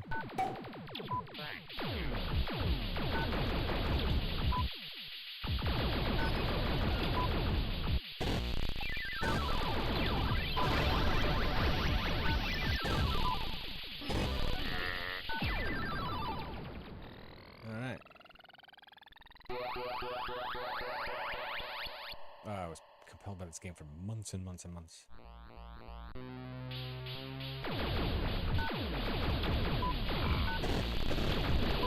So when you pick up a power-up, you are invincible for a very short period of time.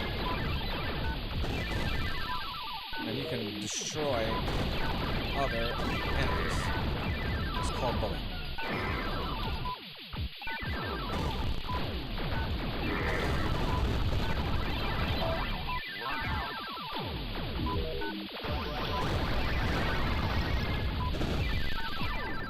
Damn, son.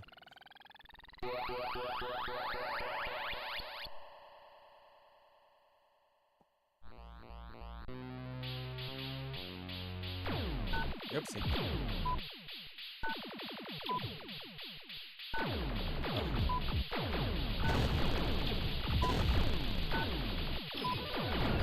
Rats.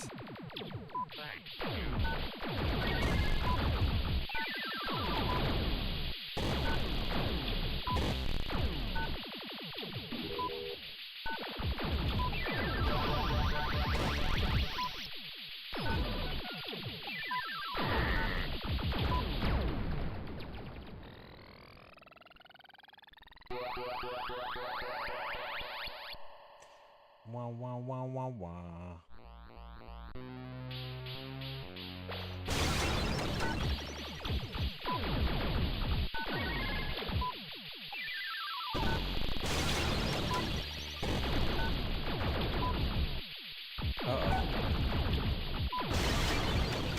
So, Monitor Arcade Volume 1 is 2 games.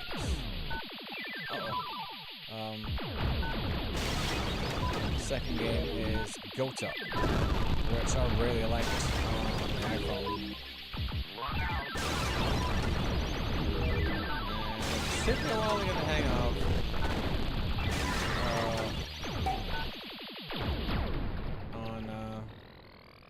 On the PlayStation. It's really good though. Jeff's first platform game.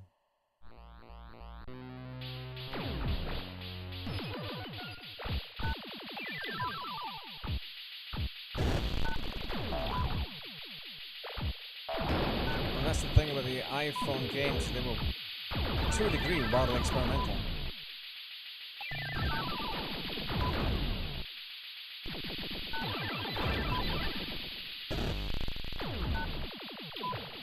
There's no way I'm trying to get those. So the little Baiter ships, when you shoot them, your bullets get faster. For, you know, a limited amount of time.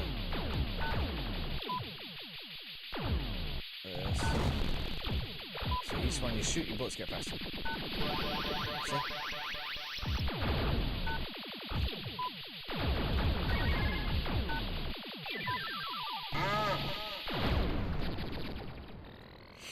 Boom, boom.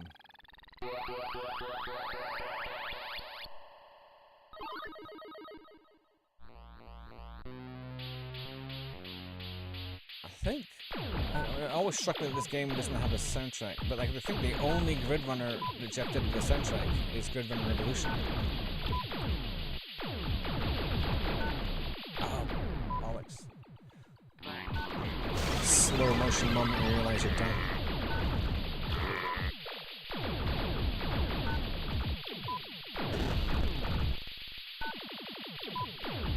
Oh, you sucker.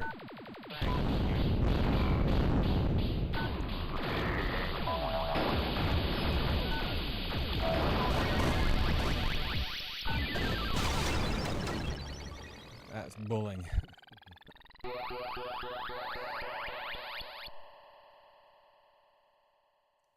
Good night. How do I get to the top line?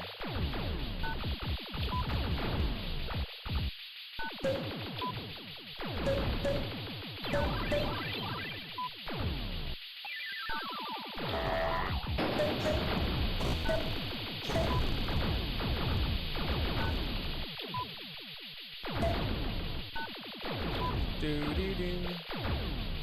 So this soundtrack is definitely constructed from other arcade games.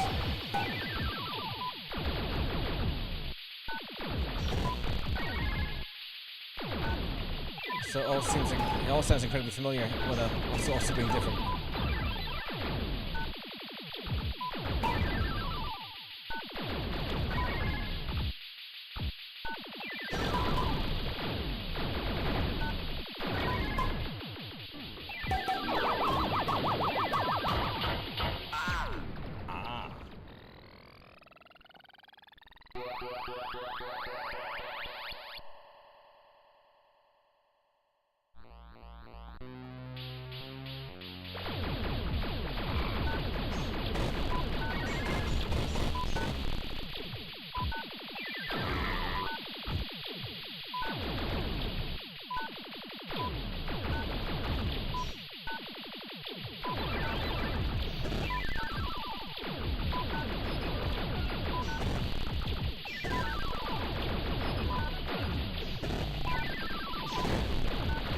Since I started this film, Jeff has released 1, 2, 3, 4, 5 games.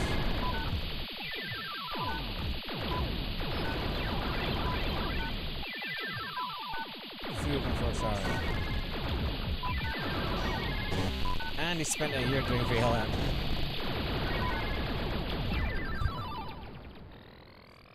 So, you know. Jeff's a productive one.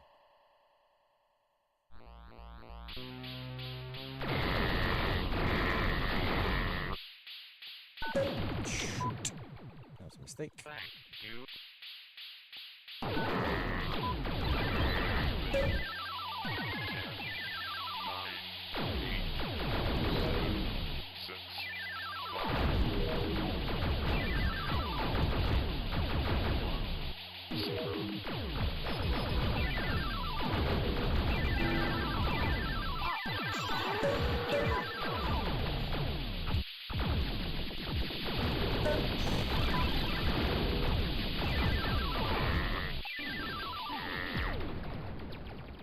I get it?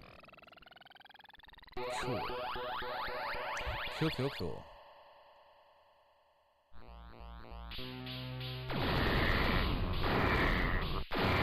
So that's about how long your bullet lasts.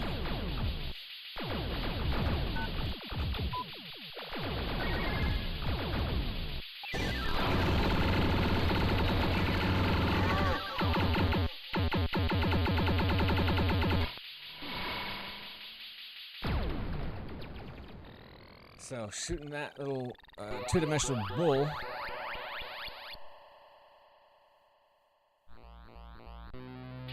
means you get these wavy bullets. It is possible to do this level with wavy bullets, but it's a lot harder.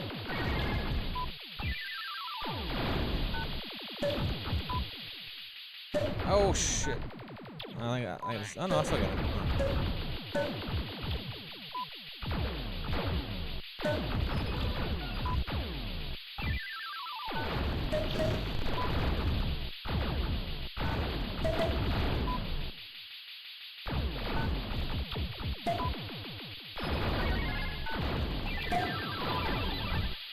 Oopsie. Rats.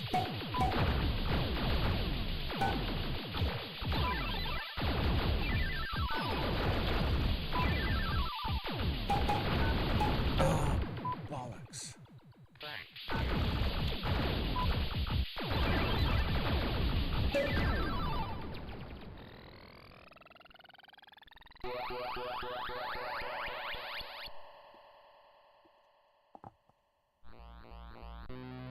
Hey, congrats on the 100th episode coming up, Ballistic. That's cool.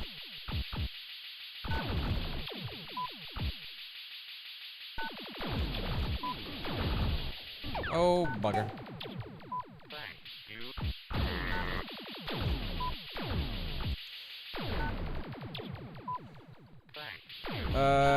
Yeah, Ballistic, if you're still there, I'd really, at some point, like to do another, podcast or video with you where we talk about Jeff's Atari career, because it is almost his entire career, and I think it'll be interesting to talk about, like from his ARC days until today, kind of thing. And I could edit some stuff, something new, make it special. Just a thought. I'll email you about it, but I think that'd be fun to do. Anyway, thanks for stopping by. It sounds like you're leaving.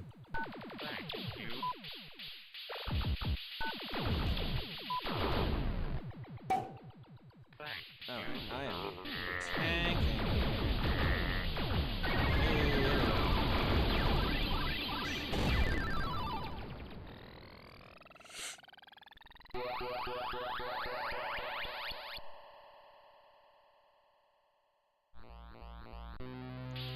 I'll message you after this. Cool.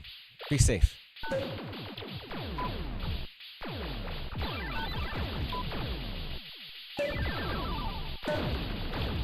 I'm not doing well on this level. Oh, here comes stars, suns.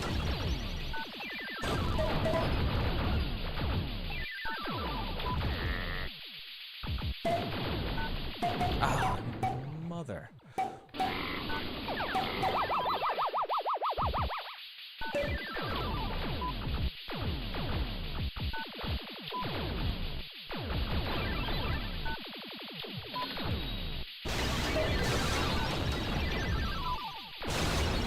Yeah, this game is no joke. I was relieved to find out Jeff wasn't finishing this. I thought I was doing something wrong. I thought conceptually I didn't understand it. Did I get it?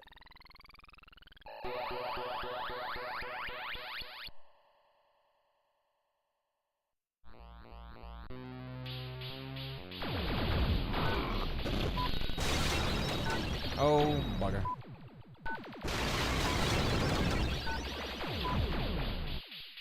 Actually, I don't remember this level. Oh, Robotron robots. Oh. Oh, you suck.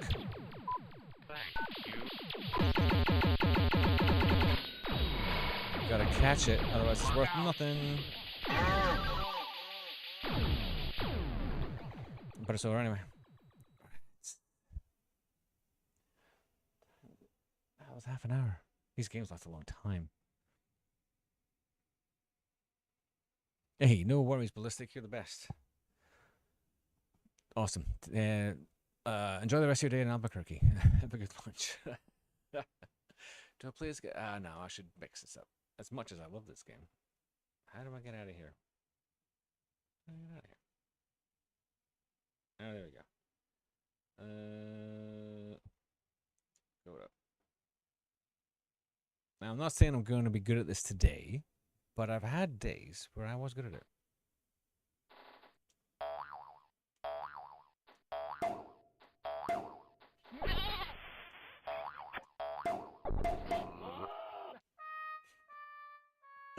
So, the day I saw this for the first time was at Play Expo, and they had a bunch of PCs set up for us, and like all you heard over and over again was wah wah wah wah.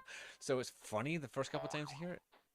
I can't see, and I'm not playing this game. It's funny for the first couple times, and then you're like, oh man, this sucks.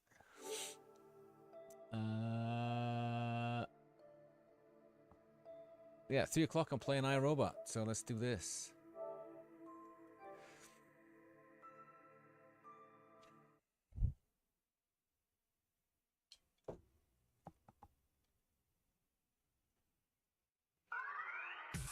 I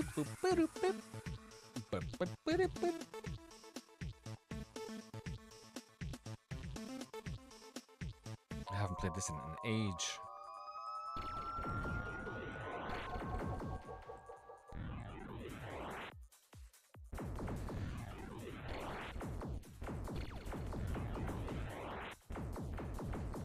See, this is interesting, right? This game's really interesting. There's something about it that evokes the arcade in a way it's, I don't know. I don't know why. Anyway, so Jeff introduces all the game elements in like the first 12 levels. I mean, most of it. I mean, basically, you got the idea what's going on. And then on level 13, it turns to Polybius. It's so fast.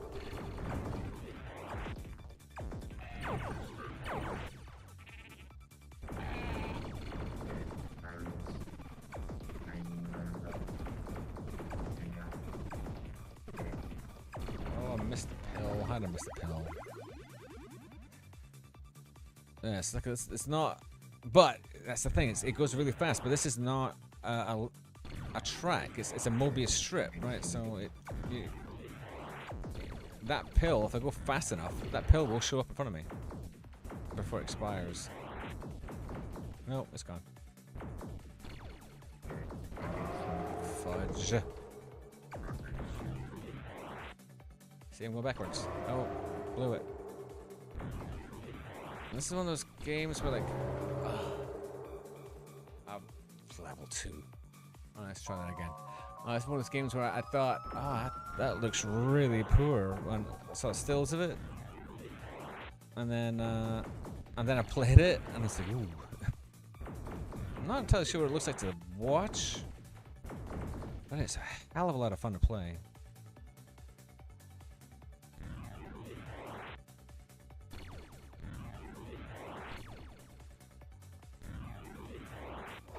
Oopsie. I'm trying to read the comments while playing the game at the same time. Guess what? I'm doing both of them incompetently. I want that pill, and now I want the sheep.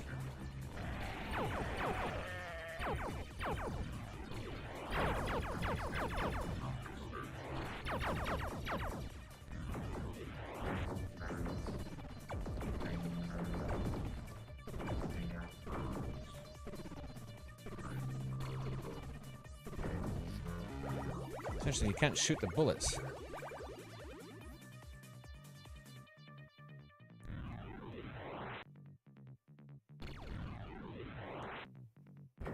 Am I cutting out?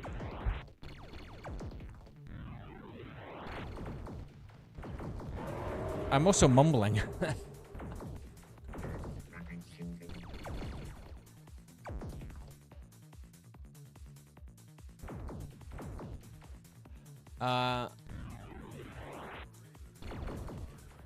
I also imagine that the streaming is working really hard to get this out there.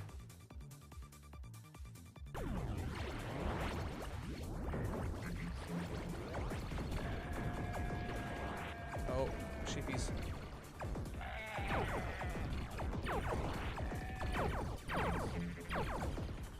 Get those sheepies. So obviously this is like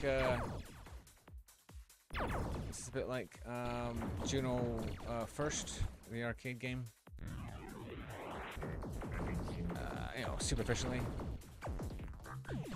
And I saw Juno First for the first time in 2019 when I was in Florida. Oh, we're talking about 2017. No, it's 2019. It's 2019 because I didn't tell them. I told Jeff and Giles, I didn't tell them in person. And they were just amazed that I hadn't seen it before. There's a lot of things I haven't seen. I'm one guy.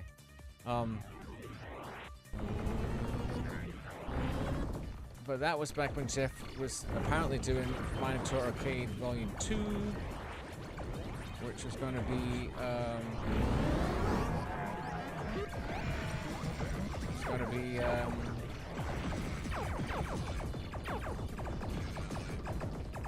now what the heck is that called?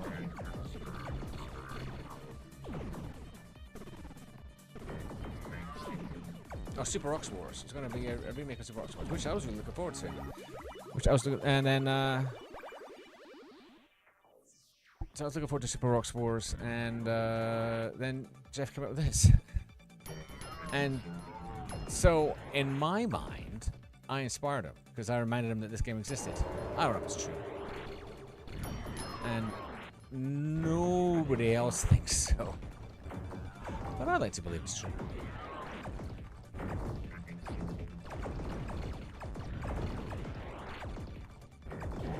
No, you do a new thing, and then you mess it up.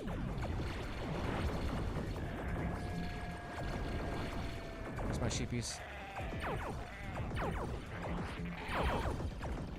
This soundtrack is by Gribbles. You can find it on SoundCloud on Gribbles' webpage. I think it's a fantastic soundtrack. Gribbles, of course, is the person who built the Minotaur Arcade website. Yeah, Minotaur Project website, and put up the Yak Yak message board. That was his idea.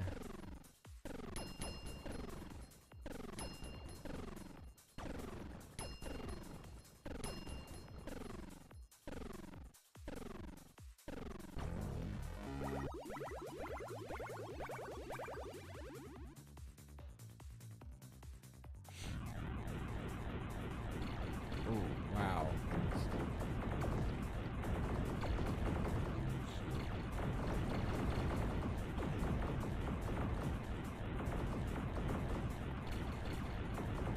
Ah, rats. Is that it?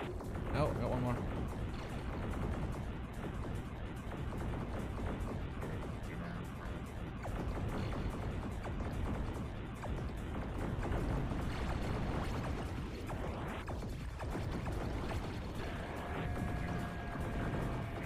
Oh, I love this weapon.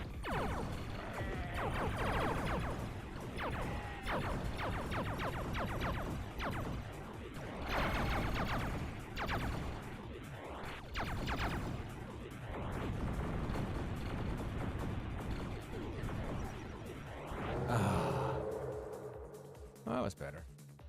That's less rubbish. I was 240 already. Oh no. Alright, one more.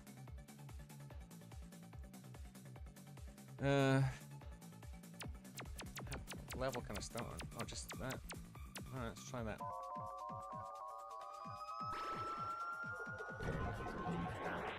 Oh, I love these planes.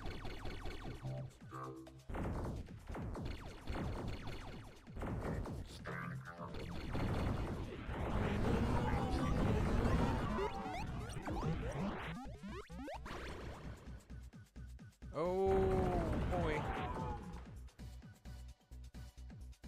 Nope. Oh, wow.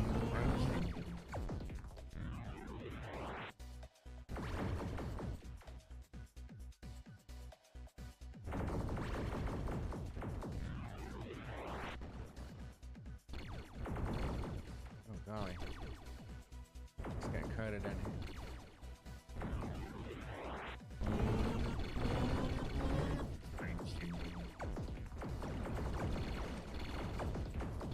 So it's cool to be able to go back and forth, but if it gets crowded, then you're just hemmed in. Hemmed in like a bull between arches. Oh, yeah. Ah, rats.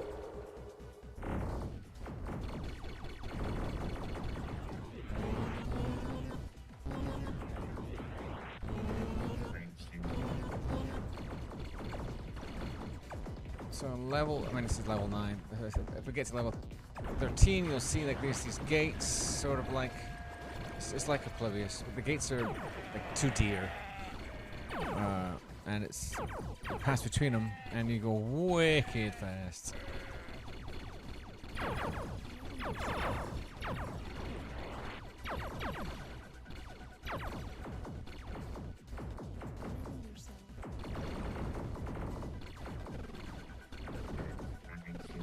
Oh, you suck, Dockery.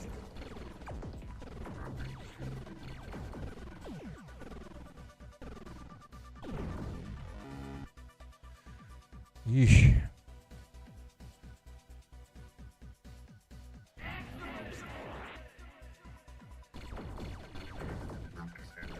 I first saw Juno first on a like a cocktail cabinet multi-play thing. So it was, and that was the one game I'd never heard of. So I wanted to play it, and instantly hooked.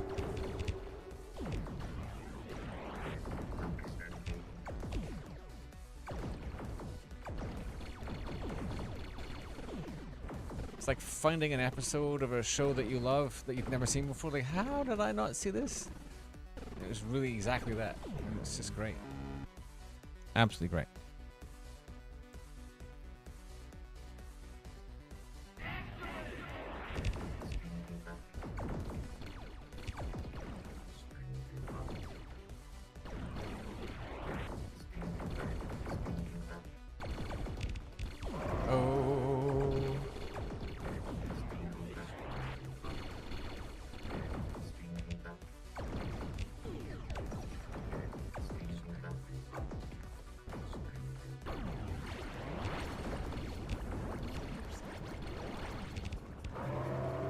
Oopsie.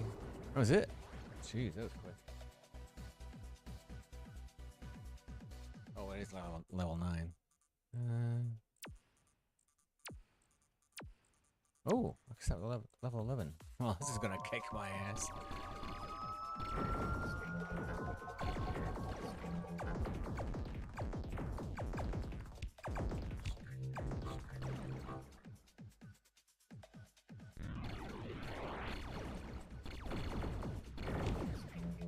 Ah, I flew right into that one, dummy.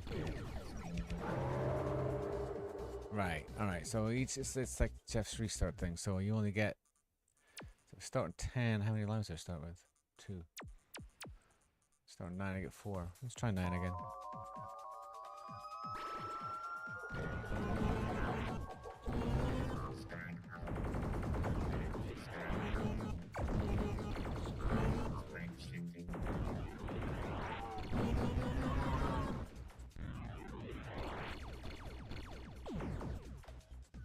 Oopsie. No.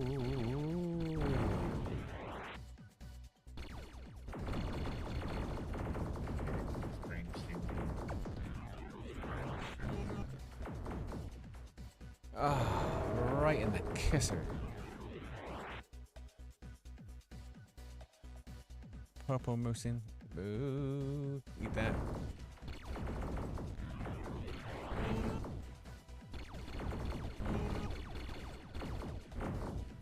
Ah. Can't shoot the bullets. I find it endlessly frustrating.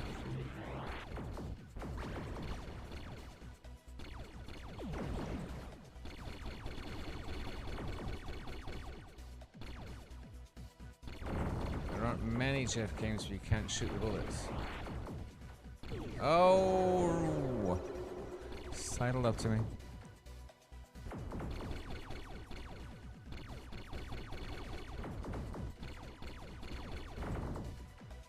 Are they firing Amiga balls at me? Oh, saw that coming. That's...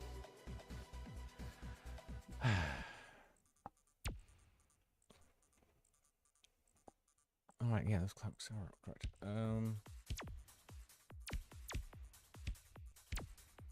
But. Let's do that. I realized I changed the menu and I didn't know how to get back. Wait. Get back here.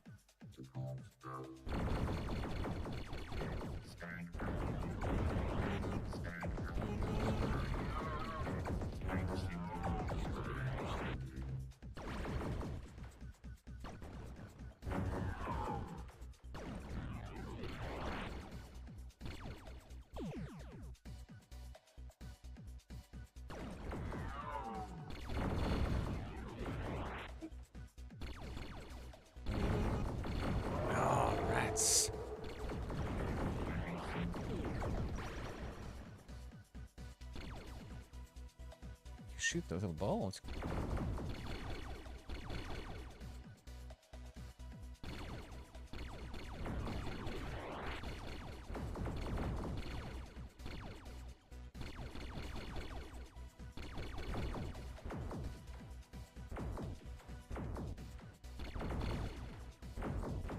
Ooh.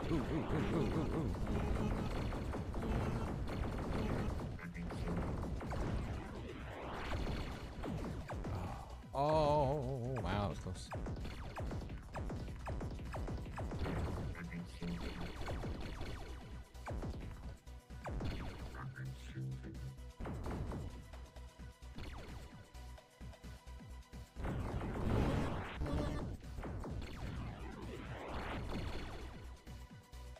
Oh, I'm gonna sneeze. This will be a terrible time to sneeze. Rapid shooting. Oh, rapid dying.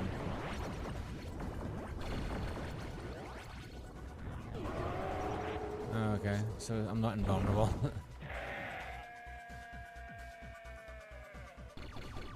Oh, if you fly into it, you get all the sheep. Look at that.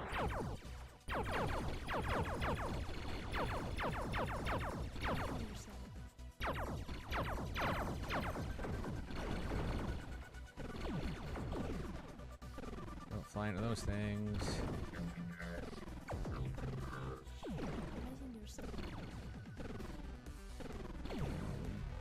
Alright.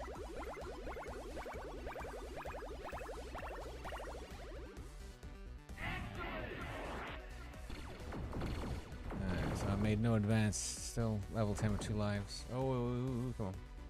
Oh, you suck.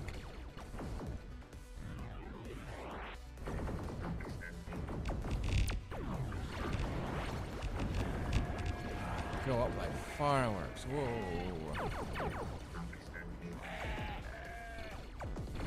Oh man, I can't see anything. There we go.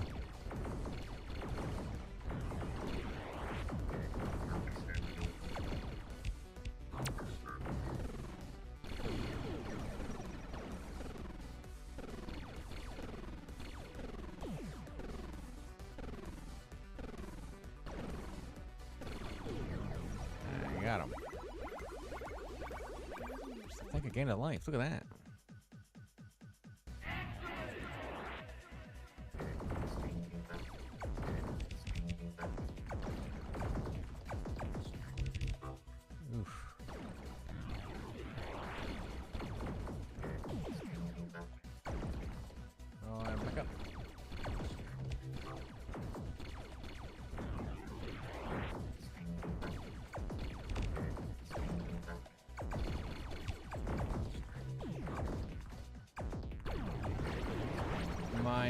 I'm glad the camera's not on me because my mouth is open.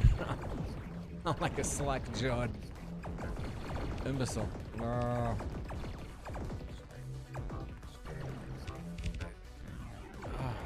Take a remarkable amount of focus. I've been much chattier through the rest of the broadcast. Not right now. Come on. Oh, you suck.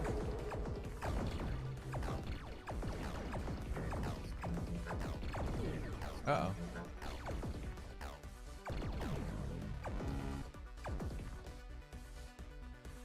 All right.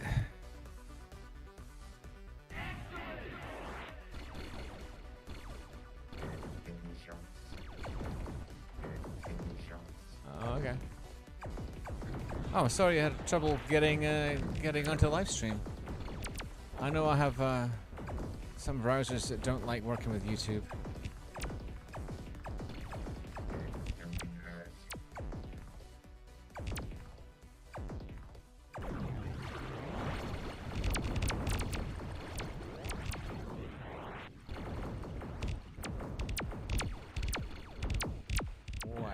Wow, I got all them voxels. Uh-oh.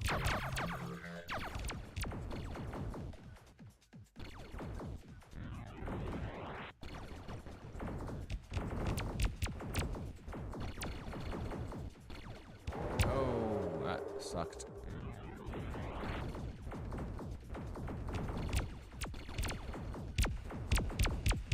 Oh, man.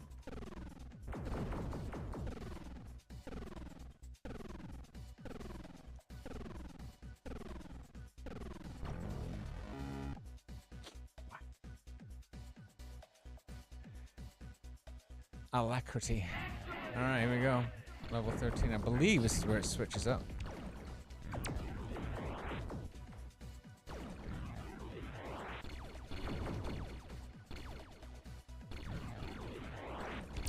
Oh, that's not good.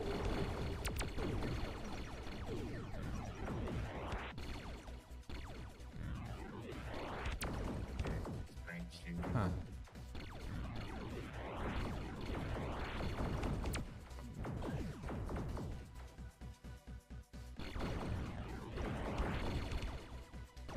Oh no. No. Well, maybe it's where I switch up. Oh. Wow. No, it's not. It's not this one. Oh, he sucked. That was good. That was good. All right. What's going on here? 6 minutes. You know what? Well, all right. Sure, run up. I'm gonna do a little spiel. Greetings. So yeah, I've been on here for a minute to celebrate Jeff's birthday. I think it's all the same people who've been here since the start. Thanks for sticking with me. I mean, 10 people on here. Oh, maybe 3 people. Anyway, so for those who don't know, go to TonyLongworth.com and get this. This is the physical CD version of the Into the Heart of Neon album. It's the soundtrack to the Llamasoft, the Jeff Minter story featurette that Tony Longworth and I worked on. It's Tony's music. I merely messed with it to make it fit the show. So the live, the digital version has been available for a while. And you can get that anywhere. But if you go to TonyLongworth.com, follow the links, it will take you to where you can acquire this. I recommend it. It's really pretty. I mean, this is the gatefold sleeve. Look at that. It's got a picture of Flossie in the middle, the beloved Flossie, and the disc has a sepal on it, so it's very cool. I'm a fan. I'm glad I got it. It arrived in the post for me the other day. There, that was cool.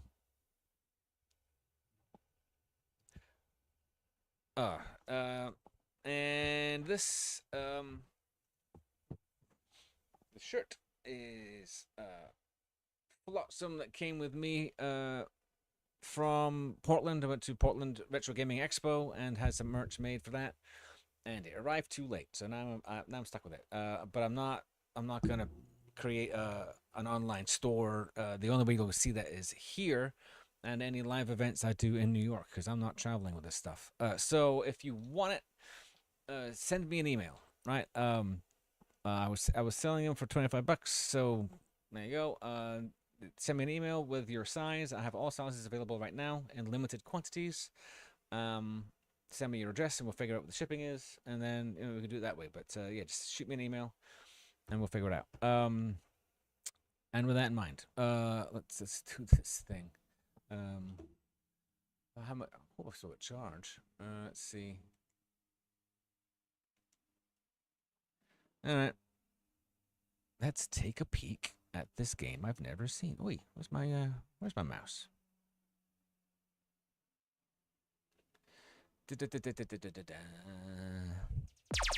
Holy moly. All right. Wow, it just dumps you in the game, huh? Do not jump while eyes open. Remove all tiles to finish level. Oh, okay.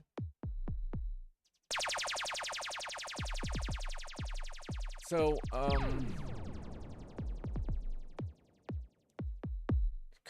damn. Now that's cool.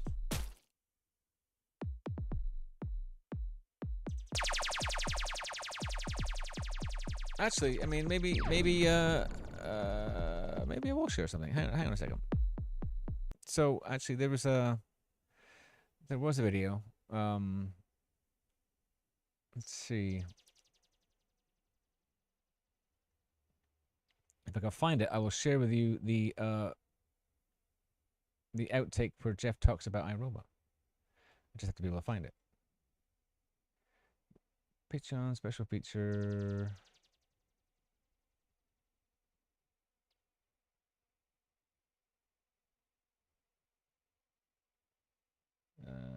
Oh, it would be cool if I could find it.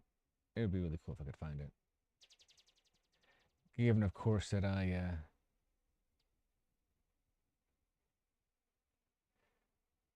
did not plan on this. Bear with me for just a second. This music's interesting.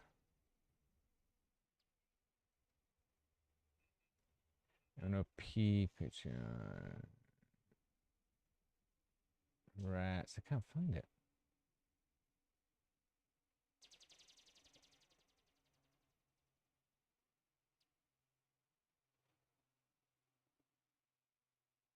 Hang on a second. I think this might be it.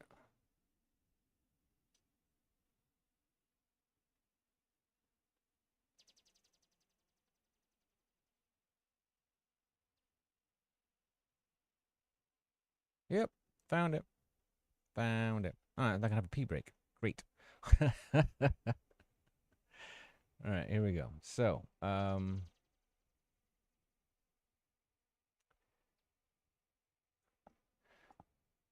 right, so this is me. Enjoy. Special feature exclusively for top tier subscribers.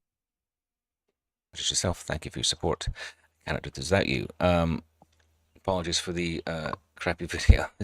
I'm working with diminished hardware. So this month, Atari announced Jeff's next game, which is iRobot. David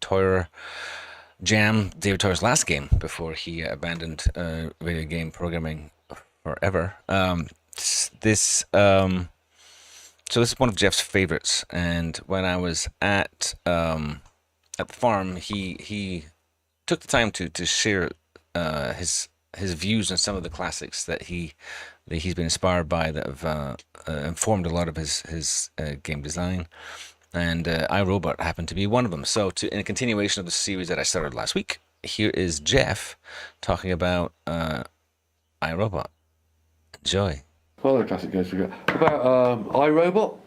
Yes. Another fantastic data design, groundbreaking stuff. I didn't even know about it until I did some background work on this film. Okay, let's go back to MAME. I haven't seen anybody actually play it before. That's got to be a rare cabinet. Yeah, I knew somebody who had one. Tony Tack, actually. Tony Tack had one. Really? Yes. He had one of them, and he had a radar scope. Okay. Do you know what Radarscope was? No. Radarscope was the Nintendo game which did well in Japan.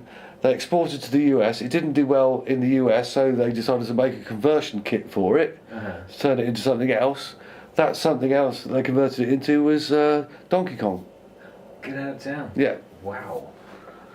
Wow. So what was Radarscope then? It's Main game? No, it's a sort of Galaxian-y sort of pseudo 3D shooty game. I quite like it actually, but I think at that time there was just a dearth of those kind of games around. Well, not dearth, a glut of those kind of games around. There were too many of them. There were lots of Galaxian-style shooters were things that had been a bit done to death at that point. Yeah. So it didn't end up doing as well as they thought it might. I can show you in a minute if you want. I definitely want to see iRobot. Yeah, I'll put iRobot on. iRobot was so far ahead of its time, it was unreal.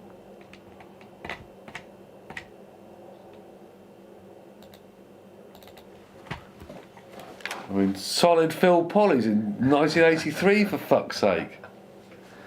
Madness. Look at that chunky resolution. Yeah, low res, but I mean, solid fill polys. Oh yeah. Oh no, it reminds me the look of the C64 game Sentinel, which didn't move. Also, another thing I love about it is that this appeals to my light synth sense as well, in that you could choose to play the game, or you could choose just to fiddle with the graphics and play with the graphics making cool patterns. So you have to get all the red dots. When the eye is open, then you shouldn't jump because it will see you. Otherwise, you can fire as well. Get all the reds and jump to the middle. Zap him in the eye and then fly through space. This is the only game where I've ever had to shoot an apostrophe. Because you get to shoot the various letters of iRobot. There's a comma actually, I suppose, in this context, not an apostrophe.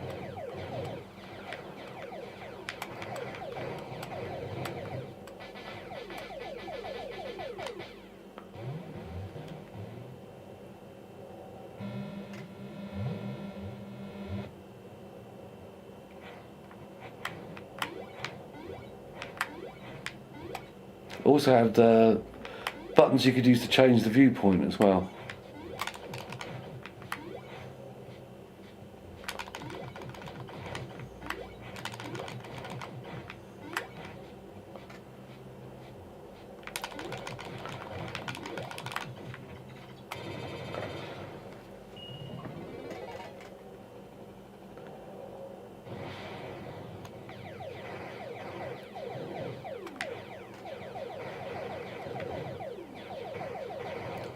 I mean, I don't know, this sounds ridiculous, but this has a very much the structural feel of a Llamasoft game. It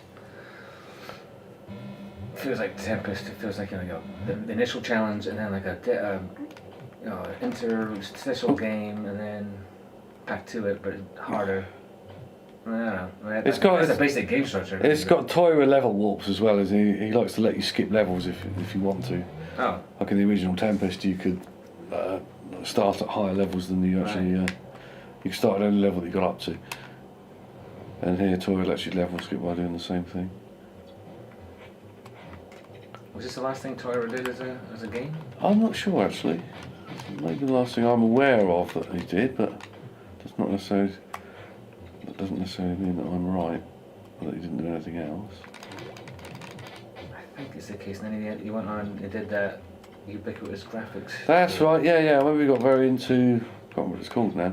I had it. I don't remember what it was called. I didn't realise there was a connection.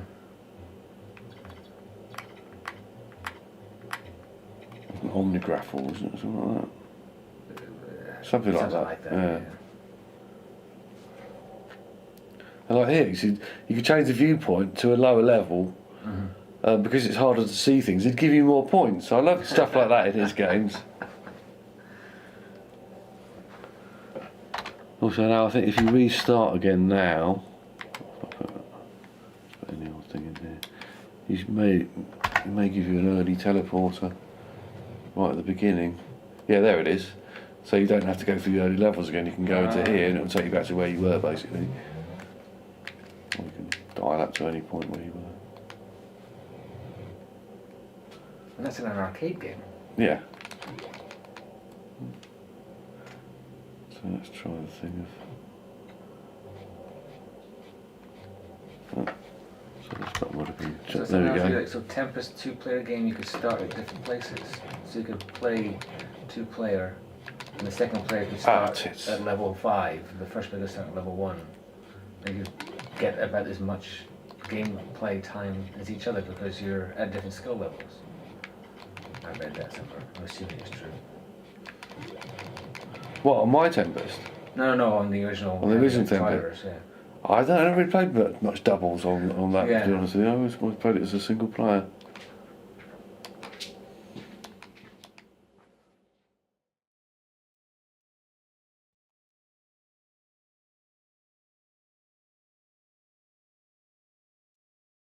All right. Well, jeez. It's been so while you were watching that, I've been looking at the attract mode for this game. Oh my god, it's gorgeous. Yeah, Wade Rosen, CEO, Chief Creative Officer Mike Micah. Mike is in the film. All right, let's just do this. So I normally don't play any kind of game, new game in front of people because I make all the dumbass mistakes. I play, as Gary Penn quite rightly says we should all do. I play games like an idiot, and so I will play this like an idiot, and I will make lots of dumb mistakes, and maybe it's fine.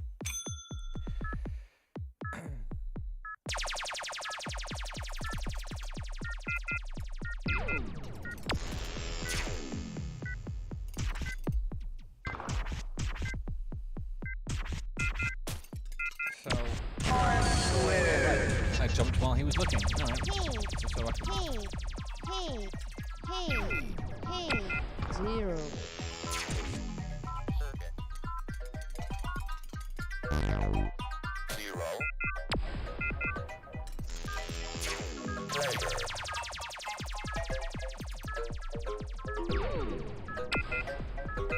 I don't know. Can I fire?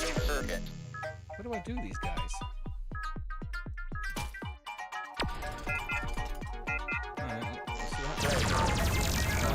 Shouldn't have jumped while I was looking for stuff.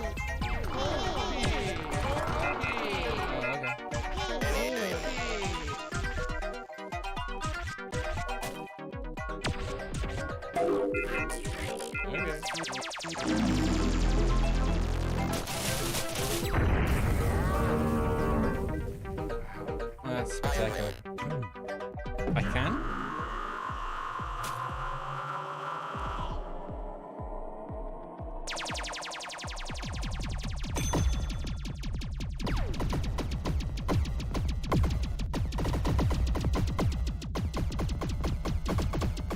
There's a lot of inertia on this. Weird.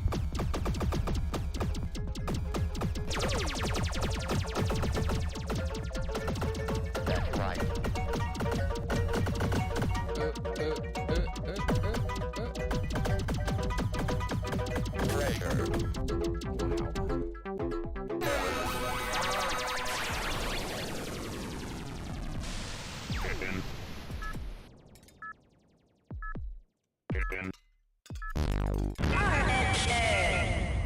Oh, I see. Now I can. Zero.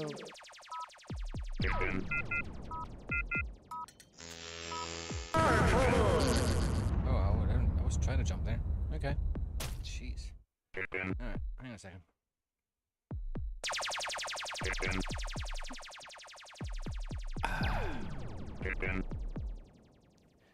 I am not entirely sure. Can I start a second one?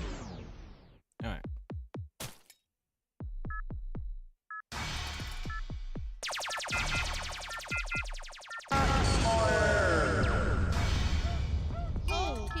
At some point I'll get the hang of this. Zero.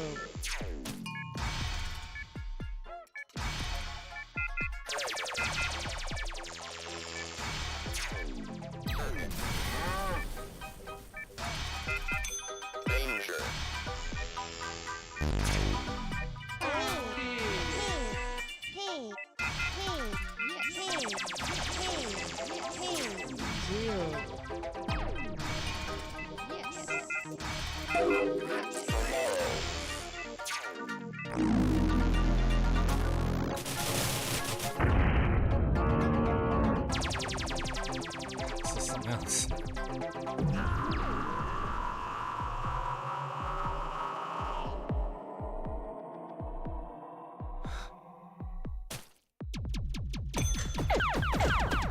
We're on night number 2.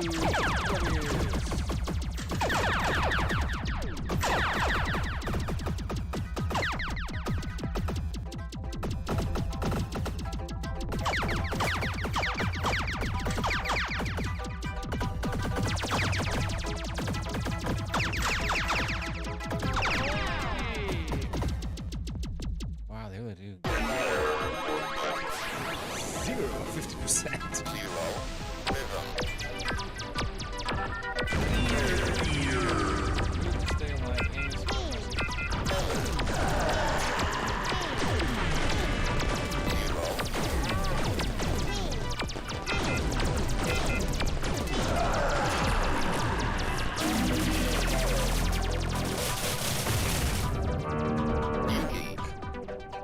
No idea what's going on.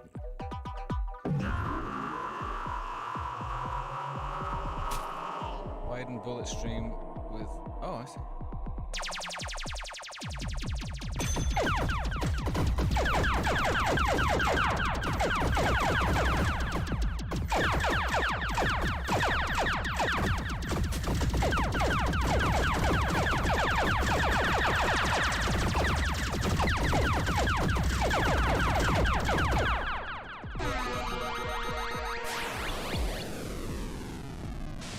I thought I'd have more to say. I'm generally bewildered. How do I hide?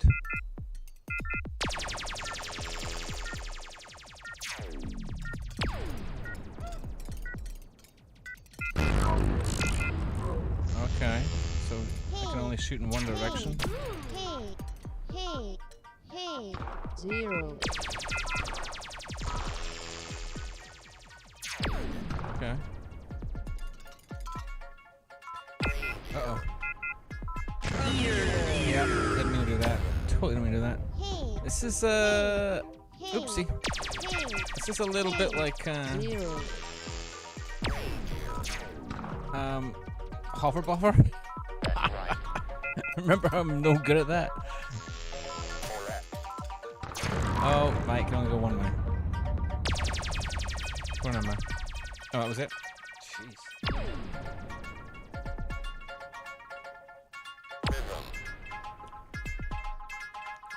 Wow. There's a lot going on.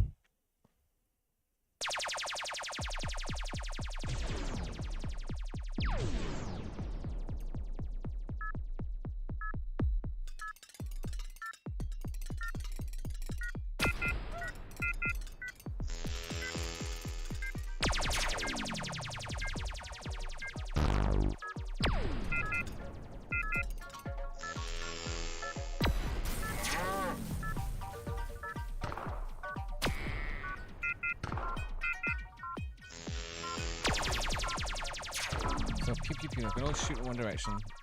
Oh yeah. Definitely don't want to jump by mistake.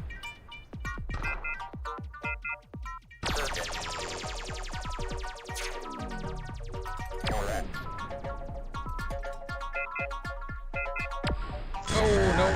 I did not mean to jump. Nope, did it again. 0.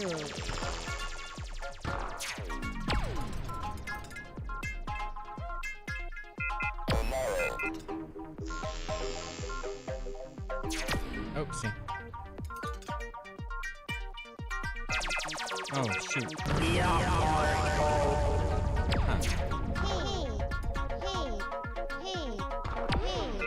Nope. 0.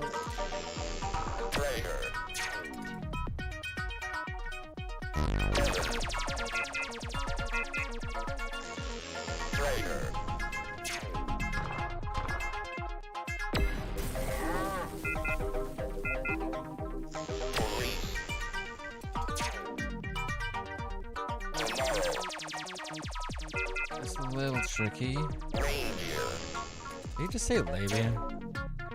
Uh-oh, nope. Didn't mean to do that.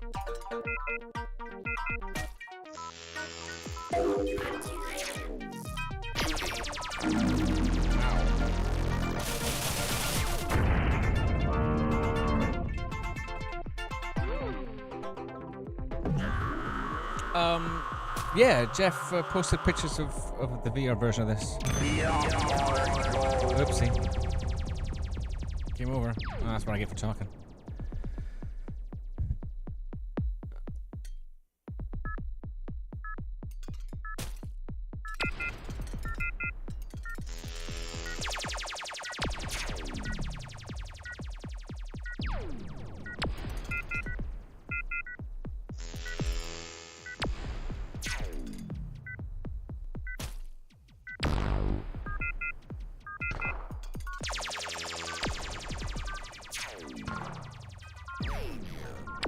Oh, what am I jumping for? Oh, I see.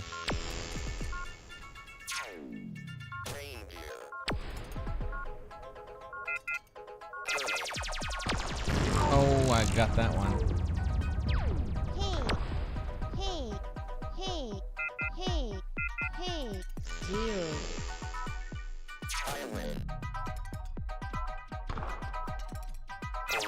Oops, we can't do that.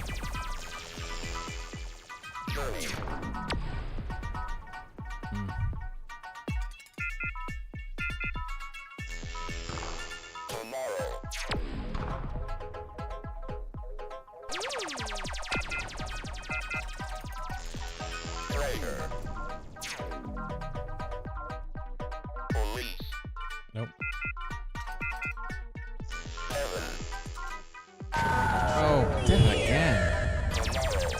It's a big dotted line and I still cannot figure out when I'm on it and when I'm not. Zero. Damn, this is intense. Oopsie. I guess, well, it's not a depth perception problem. It's just a dumb perception problem.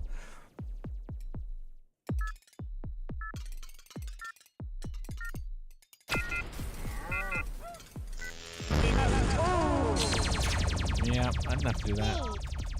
Did not have to do that. Hey, zero.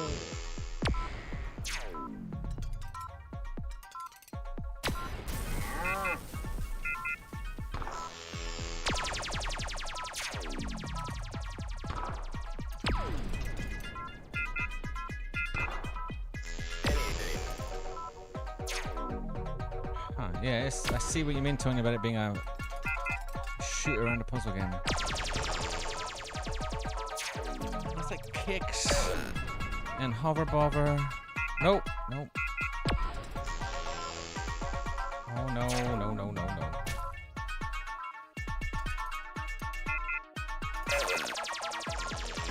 Pac-Man.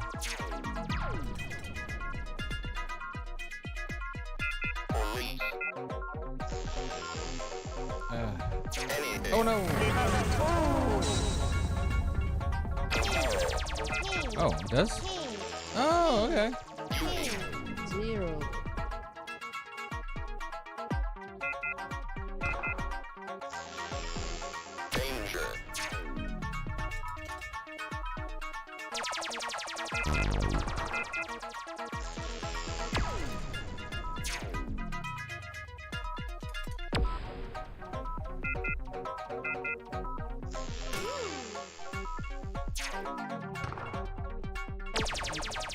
Oh, come on.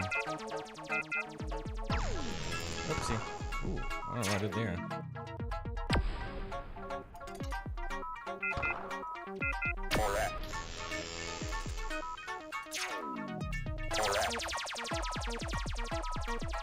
Oops.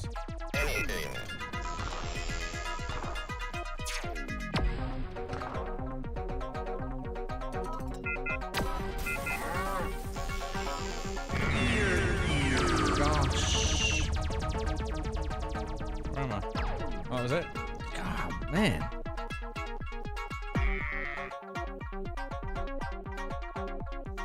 So is this Jeff doing procedural music?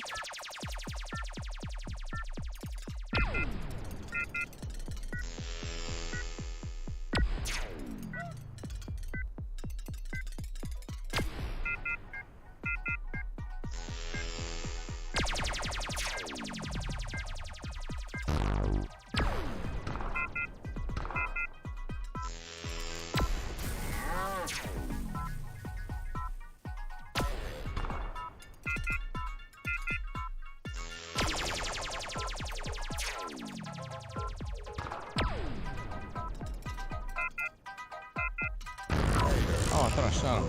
Damn it.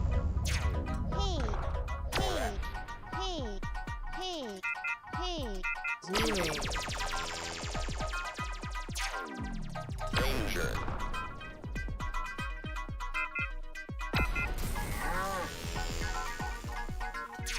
Correct. This requires a lot of concentration. Oopsie.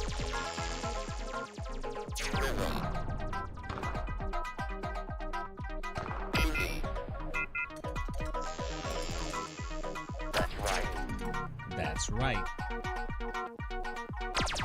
Oh.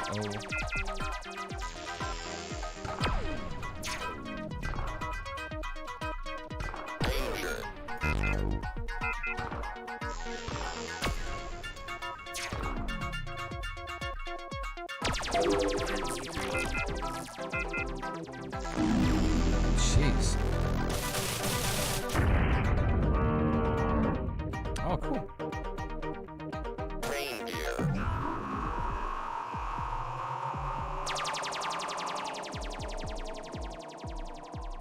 Oh, got to hit the fire button. No.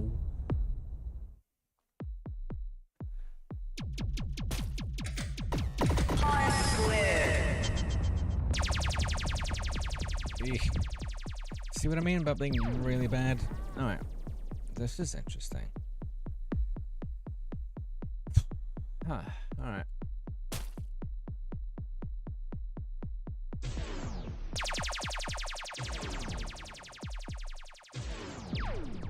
Alright, I'm gonna start again from the beginning.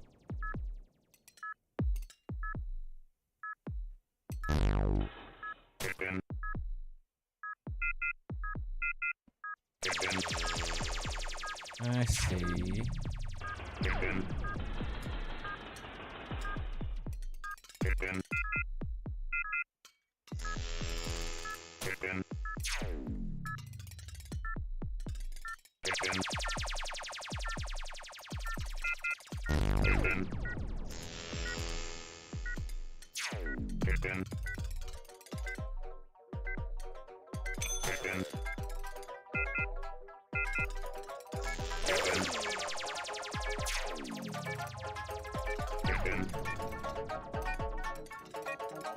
This is a lot like Hopper Bobber at this point.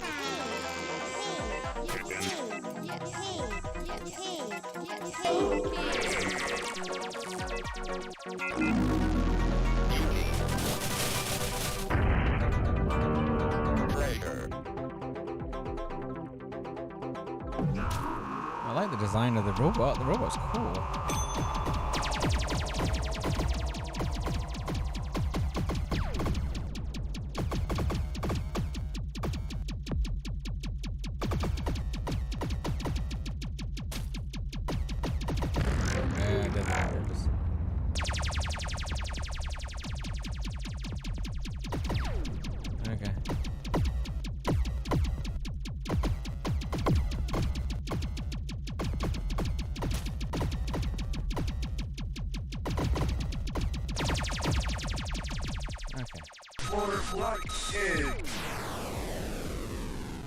Sorry, no bonus. I'm fine with that.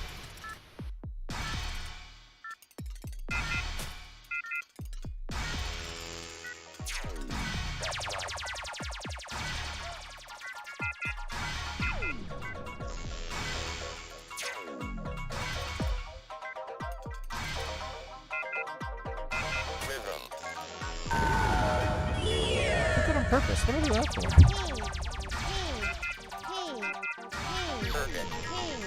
0.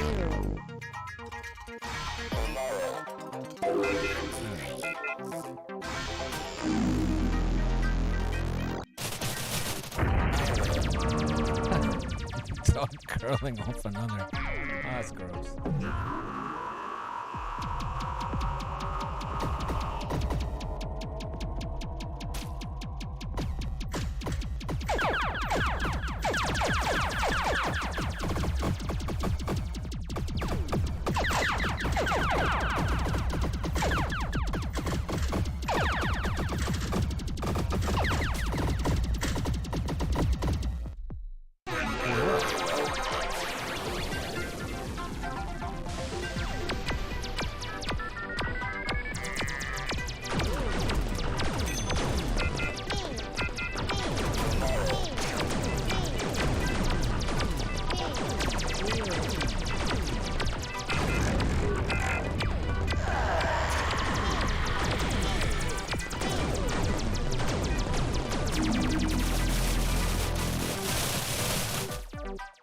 Rinson.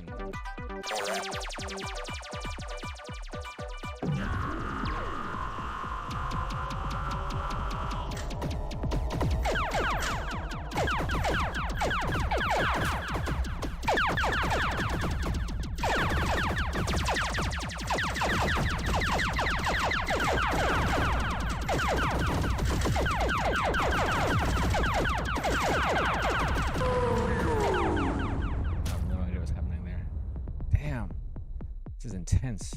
I don't know how much fun this is for you guys to be watching, but this is nuts. I need to spend time with this game. Move to stay alive. Aim is auto magic. Cover indicated percentage to end level. Alright. Let's do that. Because I really still don't understand. So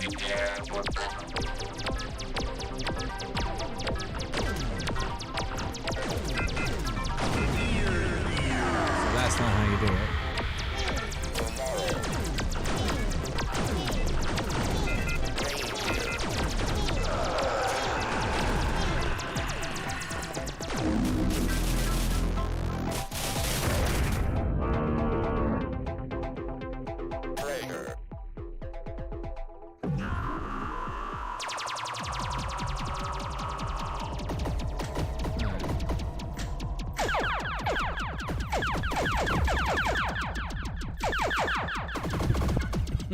It's sort of like goth psychedelic. There's just so much.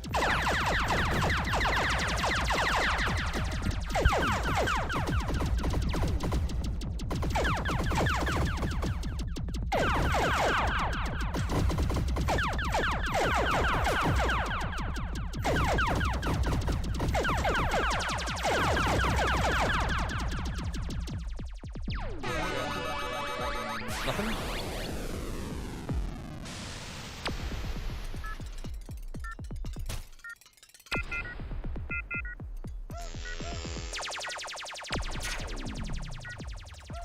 No rats.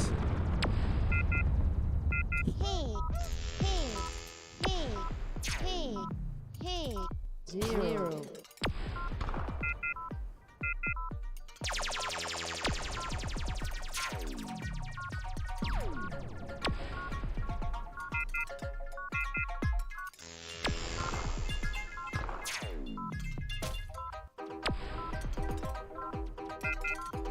Okay, so holding down the front button and bumping into him doesn't count. Hey, 0. No.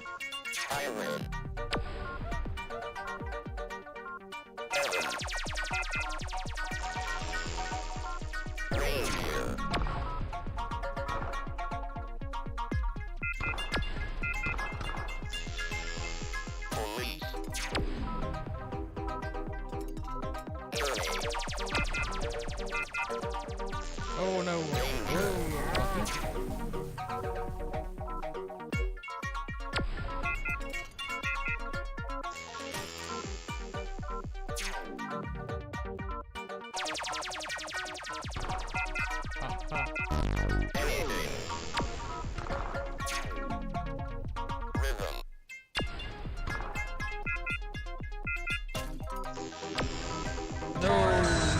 No, I saw that happen.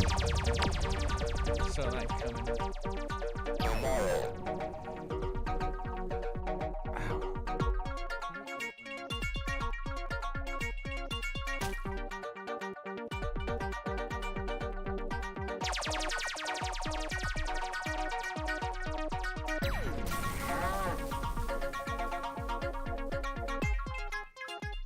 Oopsie. How do I get back to the main?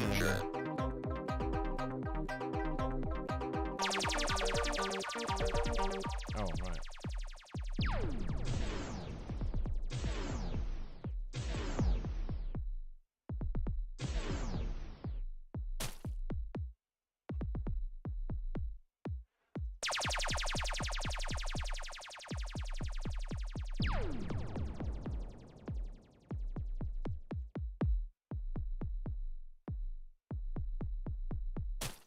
What is sheep test? Oh, okay. How do I get to the, Oh, that is the end game. Anything. Journey. Correct. Trader.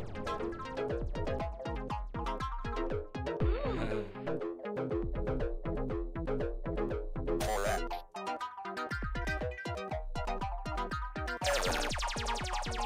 Error. Police.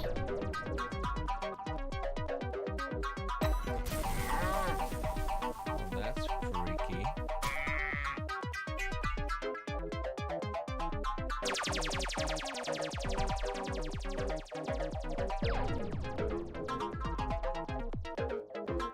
Reindeer.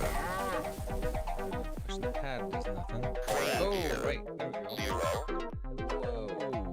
Correct. Whoa. It's just gonna be me doing that. Whoa! For like the next half hour. Zero. Heaven. Rhythm. Anything. Yuki. Anything. Journey. Journey. Anything. Tomorrow.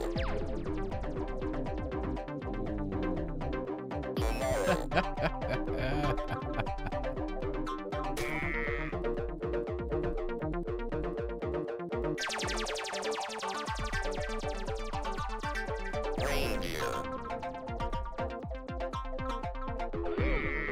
Mage. Ah! Trader. It's not a lot of work on BLM. Holy moly. Zero. Trader. Island. Trader. Anything. Heaven. Oh, I see. So square and circle, speed up or slow down the tunnel. Trader. I'm not sure what X does. There's some modifier for when I hit left and right. Police. Yeah.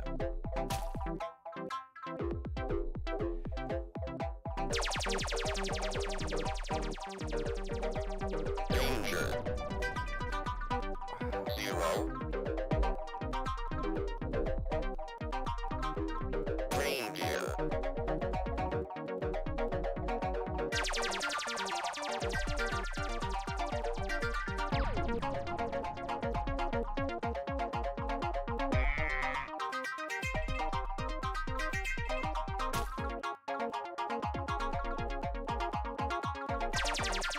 I mean, I'm pretty sure this is why Jeff picked iRobot. It's not because he had a special love for iRobot, it's because he wanted to put light synth in here. Which is, fair enough. Is this an upgrade of the Neon engine or something completely? No, it is the Neon engine. I mean, when you see the film, you realize that Neon is literally the engine that's been driving everything that Jeff does since Space Giraffe in one shape or another. So, yeah, this is the light synth. That's intense. That's right. I mean, it looks more intense than what we saw at Kenilworth. That's right. I mean, Jeff said something to Gareth about like he hadn't finished the tunnel part of it which clearly done it now. Cool.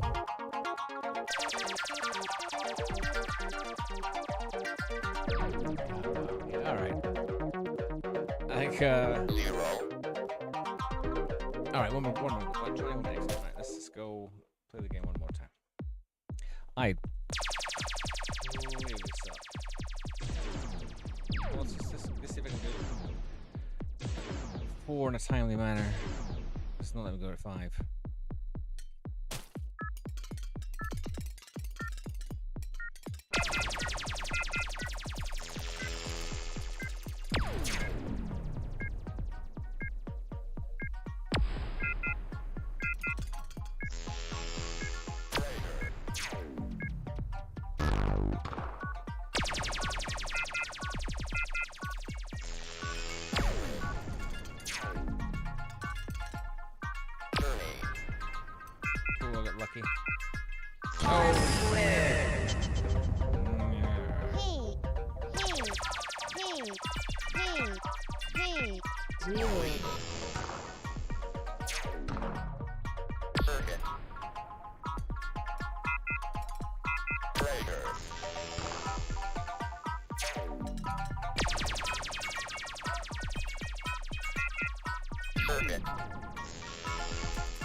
It's quite unnerving having an eyeball that large staring at you.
Those big things.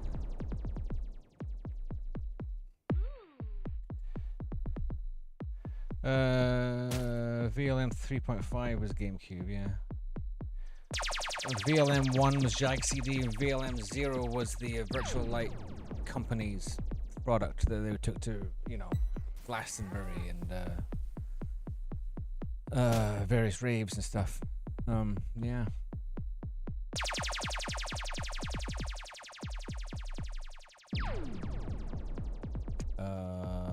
Yeah. All right. I'm getting a bit vague, so I'm gonna call it a day. That was nearly 6 hours. Oh, and my camera's. Let me hang on a second. Camera's at charge.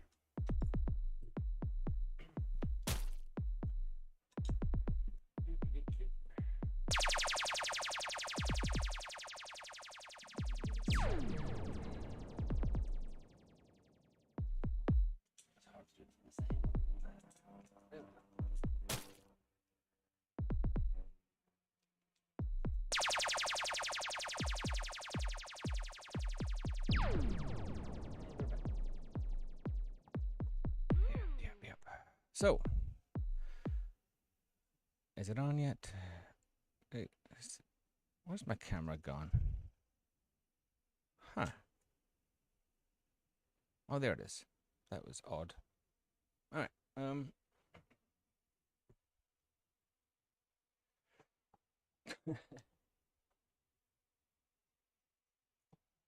Can you see me now? All right. Can you see me now?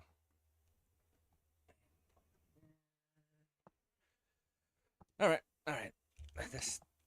Music's irritating. I think I might have to turn the music off next time I play that game. Alright. No AKR today. I skipped a few. I definitely skipped a few. I thought that the whole second half of this thing would be all of the basically all the games that I have of Jeff on PlayStation 4. But you can't really play Jeff's game for only half an hour. Well, except when you're learning it like I am, and that was actually quite painful. Oh, hang on just a second. Probably with you in a second. Anywho, so next time though, I mean, during the Kickstarter, I'm gonna do more of this. Actually, what I might do is just do specific streams of specific games.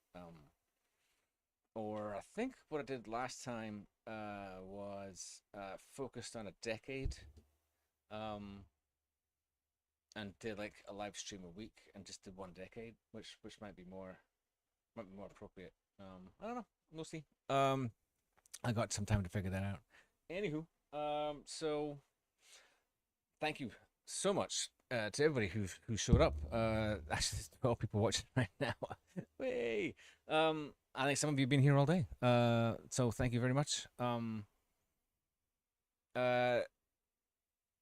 Yeah, no T4K today either. Well, because next time, well, I played Tempest 2000 and I played Space Giraffe, and I just didn't want to play another Tempest game. You know, it's just a lot. It's just a lot. You know, so keep in mind the Tony's album and well, our album, the Heart Mirror album, and the shirt. Send me an email if you want any help with that. I'm gonna go take a nap. I need to not look at a screen for a minute. Anyway, you've all been great. Happy birthday to Jeff. Thank you, Jeff, for everything. This we wouldn't be here if it wasn't for Jeff. So there is that, right? So I'm gonna peace out to everybody. Thank you so much. Stay tuned for the Kickstarter. If you're going to visit the, I hope you go get a chance to see the Zap Live 2025 event in Kenilworth, May 15th, I think, something like that. You guys are awesome. It's been a lot of fun, and it's always nice to be reminded of why I'm doing this in the first place. Take care, all. Have a great day.